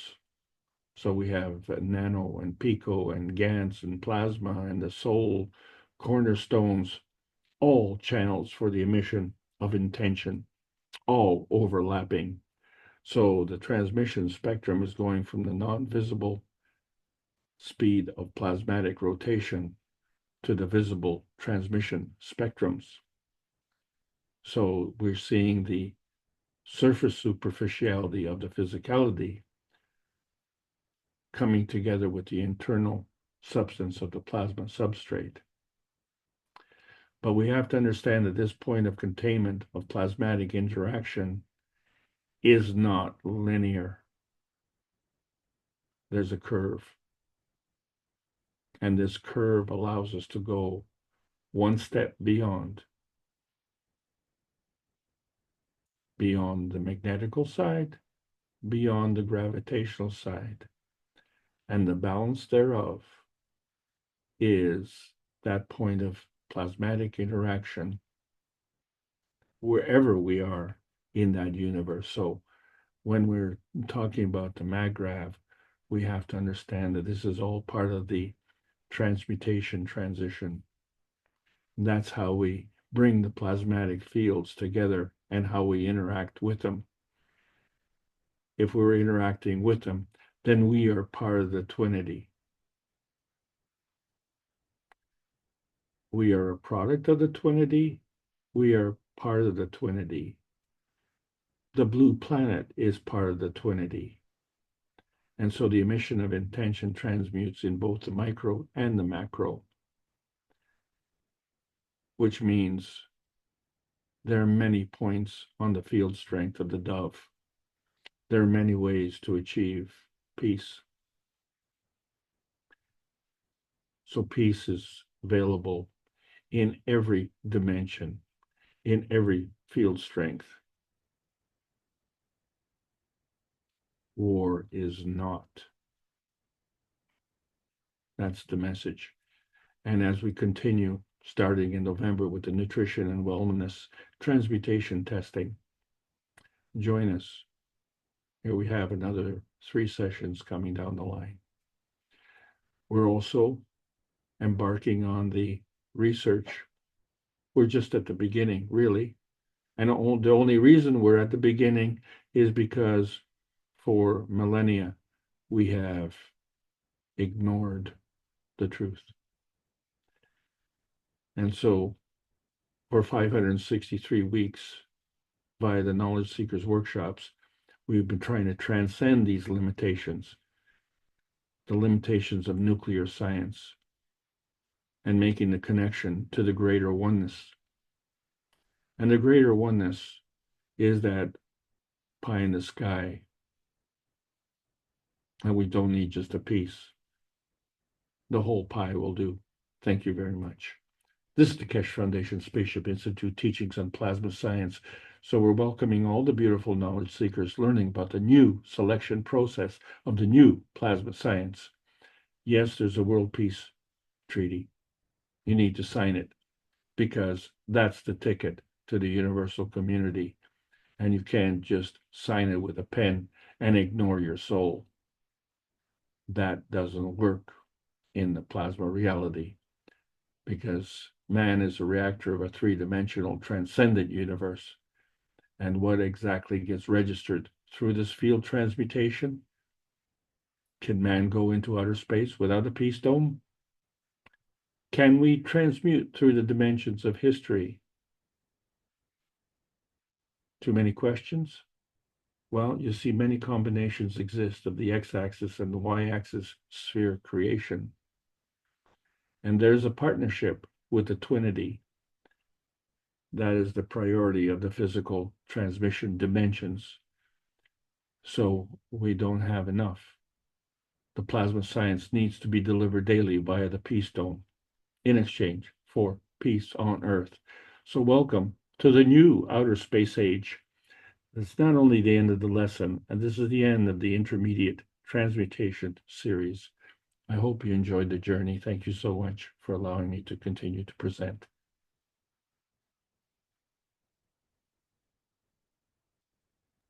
Thank you, Alex.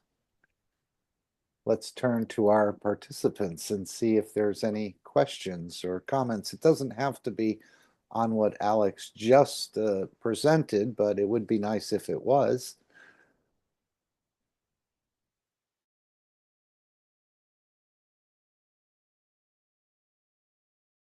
As I said before, Alex, this transmutation is a big word. And most of us probably think we've never even done a transmutation in our life. So can we demystify this a little bit more? Can we say the transmutation is a definite part of our lives, which we haven't recognized, we haven't become aware of? And now with the teaching of the Keshe Foundation, we're starting to realize that transmutation happens in our life on a very regular basis. I'm thinking of the energies of the dream, the feeding dimension, communication. Sometimes you have a feeling that you get a feeling of you need to reach out to someone and they tell you, I've just been thinking about you. Isn't that a coincidence that you called me? But of course, now we're knowing there's really no coincidences in this whole process. And then, of course, a full transmutation, which Christ showed us, which most of us, including myself, have missed. So can we demystify this transmutation is not something that's out there, but it's something that's going on? I was thinking what Mr. Keshe said about the Native Alaskans and how they sort of have a very narrow diet in a way, but yet they're not lacking anything. Aren't we doing some transmutations within our own body? For example, if we're short on zinc, we could transmute copper in this vacuum condition that we're in. And so the transmutation should not be seen as something everyone else could do or other people could do, but I can't. You're already doing many, many different types of transmutations in just your daily life. We just haven't recognized it. Would you like to add anything on that, Alex? So this is a very important point that you brought up, Mark, because it just shows how observant we are. So two points that come to my mind. One is you already brought it up about the dreams and things like that. So without the explanation from the plasma science, it has always been a mystery to me, like what goes on while I'm sleeping. Yeah. And it's very important to sleep in a safe place so that because you are very vulnerable when you're sleeping otherwise. And of course, so we see that's a strategy in wars, right, is to make sure that people are sleep deprived. But the second thing, of course, is that when you go out and in Canada, for instance, the temperature drops down to below zero. 0 degrees Celsius is the freezing temperature of water. And yet we can maintain a body temperature. And we're not walking around with a electrical cord and wondering how long is that cord and, will it stretch going with our distance. We have to really ask ourselves, where does that heat come from? So we are actually manifesting in physicality a heat source. And we can't explain it unless, we're a plasma scientist, but we accept it, but we don't really. So this is where the problem lies. And the question then becomes is, why are we so dismissive of things that are obvious? So for instance, we can run, stones can't run. We can jump, carrots don't jump. We can drive a car. We can make a car. We can make a plane. These are all neat things that we can do. But we can only do that on this planet. And yet, there's no explanation of how we came here. This is not right. Did you have to go through life without understanding how you got here? And then understanding where you're going? And besides even worrying about where you're going, question is if you're going. And if you're not going, then, a lot of people believe that they're not going anywhere. So they are in what they call devil may care attitude. But isn't that where the problem lies? Somewhere, somehow, we are ignoring our own observations. We are ignoring the,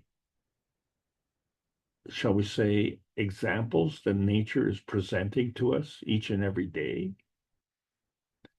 And, we criticize people and their ignorance, or we may suggest that someone is less intelligent than someone else.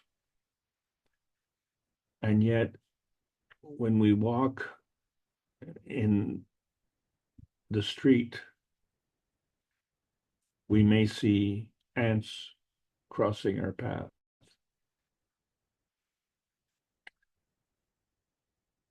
How can that ant be so tiny and have everything that we have? It moves, it eats, it works. It doesn't drive a car, but pound for pound, it's way stronger than we are. And it displays an intelligence.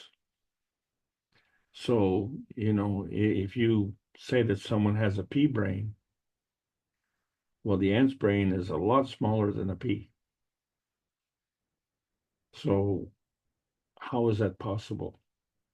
Well, let's just not ask that question, because that question is inconvenient. It becomes inconvenient to learn. And so to make it more convenient, then we create what's called a bell curve. In politics, a bell curve is called democracy. Well, the majority will vote for mediocrity. And so that's what we get, mediocrity. And that's one of the differences with the United States of America.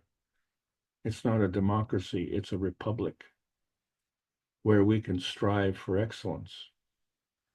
And that's why it's a model for the rest of the world.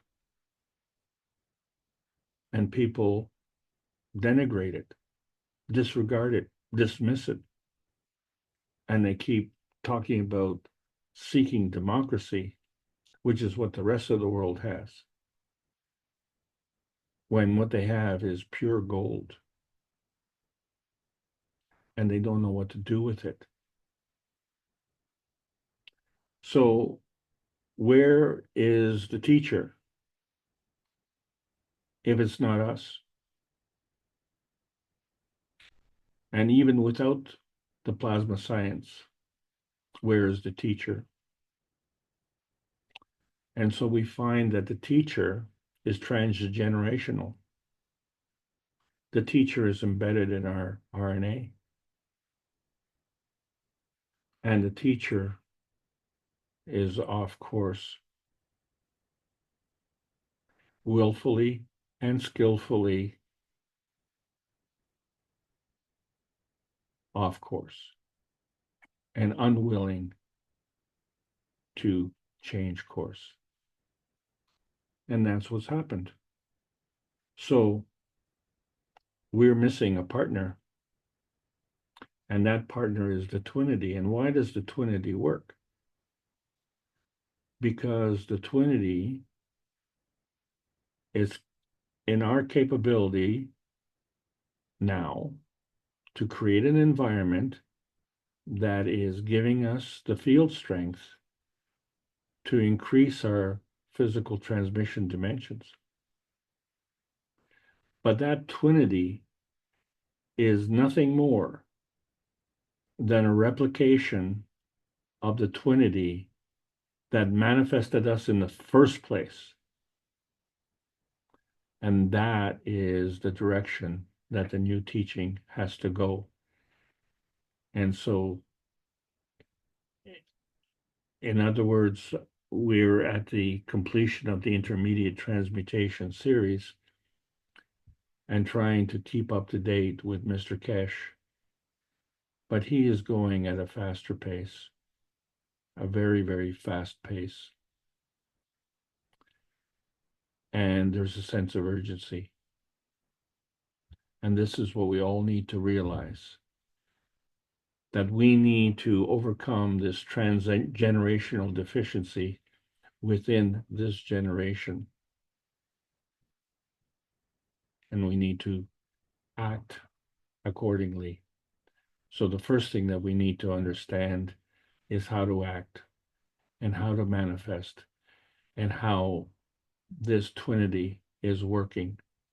because this twinity is a unique characteristic of our existence on the earth, because apparently many in the universal community are not differentiating with this twinity. They are simply locked in to the emissions of the Creator. However, the physical transmission dimensions are a unique characteristic. And this is where the problem was created in the first place. We have an attribute that is very unique. And that attribute, when used properly, brings peace and prosperity not only to the earth, but to the universal community as well.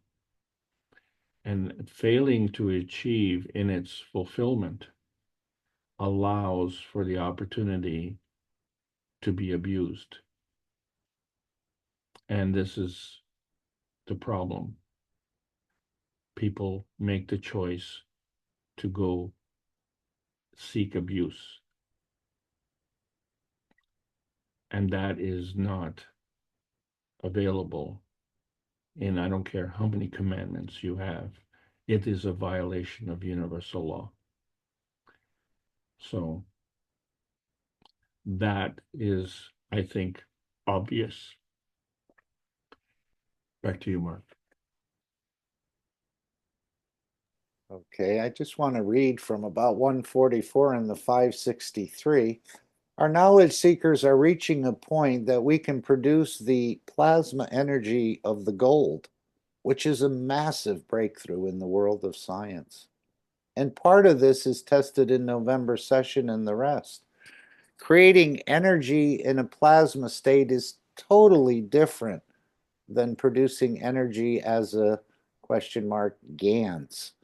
Involves different structures, involves different technology and knowledge, but our body does it automatically.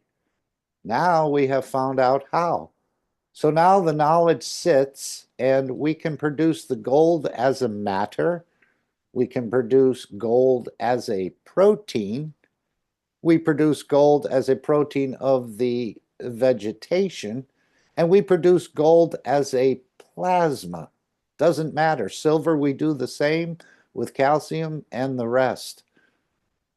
Now, I saw the gold amino acids in Senya, which was applied on certain individuals there, not myself.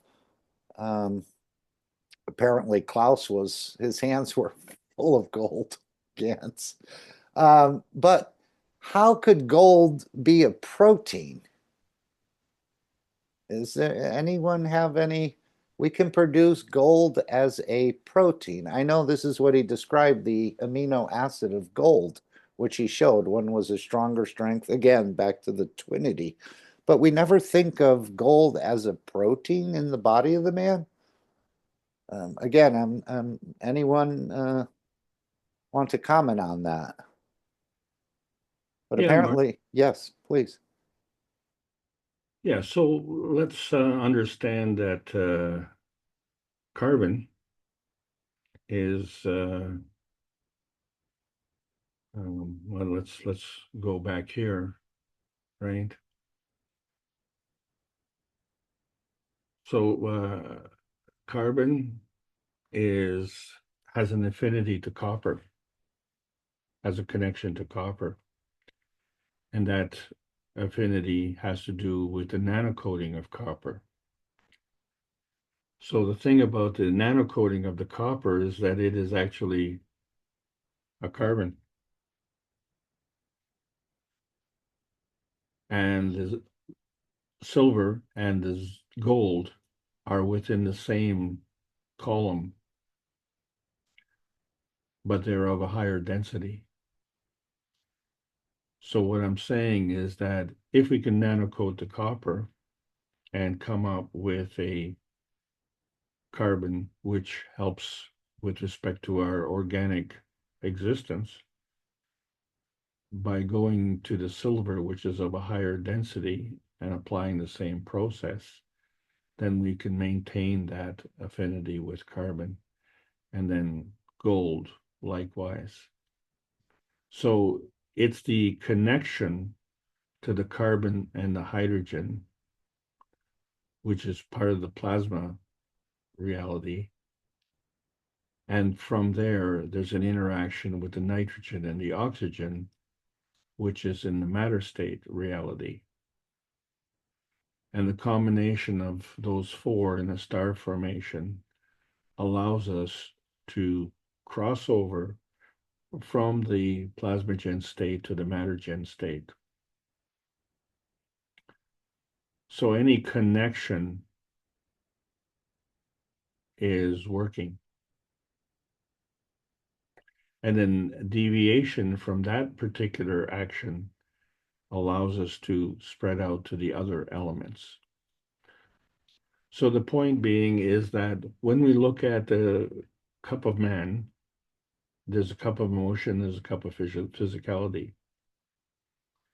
And so the physicality is copper, and the emotion is zinc.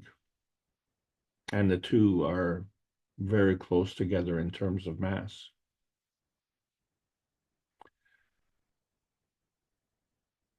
When you look at the twinity, both are emotions.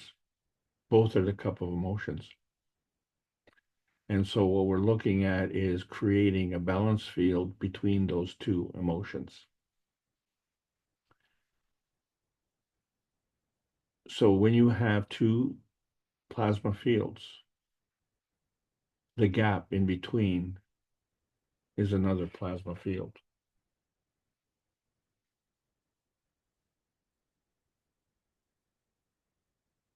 That's how the twinity works. And that's how the cells reproduce. That's how the cells are created in the first place. So there is a pattern, there's an energy field, and there's a replication system. And this is facilitated through the folding over of the amino acid. And it creates a protein. So, as is the carbon to copper relationship, is the carbon to silver relationship, is the carbon to gold relationship. So that would be the direct answer to your question. Okay, thank you. I was again referring back to the native Alaskans, where they have such a plain diet, but yet they're really not lacking of anything. And then I was hearing how when people have heart attacks, it's usually due to, again, this is probably a matter state explanation, but the lack of magnesium in the body. Someone was saying that the body will take magnesium from every other place to supply the heart when it needs, if it's running short of magnesium, apparently. Again, this could be matter state. But why, if we can transmute things into magnesium, would there be any heart attack, which is more or less a cramping of the heart? Why wouldn't there should be no heart attacks if if the body can transmute elements into magnesium and supply the heart, why would the heart end up having a cramp? Again, this is matter state explanation, but just thought we'd perhaps glean some of your thoughts on that. So if we were to look at a sports team, and you have one team that is extremely talented, so they have exceptional physical skill, but they would be unmotivated. And then you look at another team, they don't have that physical skill, but they're highly motivated. How many times have you seen where the weaker team will actually defeat the stronger team? Yeah. Simply based on motivation. And so the motivation is a manifestation of emotion. And so we have to understand that the emotion operates on a higher field strength. And so if we're looking at the conservation of energy and trying to balance out the left side and the right side, so a smaller field of emotion can equal a larger field of physicality and maintain that balance. So that would be the direct answer to your question. Okay, thank you. I'm going to step away for 30 seconds. Can you carry on? Certainly. So what we have to differentiate is the boundary that we have between the matter state of what we call the capital M matter state, the plasmatic state, and the relationship with the small m matter state. And so we understand that that is a relationship that we can understand in our physicality. So our physicality really dominates. And when we created the star formation, the initial star formation has the base of 3 and the fourth at the top.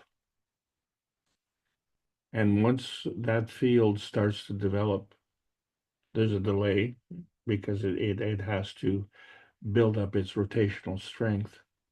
And once it achieves and crosses that threshold, then a plasmatic field comes in between. And so if we were to go back just to the one and we see we created the rotating balls filled with GANs, and they created a plasma field around each one. So it was the interaction of the 4 plasma fields which created a dynamic plasma in the center. Well, that dynamic plasma state is the transition between the small m matter state and the capital M matter state.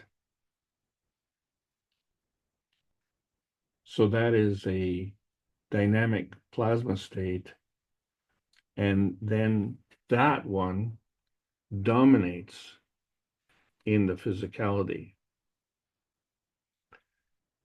But the problem with this domination is that the base, the 3 in the base, are in the plasma, in the physical state, whereas the dynamic plasma is in the plasmatic state. And so as we saw with the diagram or the video of the 3 orbs above Israel on October the 1st, we only saw the 3 in the gravitational state. We couldn't see the 4th one, because the 4th one was in a magnetical state and it was in an exclusive plasmatic state. But without that 4th one, you do not have the star formation. And so this is the problem that we're facing in our physicality. We are not seeing the star formation of life because we're only seeing the gravitational field, the 3 dimensions in the foundation, and ignoring the existence of the 4th one. So we have to understand that those 4 constitute the interaction, the successful manifestation of the physicality between the interaction between 2 fields. What are those 2 fields? So those 2 fields are the soul of the man and the soul of the physicality, both of which are in the physical, in the plasmatic field, and then they manifest the physical field. But they're still in the plasmatic state, and they're still part of the equation. They constitute the fundamentals of the twinity. So if we look at the top of the star formation, the basic star formation, then we see that there are twin cups, twin fields.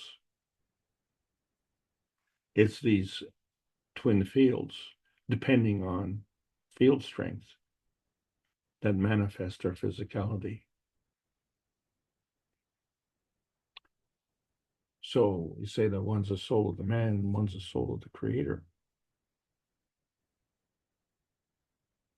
But the soul of the creator has an intermediary, and that is the soul of the man. So what does that mean? That means our physical manifestation is still restricted to the emotional connection of the lower star formation. And so we have to look to the connection to the higher star formation. So all we have to do is change our point of view, change our scheme of reference, and understand that we are always connected to the Creator. Because every day we hurt and every day we heal. The hurting and the healing in the physicality never takes a holiday.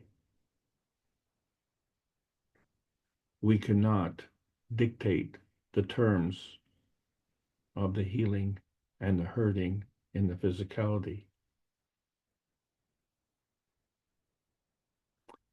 We can only open ourselves up to allow the field strength of the soul of the Creator to shine on us. And if we understand how to interpret that emotional connection and to do it properly and to do it sincerely, then the physical manifestation will happen. And this is a tough lesson to learn within our generation. And if we understand how tough that is, then we can relate to how tough it is to relearn this on a transgenerational way. And what do we have to do to be able to do that? We have to eliminate the blockages, the obstacles, and the baggage, which we don't need to carry. All what we need to do is to understand that the past tense and the future tense are on different paths, and they go through the present tense. And so our present tense is the emotional connection today. And that's what matters. And the benefit of today is the historical reference that we have from all who have gone before us. And the benefit in the future is going to manifest from our actions today. And so if we understand that our actions are fundamentally important for the future, then we have to take into account who is going to benefit by that. Because it's going to be more than just our self-serving interest. And once we understand that our intention transcends our own self-serving interest, then we will find that it'll be more graceful. Because not only are we catering to our self-serving interest, but we would be catering to the self-serving interest of others. What does that mean? That means that the field strength of that self-serving interest will increase. We have shortchanged ourselves in our own desire to fulfill our self-serving interest. And so we go for the dollar and we leave the gold behind.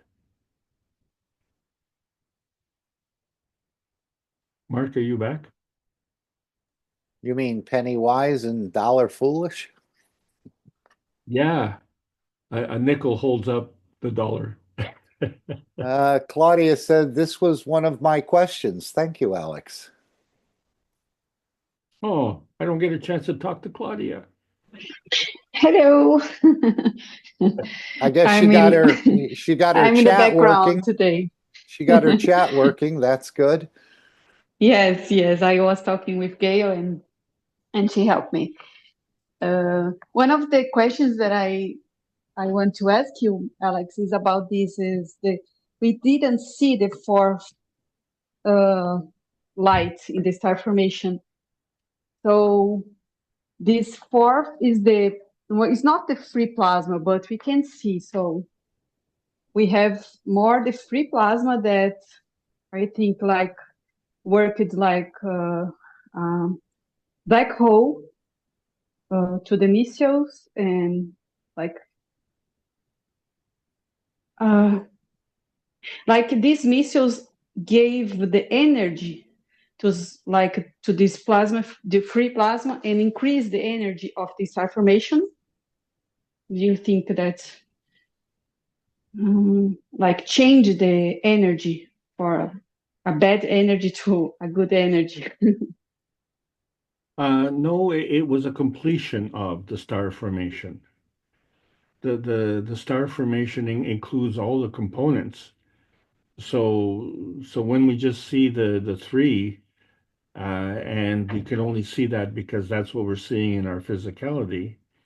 This is where the universal community has an advantage over us because they don't just depend on what they see in the physicality. This is why you can't lie, cheat and steal in the universe because they don't listen to your words. They look at the intention of the soul. And so if they're doing that, then the soul cannot lie. And so the manifestation of that plasma energy comes from the interaction of the soul of the creation of the creator and the soul of the man. That plasma energy is a twinity manifestation. That is the way the manifestation happens. We are always looking for the singularity. And what do we get when we do that? Then we get garbage. Then we have stuff to get rid of. And we only get half the pie. So there is no garbage in the universe. Everything is working together and it's always in balance. So if we have good intentions on one side, the balance on the other side will also manifest in good intentions. It'll be different, but it'll manifest in good intentions. So there's a little quirk and a little sleight of hand where they are correct in saying that they use the shielding for defensive purposes. But on the other hand, they were doing attacking. So, that's kind of twisting the narrative. So what we have to realize is that if you're going to be truthful, then, be truthful in the complete realm. And that way you don't have to cover anything up. You don't have to hide behind a curtain. You don't have to be ashamed, and you don't have to make excuses.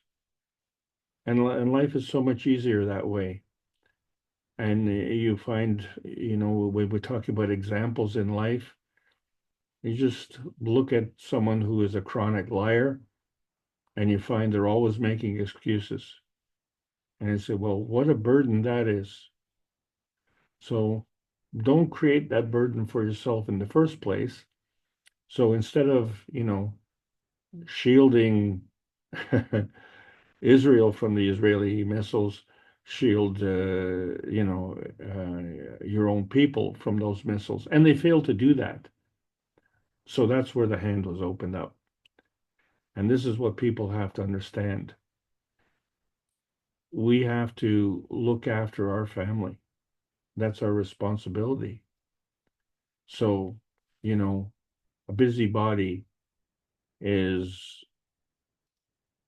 busy if they're looking after other people's responsibility, and understand that when they're doing that, we're failing to do our responsibility. So we have to remember that the head of the family is responsible, and the family will benefit from that head of the family. But when the head of the family is not responsible and the family is suffering as a result of it, that's all you need to know. So you don't have to ask the question, why? Why is the answer? That head of the household is not looking after the family. And whatever that reason is unacceptable. And it imparts a limitation onto that family. So this is what we have to all come to the realization, that the willful and skillful limitation of our progression is not to the benefit of us as the earth family, but for the small schemes, power and glory, supposed legends of their own mind, goals and aspirations of nothing, just to lord over. And this is where another problem comes in, where we have the confusion between the Lord and the God. So I solved that confusion a long time ago, because then I had to ask the ultimate question, which Lord, how many lords, and which God?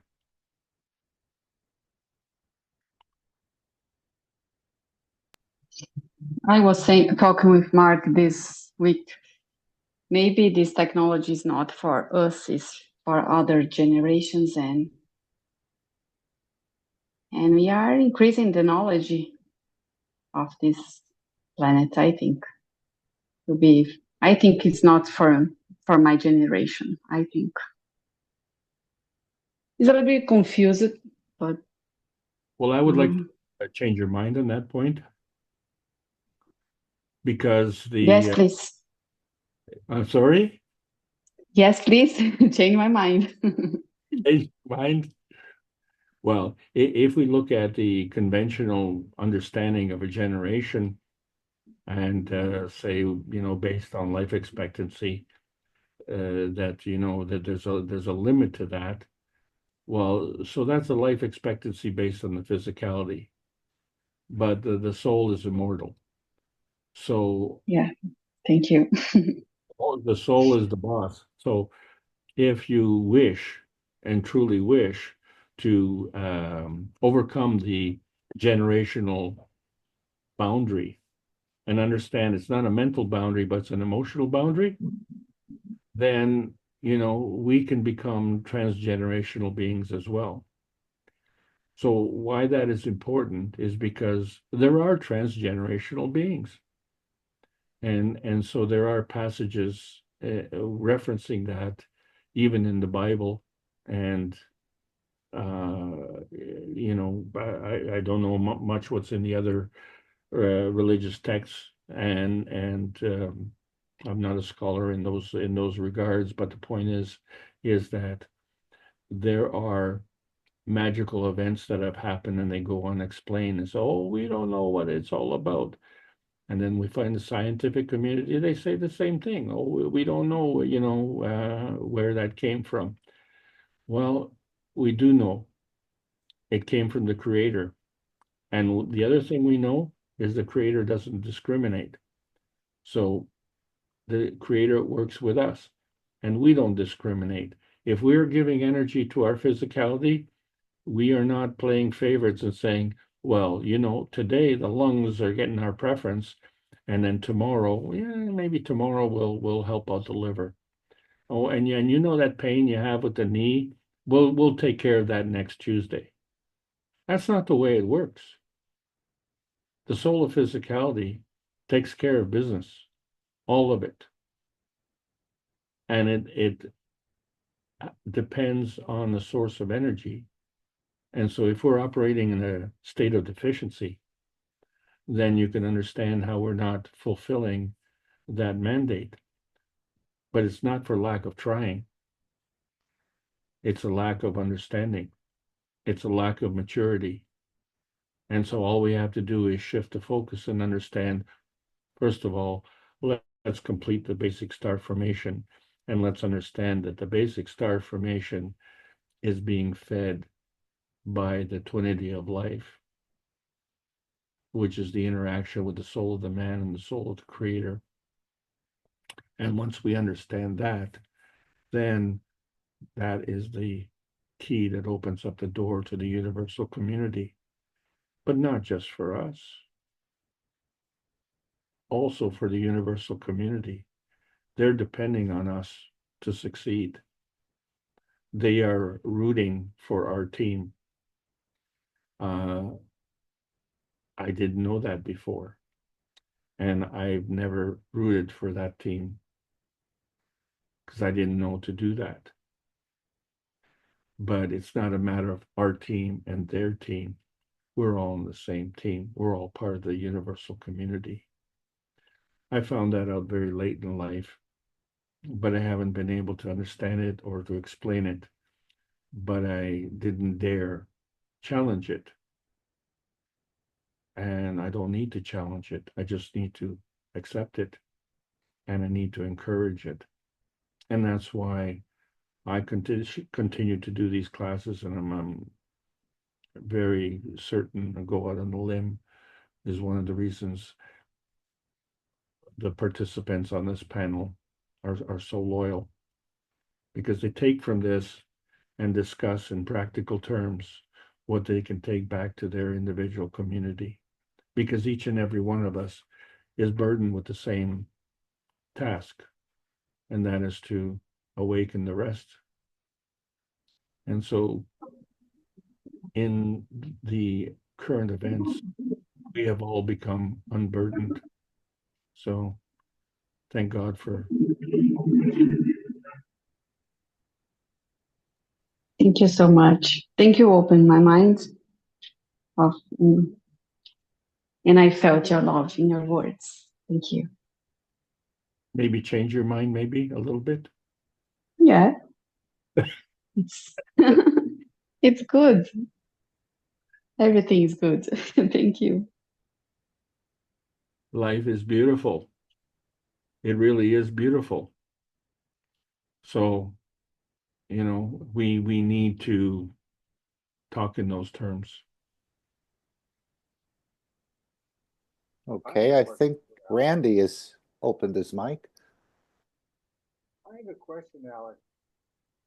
Is there a particular reason why on the... Can you speak louder, Randy, please? Okay, that's better now.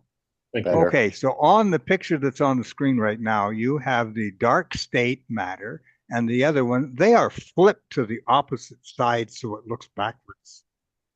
Is there a reason for that? I'm sorry, I don't understand the question. What are you? Okay, if you look at the slide that you have on the screen right now, and you look at the bottom elliptical thing that you show the dark matter. Yes. You have flipped the image so that the writing is backwards. Is there a reasoning for that? No. Okay. I just thought, you know, that sometimes you're very subtle in your teaching, so just put that in there to see if they catch it or not. Yeah, So interesting you picked up on that. Yeah. Well, the guys in the tent are seeing it from the front, right? Right. Okay. Gotcha. Okay. So, Okay. How's that for an answer? Pretty good, eh? I'll take that. it's all about point of view then. Oh, there you go, Gail. That's a great statement. Yeah, we forget about that. Alex, I had a question regarding the spheres for the star formation, and also here we look at the spiral. And if I'm thinking in terms of the star formation with the spheres, and then I think of the spiral, and then Mr. Keshe mentioned that it was like a ball of yarn, and there's all kinds of bits and pieces, but they're all connected. So this is the simplicity view with the simple little flat spiral, two-dimensional, but the reality is that it's like the ball of yarn. All Exactly. okay. That is Sometimes I'm not sure because all we ever do to help our easy understanding is we look at things in the two dimension and then when it comes time to really think, we're sort of a little bit lost. And at this one that we're looking at, okay, and we talked about the situation in Tel Aviv and so on. And there were the three manned, or at least we think they were manned, or they could have been projected from the plasma state.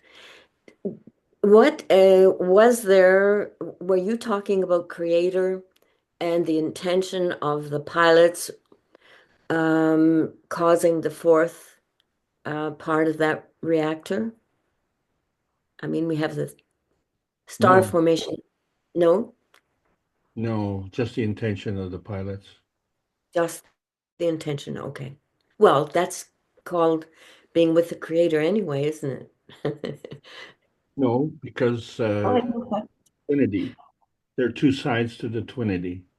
There's the soul Right. and the soul of the physicality. So the soul of the physicality is kind of in a transition state.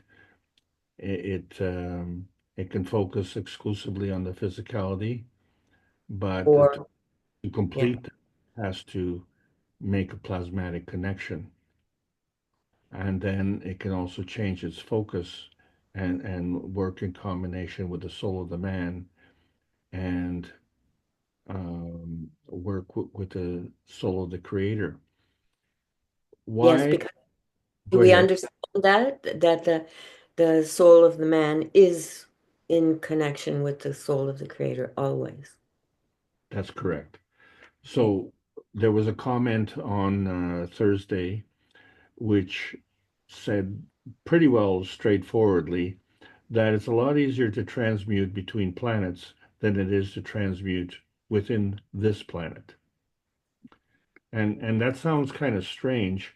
Well, actually, it sounds a little strange to me because um, if we're going to another planet, what we need to do is ensure that the environment is conducive. If the environment is not conducive, then we have to adapt our physicality to that environment, which opens up the possibility, and as outlandish as it may seem, that, for instance, we may have to have four legs instead of two legs, just as an example. And why would that be strange? Well, if you look at the breathing apparatus of a fish, they use gills, and you look at the breathing apparatus of a human, and we use lungs. So obviously there is that dual capability of respiration. And would we be capable of doing that in our physicality on this planet? Well, with our transgenerational indoctrination, we're going to say no. But if we introduce the plasma science and incorporate that within our genetics, then we can say yes. So that's the difference between where we are and where we are going. And so it seems to be a lot easier to be able to do this transmutation between planets than it is to say go from New York to Paris. But I distinctly recall, I think, that he said it would be easier to transmute previously on this planet because the environment is the same. We'll have to find that at some point in time. But that's what should be the case. It should be easier to transmute on this planet because the environment is still the same wherever we go. It's still the same Earth environment. That's correct. And now he's saying it's easier to transmute into the universe. So Because we'll have to, yes, go ahead. That's what we do when we sleep. When we go to sleep, we are, as the soul is gallivanting across the universe. And why some of our dreams seem so strange to us is because the locations are strange. In fact, the whole interaction can be, very, very strange. It goes through all sorts of different phases. So it is not exclusively saying, "Oh yeah, I'm dreaming today. I'm in Italy. Tomorrow I'm dreaming that I'm in India." Well, the physicality is not telling the soul what the itinerary is. The soul of the man is not stamping his ticket from the physicality. The soul of the man is organizing the events for the physicality to stamp the ticket in the morning. That's what we have to understand first and foremost. The direction and the point of view, as Gail says, where the intention comes from. It comes from the twinity of life with the interaction of the soul of the man and the soul of the physicality. And then it manifests in the physicality, and we wake up and we say, hello, we're here. But if we transmute the conventional way, that is to go from here to another planet, would we take our clothes with us? Because our clothes are inanimate. We are animate. And so the advance of the technology had to take that into account. So the new systems that we have implemented recently are able to transmute everything that we need, that we can see within our immediate sphere of need. And so that would be within our society. So we have to take our physicality, yes, and we have to take our investments and our baggage, and all of that has to transmute together. So how do we do that? We have to get within a field of containment. And that field of containment is a physical inertia field of connection. It takes care of both the plasma state and the physical state. And the physical state is not restricted to the physical animate, but it includes the physical inanimate as well. This is the breakthrough in the science. That particular point that I just made is referencing, and since we're going into the new transmutation series, is referencing the holographic manifestation of physicality. Fasten your seatbelts. This is going to be seriously exciting. So if we're created in the image of the creator, and the creator created the fish, is that why our rib cage bear looks like a fish gill?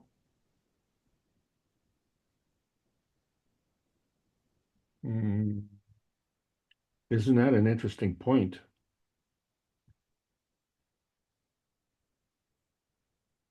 Yeah, I see your point.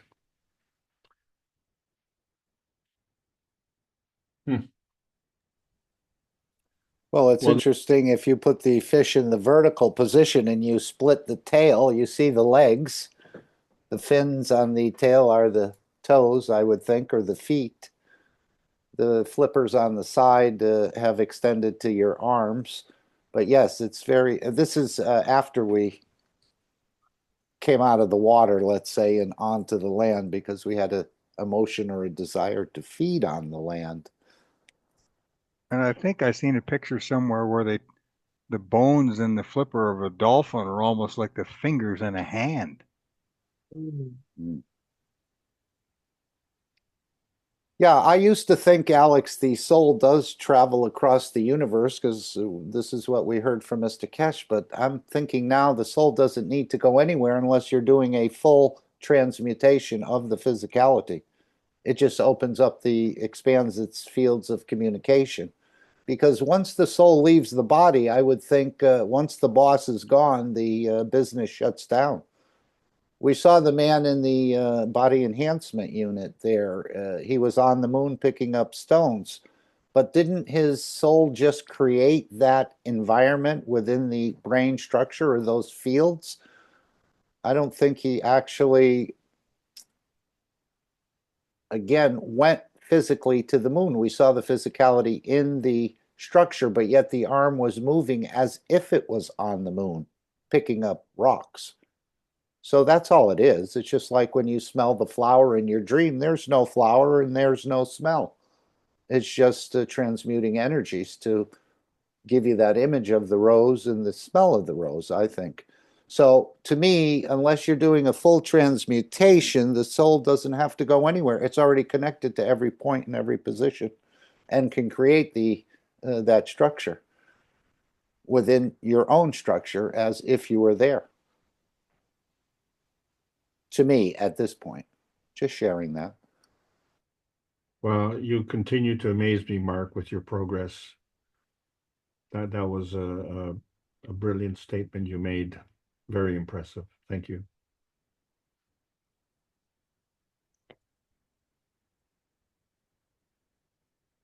How about someone else? Is there another voice who'd like to chime in here or join the conversation?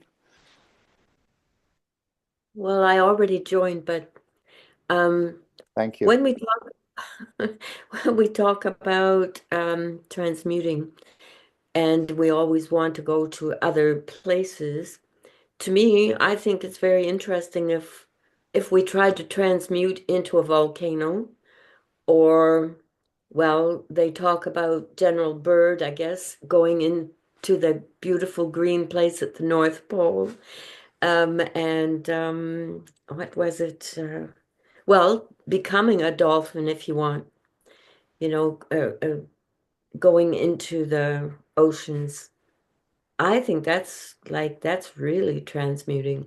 But Remember, Gail, when we saw that lady in the transmutation center where she reported that she was part mermaid and part yes, human? yes.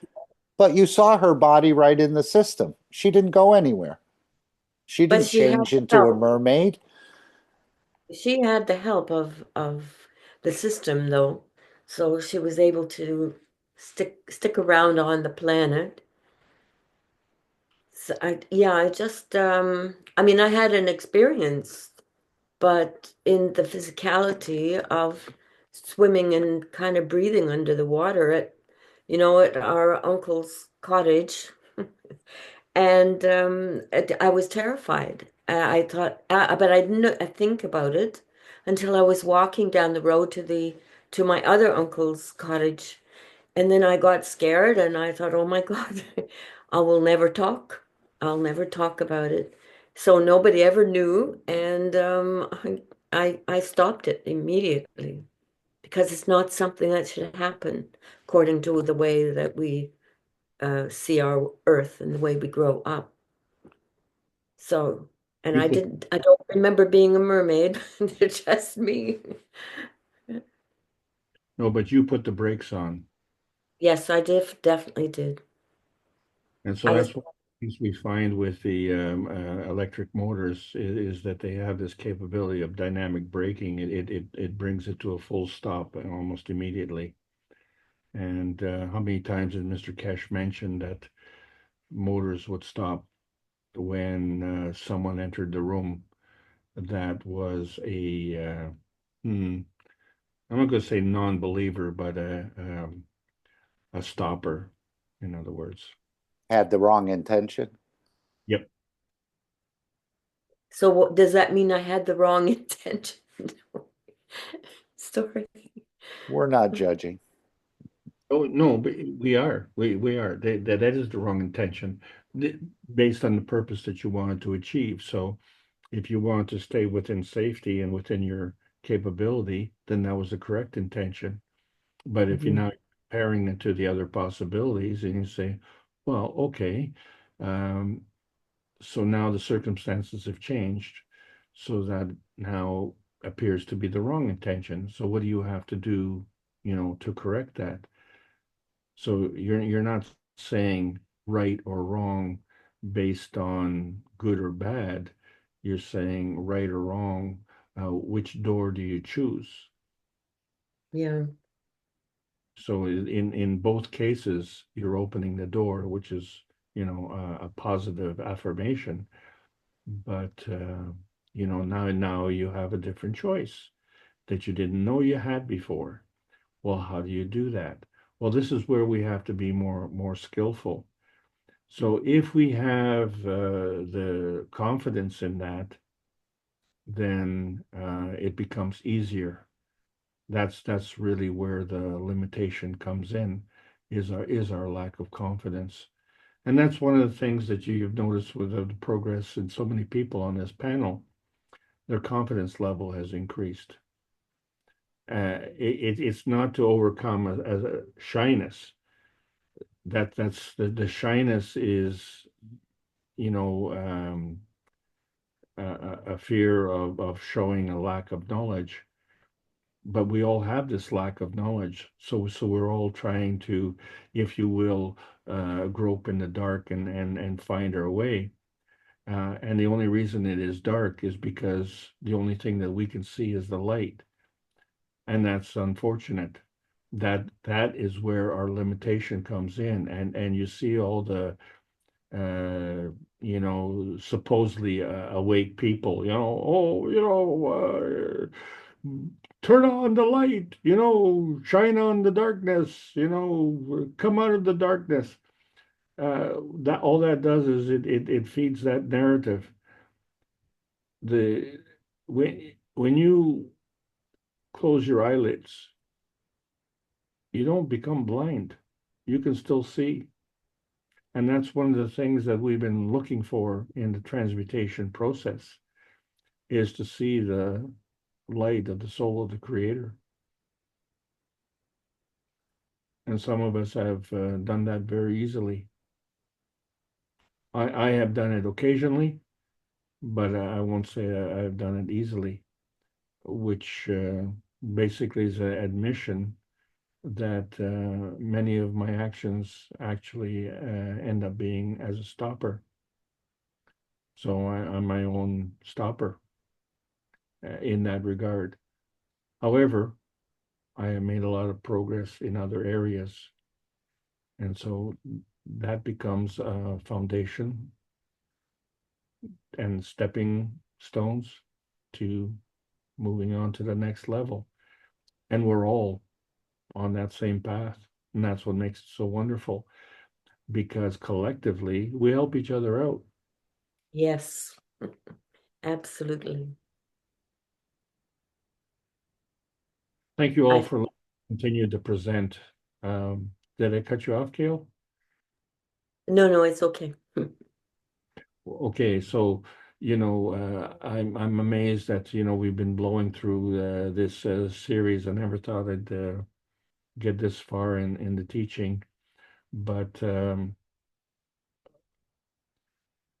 much of the teaching that we talked about today, I have discovered was originally taught in 2015 in the private teachings.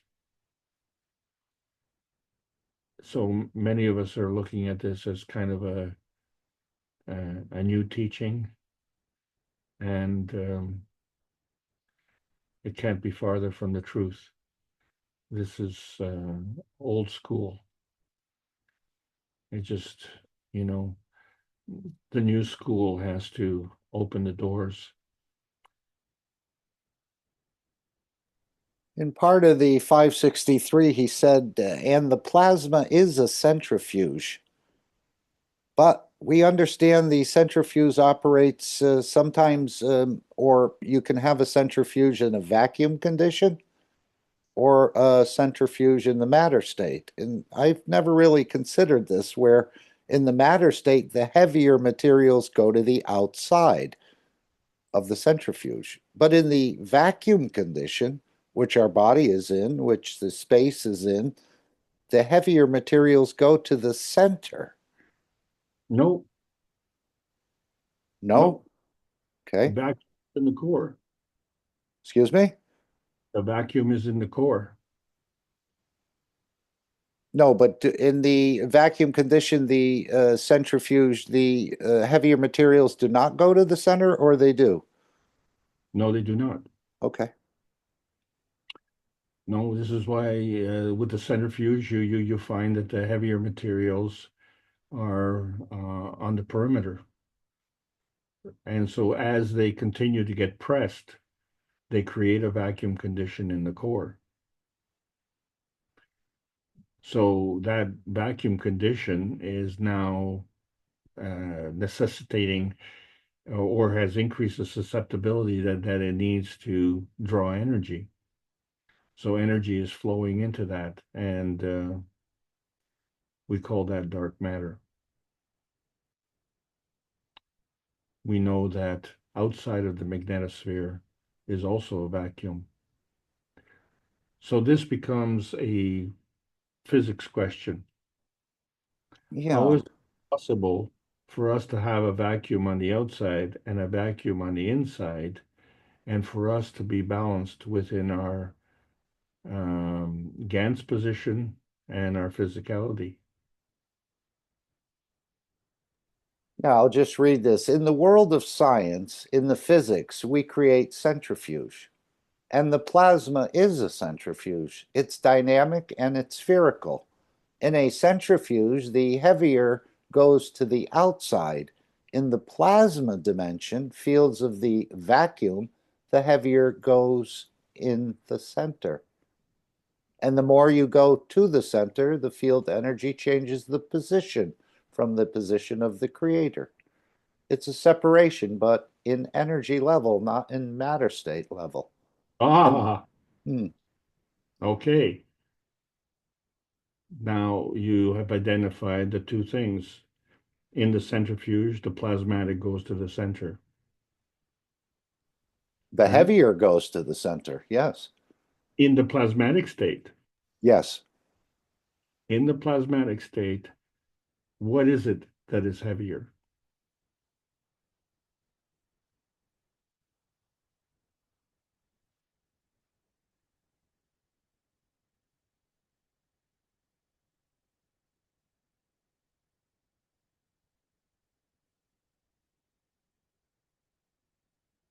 If there's an answer, it's not coming to me at the moment. Has your screen changed? No. That I'm The aware of. gravitational, if it becomes gravitational, is that what you're trying to say? Everything says gravitational on your screen, except at the top. Right, it's gravitational. The density of the plasmatic field is gravitational.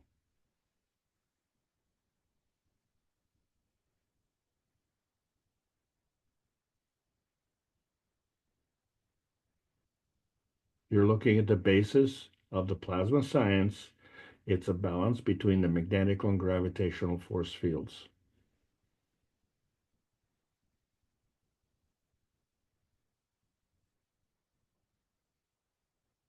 And both of those fields are susceptible to change.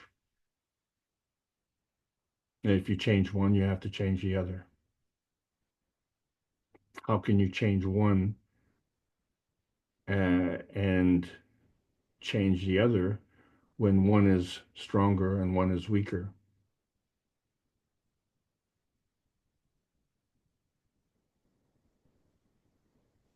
Well, just a little bit more to understand. Claudia says, so the ethos comes back again.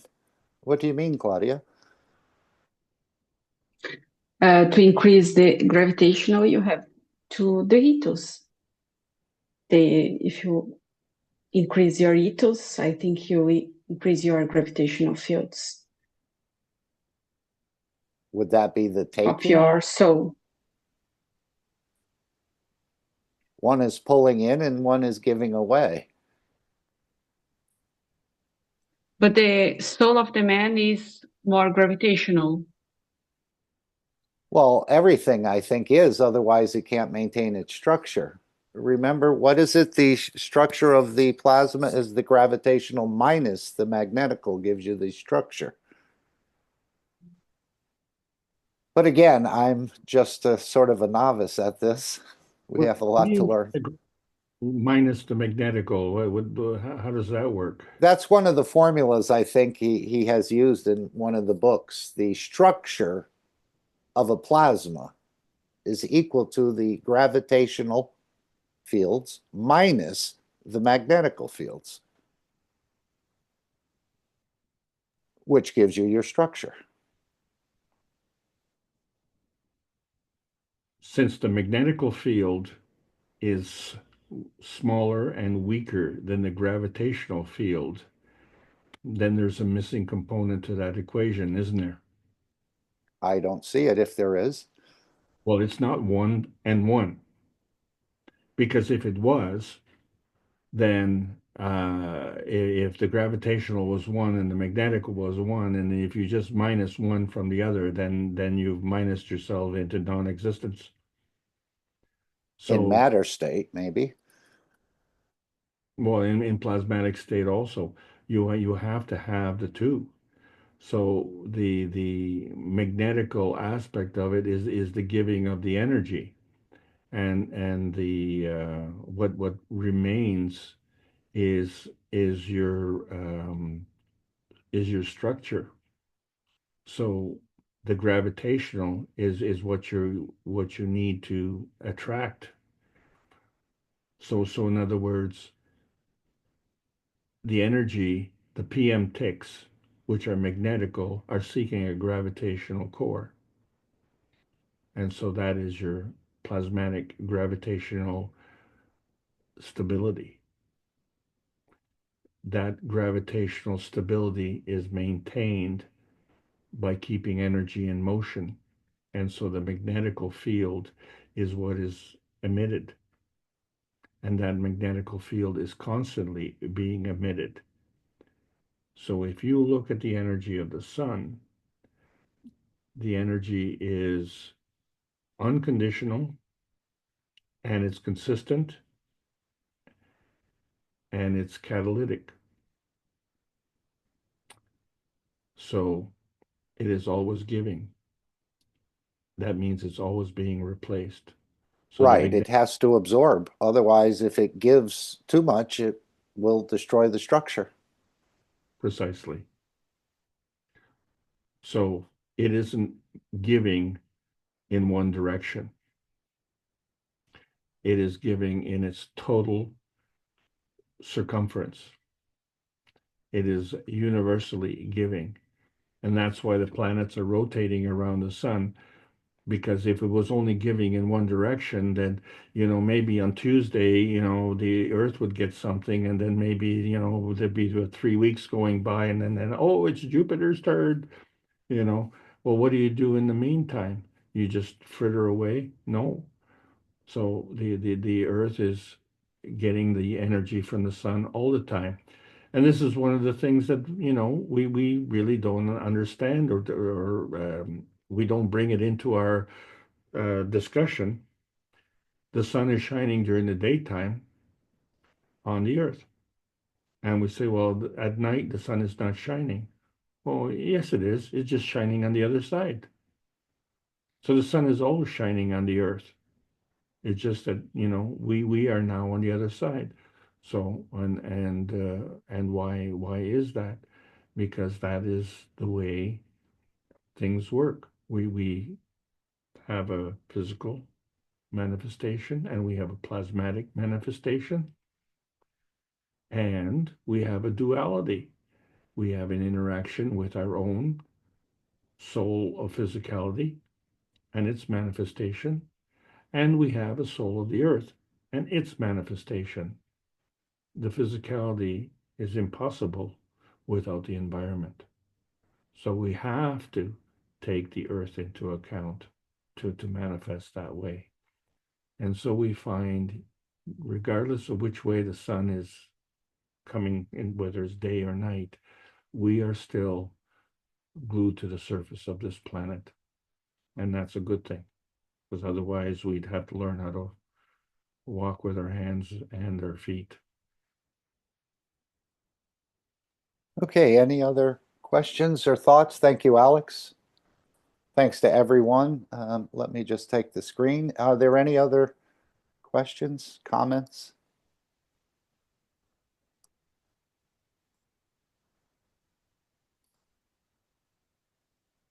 Stay tuned for the next exciting adventure.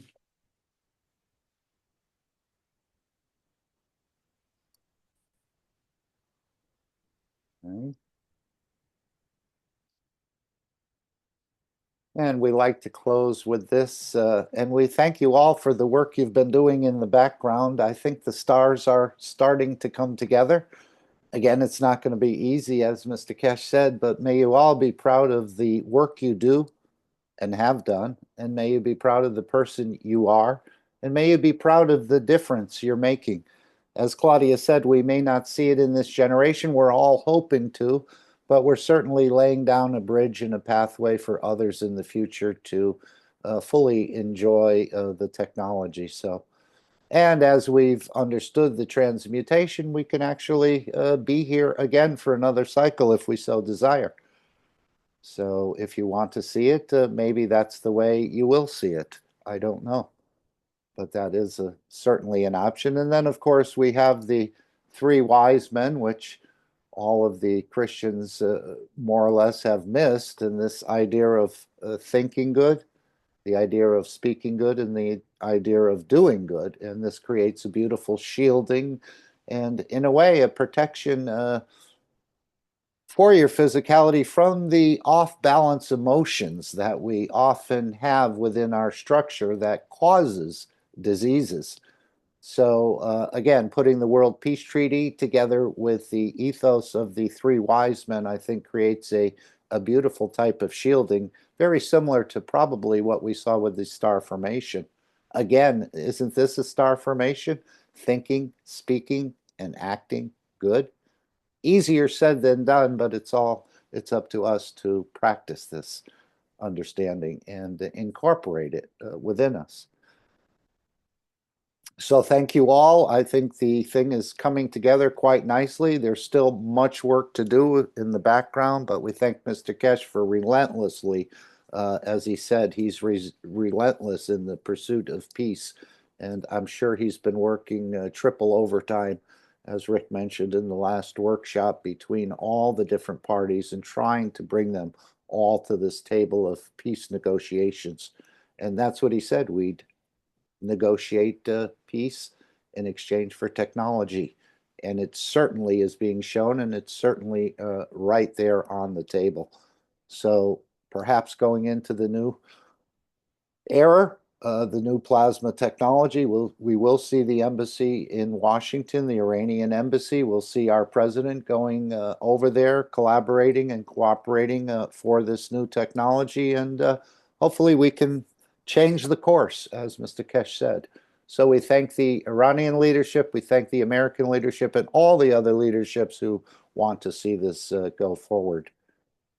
I will play a clip from the new plasma teaching channel on YouTube of the Keshe Foundation, which is called Free Plasma, Key to the Universe. Are there any other thoughts, questions, comments, something somebody wanted to bring that they're just sitting on in a way? Please feel free to do it now. Otherwise, we'll play the Free Plasma, Key to the Universe, and the final disclaimer, and the meeting will end. Any other thoughts or comments, please?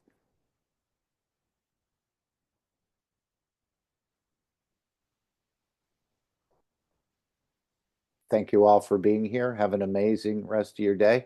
Ike said, is it this administration going to Iran? Yeah, that's what I had heard. Again, whether that's accurate or not, there's so much disinformation and AI generated reports that sometimes it's very hard to distinguish what's in the news or what's out of the news, whether it's accurate or whether it's just another manipulation of the thinking of people. Thank you, Ike. But it's going forward. And again, peace on this planet is only the next step to reach the next step, and that will be the interaction and cooperation and collaboration with the universal community, as I understand it. But beautiful, everything that's being put together. It's just an amazing, amazing awakening for humanity. So we thank all the energies involved, from the universal community to the soul of the sun, and other things that are taking place on this planet through the Keshe Foundation and the such an advanced technology being shared with all of us. Have an amazing rest of your day, and hopefully we see you in one of the coming meetings. Let me just switch screens here. We'll go to the free plasma of the universe. This is the key to traveling in the universe out of the matter state. But we will have matter state craft as well when we start, I think, cooperating and collaborating with the universal community. They will show us how to build and manufacture some of these beautiful craft that they have. But again, it's still matter state. Even the reactors, as Mr. Keshe said, they're just using a relatively advanced magnetical gravitational positioning, which we think we're in awe in, the ones in the spaceships. But as we know, if they knew how the transmutation works, they certainly wouldn't be in the ship. And if we understand it, we probably won't be in a car either. We'll be able to move at will across this planet and spend time here or there or anywhere we'd like. So thank you all again. Thank you, Alex, and everyone who participated, whether you opened your mic or you didn't. You're all here together on this energy level. And so we appreciate your silent line of communication as well. Thank you all. Have an amazing rest of your day, and we'll see you in the next one of the next sessions.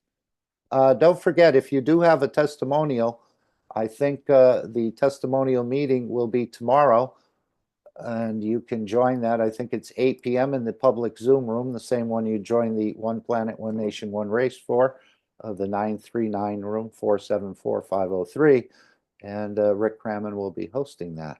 So if you have a story you'd like to share or a testimonial, small or large, we appreciate everyone who's contributing to this process. Thank you all. Let's just turn this down. This comes in a little strong.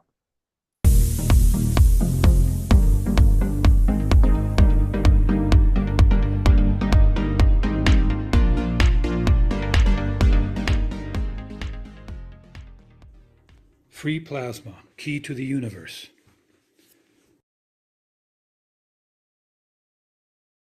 The principal fields.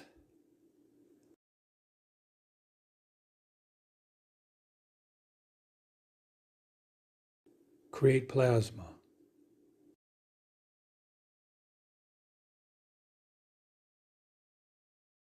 Plasma can become a self-sustaining star, or a proton or electron.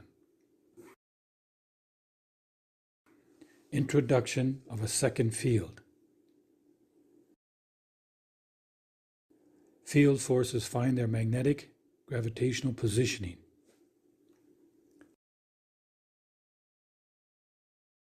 Two fields with a gap creates free plasma between. Three plasmas form a free plasma at the common center.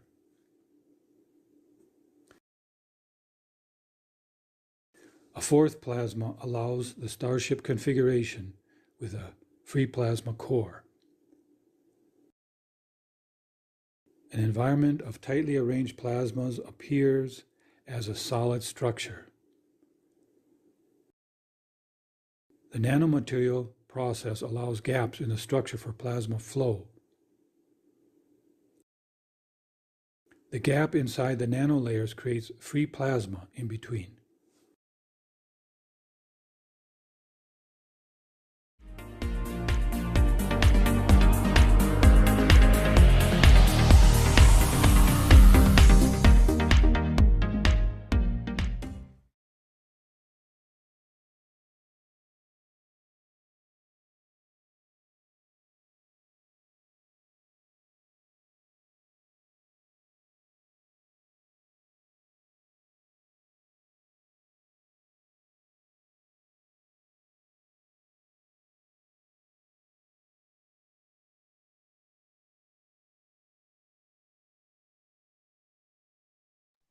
Apparently my final disclaimer is not playing. We may have to retrieve that. Sorry.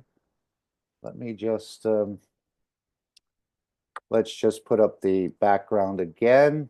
And while I search my computer for the disclaimer, and let's see if we can play it to end this meeting.